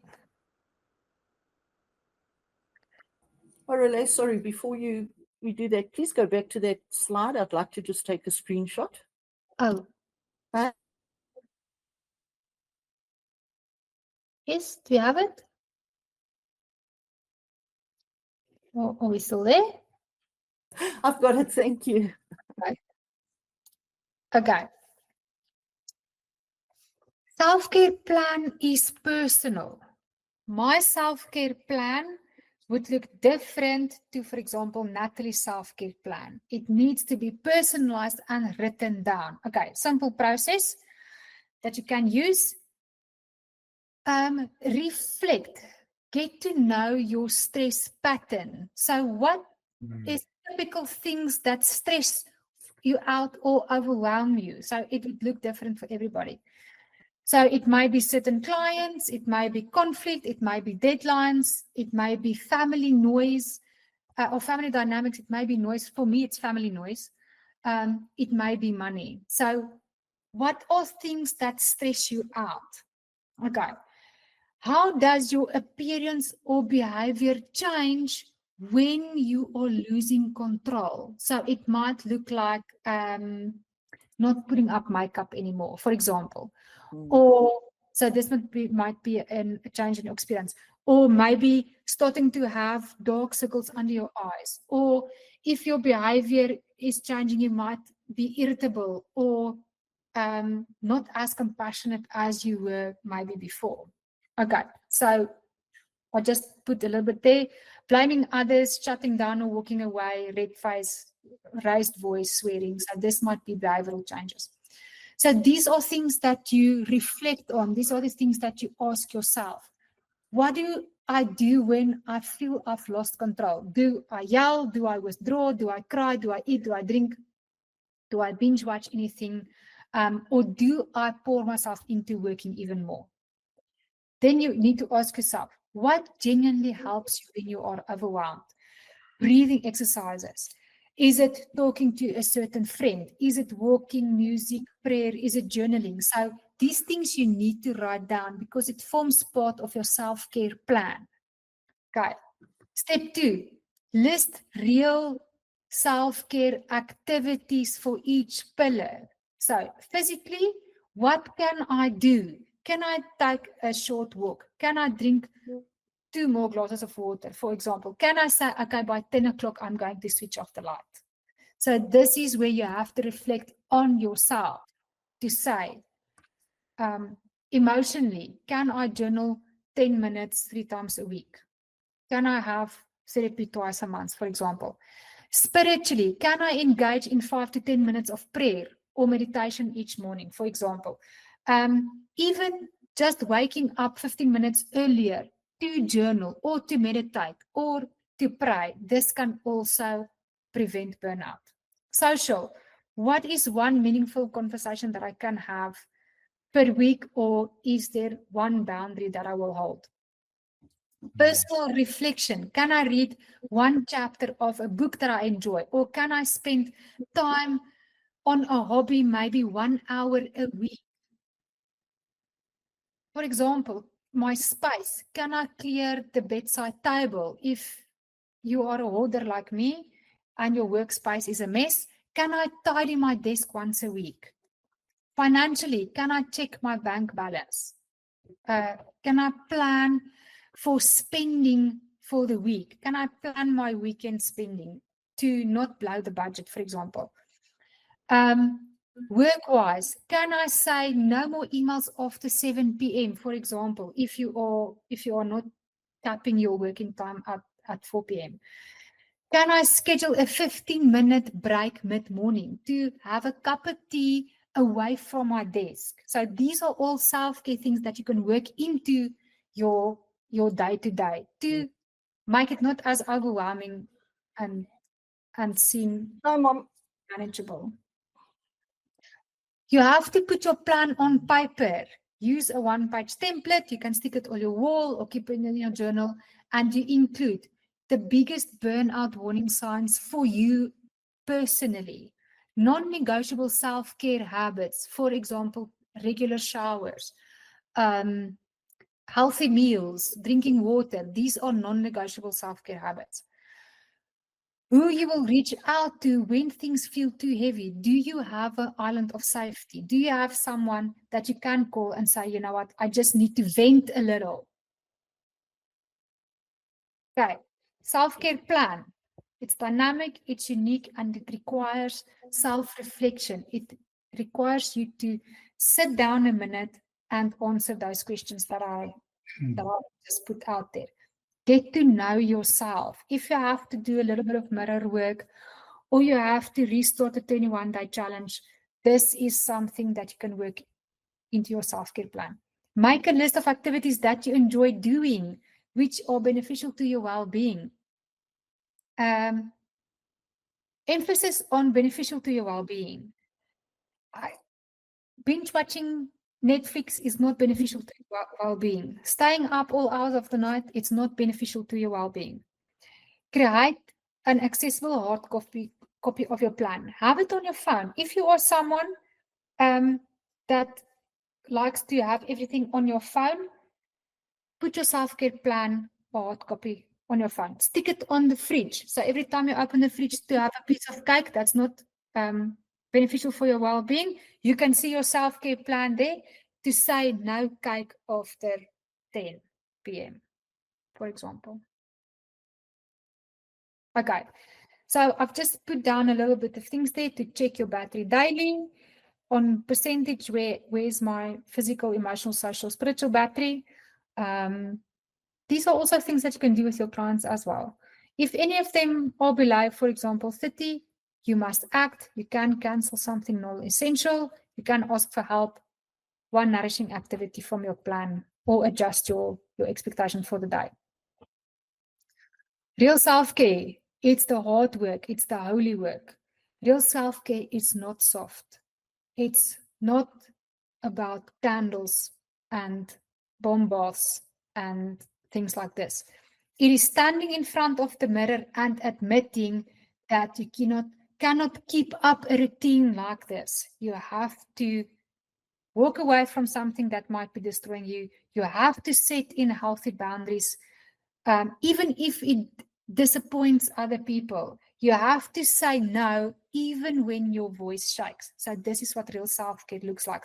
It's creating a healthy balance between work, family, social, all of these pillars: physical, emotional, social, and spiritual. It's deciding that you matter. I had a conversation this morning with a friend, and she said, it is time that I start taking care of myself. It is time that you decide to put yourself first, even if you were raised to believe otherwise. For years, many of us wear strength like an armor. We are the reliable one. We are the fixer, the one who can handle everything and anything. Underneath, there's exhaustion, there's resentment, and there's silence. Especially in our line of work, we like to put on a mask to say, but we are okay. neglecting our own self-care so that we can take care of someone else. But this is the time that you need to stand in front of the mirror and to say, I matter, and to put a self-care plan in place. Okay. Self-care is not selfish. It's daily, fierce work of not abandoning yourself. Yes? No? Enough preaching? Yes, no problem. Really? Got it. Message received loud and clear. Accept an updated schedule from Monday morning. Okay. Give yourself permission to unplug and regroup without feeling guilty. You can't be there for others if you don't take care of yourself first. Yeah. Okay. Let me just get back to seeing all of your lovely faces. Okay. That was a lot. Oh man. Who feels even more tired than they did this morning? Yeah, but it's a worthwhile kind of tired. A lot of information was given and learnt about, and it was really worthwhile. Once again, Marilé, thank you. A lot of information, definitely. Harshila, I love you. Are you lying down on the ground? I love it. I'm grounding, so I'm getting energized. Yes, perfect example of grounding. Thanks for that. I had to look twice. I thought it was a filter that you're having on. Well done. Okay, who wants to share anything that they learned from today? Too many things, Marilé. Too many. I know it's overwhelming. Steek jou handjie op. Roel, jy kan maar praat, jy's unmuted. Yes, yes. I really want to thank you, especially the grief part. You know, the life grief was very interesting because let me just explain quickly to you what I've experienced with my mother. My mother, she died a week ago, 96 years old. Sure. And, you know, she was, at the end, she was very weak. And now I realized that I've experienced life grief because I was visiting her, all the time. And then during that time, I could see how she's just getting weaker and deteriorating, you know. And this gave me a very good perspective. So thank you on that. And most of the stuff, really, thank you for what you've done. My lady, it's very good. Thank you. It's a pleasure, Ruth. Condolences in this time. It's not always easy, but we do learn to live with it. Yeah, thank you so much. Okay, thanks for that, Ruth. Dorette, what is your takeaway for today? Marilé, that was just, as always, brilliant. Thank you very much. The best way I can spend a Friday afternoon.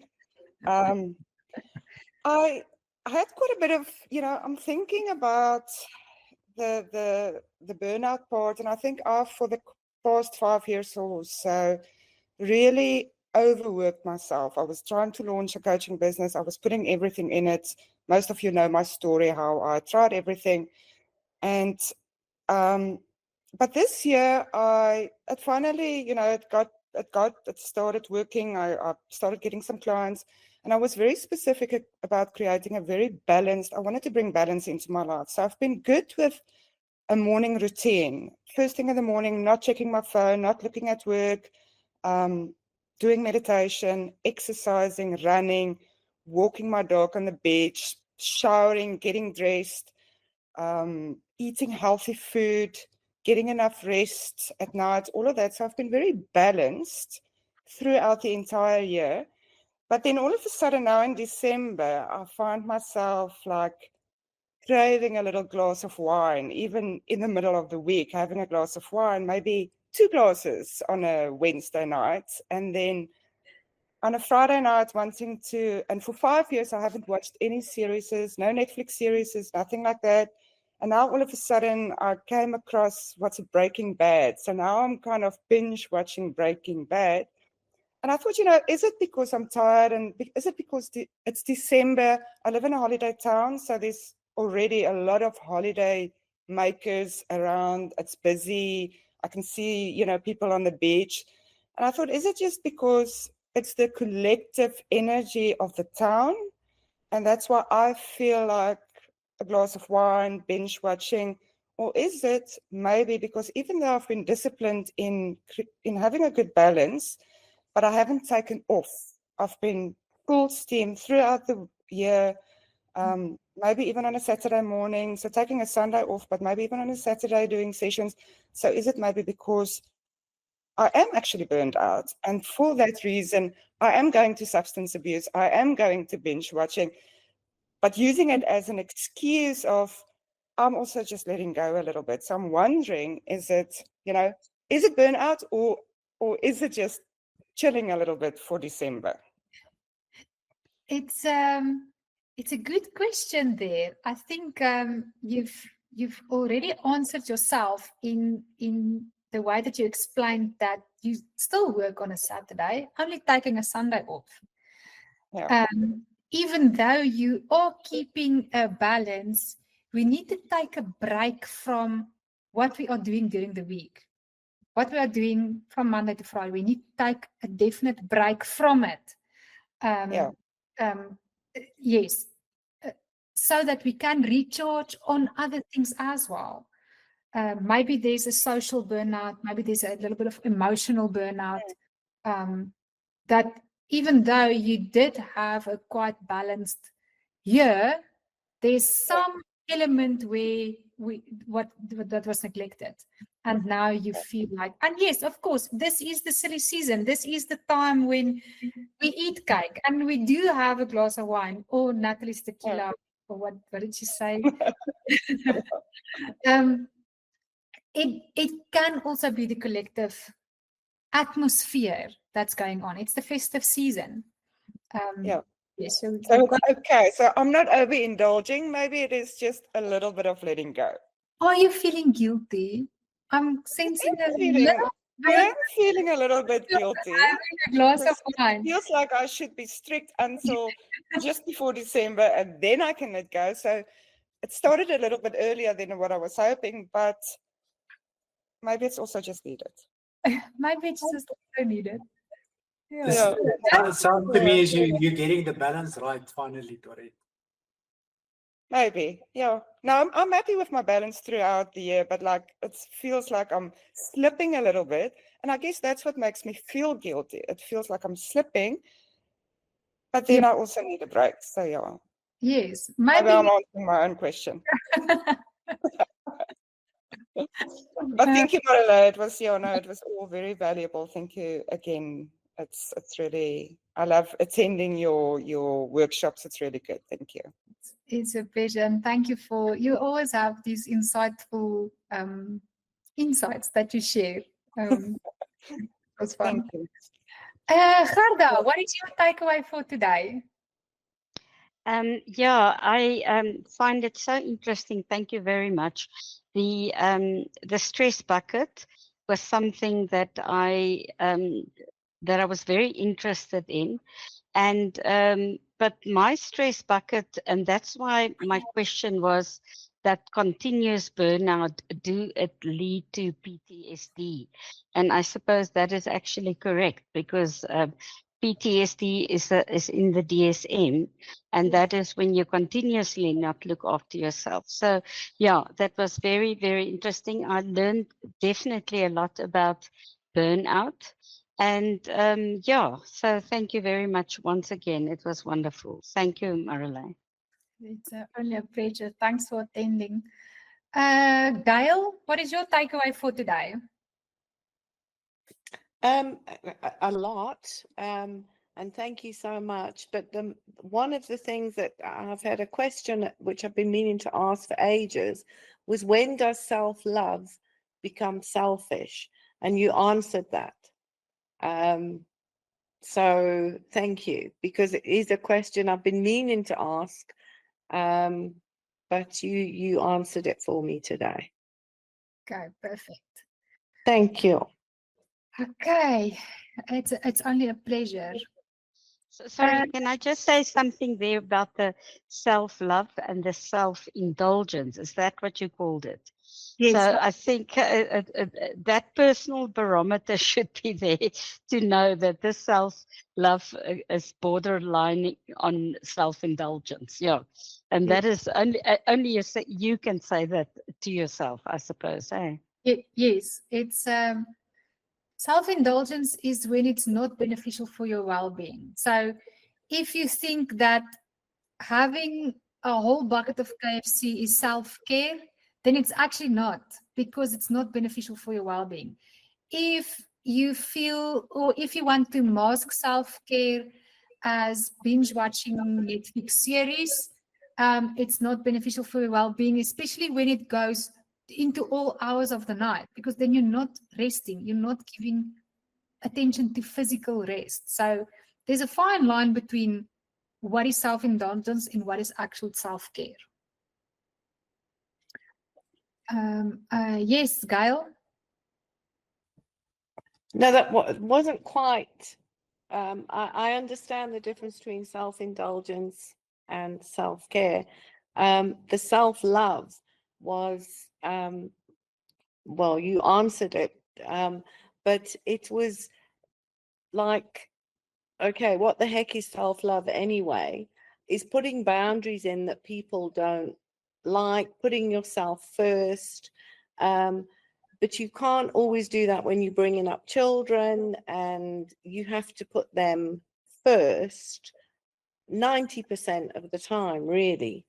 And that was basically my question. But you did answer it. It wasn't in the self-indulgence, that I understand, which I like to do as well, I must say.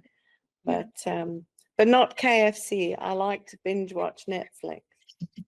Okay. Thanks for the disclosure there. Well, we're in a safe space, right? It goes no further. It goes no further. It's confidential, so it's a confidential space. Thank you. Okay, perfect. Thanks for that, Gail. Arshila, what is your takeaway for today? Hi, Marilé. Thank you for everything. It's been amazing. What I got from that is looking at the 12 stages. In fact, this week I caught myself and realized that I'm neglecting myself, self-care. So I literally booked my haircut and self-care routine. And when I saw it on the list, I'm like, oh, I'm actually doing quite good because I've been through the burnout cycle again and again. So I think I'm doing well at this point. Yes. So thank you for that. Yeah. It's perfect. Okay. Loretta, what is your takeaway for today? Okay, my takeaway is the different stages of burnout.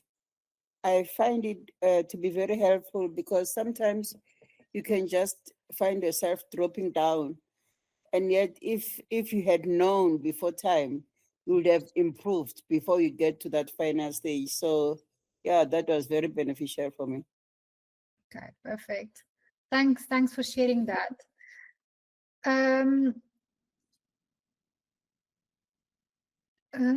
Susan, what is your takeaway for today? Sorry, because I joined very, very late. I'd say from what I've seen so far, my biggest thing is definitely I had problems saying no to everyone, family, work, everyone. Saying yes to everyone else, but putting myself always last all the time, and not putting myself first and giving myself that care, and just that's the biggest thing for me, I think, and being too scared to speak up in case I get in trouble for wanting to take even a day off earlier in the year. Okay. Something for myself. Okay. And that is, I think, a very valuable point, is that more than often we find ourselves saying yes to things that we should actually say no to. And putting in healthy boundaries to say, well, I can't attend to this maybe after 5, or maybe after 7. So these are just the things that we can incorporate in the self-care plan. Okay. Rolf, what is your takeaway for today?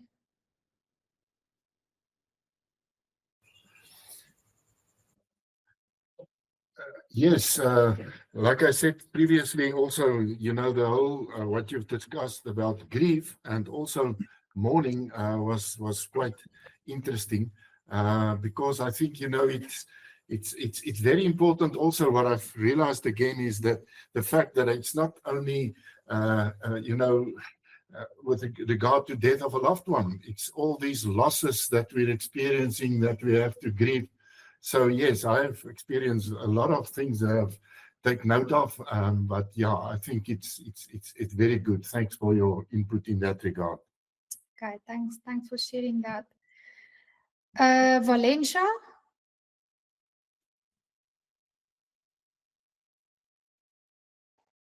You mute. There we go, yeah. I'm not burnt out, but I think for my daughter, I can see a lot of the signs of the burnout, and I think this will definitely benefit her. So I will definitely go through it with her. Yes, perfect. Yeah. Thank you for sharing that. Okay. Thank you. Garrett, what is your takeaway for today? I think, you know what work I do. I'm on scenes with murders and robberies and investigations, and I've seen the emotional attachment that you take with any traumatized person. You don't see the invisible attachment, and you take that home. It also affects your family. I think that's something to be aware of. But I definitely need to look at a different career next year, I think.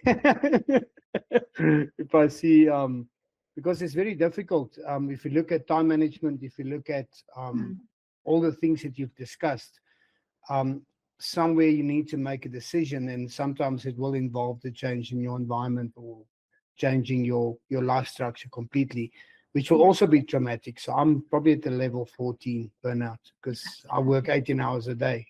They phone me, people just asking for help. And the thing is, somewhere you need to say no, or you need to balance things. And, you know, I need to just go to that beach I put up on my background. I haven't taken leave in 18 years.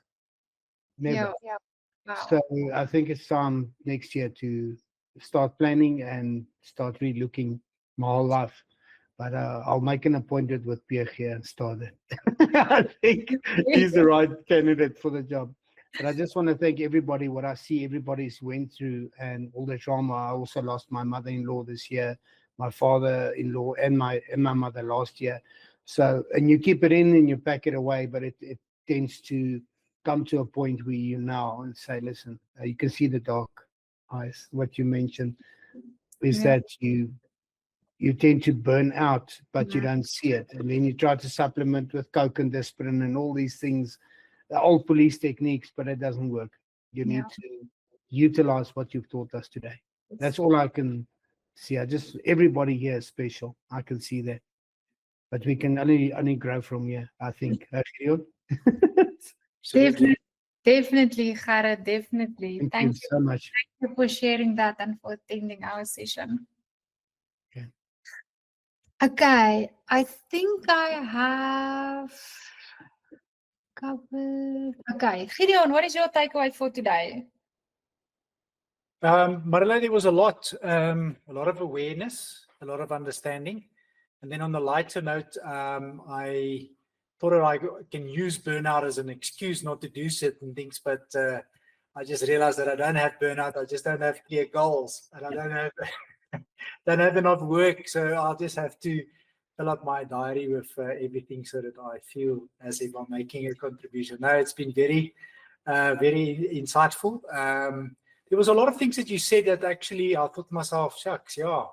Sometimes, you watch a little bit of television and then you feel guilty for not doing the work that you said you would do. And then you can't enjoy watching television because you're constantly thinking about the work that you said you would do. And then you switch off the television, you just go and do the work. And then before you find yourself, there's 5 or 6 hours that's gone by. And then, you look for your wife and she's already fast asleep and, you didn't even spend any special time with her. So we need to get that balance right. And I think it starts there with saying what is important to me and what are the things I'm going to give priority to. And then put time schedules in place for that. I know not everybody likes to make lists, but it's very simple. 3 major things that you need to do every single day and put a time to that. And at least add one thing that you're going to do that's special in each one of those fields, health, wealth, and relationships. And it can actually be done. So you've proven that today. So thank you very much for that. And thanks for the awareness. Yes, thank you so much, Gideon. I appreciate that. Pierre, what is your takeaway for today? Marilé, you- thank you. This was phenomenal. I've learned a lot from Gideon. He said that he is eating a lot of sugar and he can't help himself. So he almost makes me feel guilty. So now I know. And one thing that I definitely know is that I, without any doubt, have emotional pain. And this is something that I've tried to understand for a long time, but definitely something that I would like to investigate. So expect my call soon. And I really want to understand. And I think the only way to solve any problem is to understand the problem. And today was, without doubt, I think the most insightful for me, because there's certain things that I do struggle with. And and it's all related to emotional pain. And I think how you said it and how you described it really resonated with me. So I would really like to unpack that at a certain time. But yeah, my takeaway for today, it was super insightful. It really helped me understand it better. And thank you. It's a pleasure. Thank you, everybody. I appreciate it. You are... Marilé, before you go, yes. What is your takeaway from today? I think, as I'm presenting these things, I also realize that I do need to take a little bit care of myself as well. I tend to, especially when I start feeling overwhelmed, I tend to pile on more things to do. Like, for example, I didn't plan my day for today. The only thing that I planned for today was having the workshop from 12. So obviously I prepared for it, and then things kind of unraveled. I had to go to the office, and this was actually a thing where I could have said no, but I felt guilty for not attending to it. So for those of you who don't know, I have a building where people rent offices, and one of the tenants was going through a difficult time and he wanted to move his office. And, I said, he asked me, can you please help me move my office? And this was where I said, yes, I'll do it. But I actually had to say, no, it's your responsibility. Because it took me the whole morning where I like to be prepared for things. I like to have sort of a plan, even though it's not my go-to from the start. But I like to not be rushed with anything. So this morning I woke up. My husband left for Botswana quite early. I stayed awake. I didn't go back to sleep. I woke up the kids. I had to go fetch their report cards from school. And then from there, the morning kind of unraveled. And it was my own fault. I didn't put in the boundary. So even though when I started talking about boundaries, I realized, you know what, you should have said no for this and this. Then you wouldn't have felt so overwhelmed with the day. You would have time to eat. You would have had time to, you know, approach this session with a little bit more calmness. So I am a very anxious person, and I try to not let everybody know it. But before the session started, I had to ground myself. And I think doing the grounding exercise at the start of a session, it was more for me than it was for you, because I was too overwhelmed. I was at the office from before 7. There was something wrong with the wheel, which could have been prevented. And it kind of just escalated into something. So my takeaway for today was definitely saying no if I know, you know, I won't be able to do it, or my time is just it's not going to allow for it. And to slow down a little bit. You know, I tend to speed up as I go through the day. And then by the end of the day, I'm so exhausted, I just kind of collapse on the bed. And then I didn't have a healthy meal. I didn't, you know, have some exercise, you know, things like this. So I think, to me, what I need to take, or the takeaway for today, is to definitely plan a little better, to set boundaries that is healthy in terms of saying no when I know my time is not going to allow it. And then to slow down, to make sure that I do have a nutritious meal, that I do take care of my own emotional needs as well. So I think everybody's what you've mentioned today, that is also my takeaway for today. Sure. Well, Marilé, thank you very much for sharing that. And, you know, we are very privileged to have you in our midst and to have you on speed dial whenever we need you. And, you know, I want to say on behalf of everybody that was here today, this was really, really insightful. This was really probably one of the best workshops that you've done so far. So well done. Congratulations. And please put off your cell phone now and go and relax. Do a little bit of self-indulgence plus some self-care. And, you know, I know this is the last one for the year. So I want to say, just for everybody that's here today, you know, can we just give Marilé a hand of applause there and a thumbs up? I know she's put in quite a lot to get all of these courses done for us. And, you know, wherever you guys might go for the rest of this year, and wherever you might find yourself around the festive season, may you be safe. May you enjoy the time with your family and friends and loved ones. But may you also spend a bit of time on preparing for next year. So, Marilé, thank you very much from all of us. And we're really looking forward to 2026 being a phenomenal year. And with the groundwork and the foundation that was laid for this year, and that we are continuously still to do for the next week to come, 2026 is going to be a phenomenal year. So from all of us, have a wonderful Christmas, and may you enjoy a peaceful festive season with your loved ones. Great. Thanks. So, yes, Marilé? No, I just say thanks. All right. Great stuff, guys. So thank you very much. Have a wonderful evening. Have a wonderful weekend. See you next week, Thursday evening, and then we're going to wrap up the year. So thank you very much. Remember to invite your friends and family and everybody you know. Until we see each other again, I will look after me for you. Will you please look after you for me and all of us?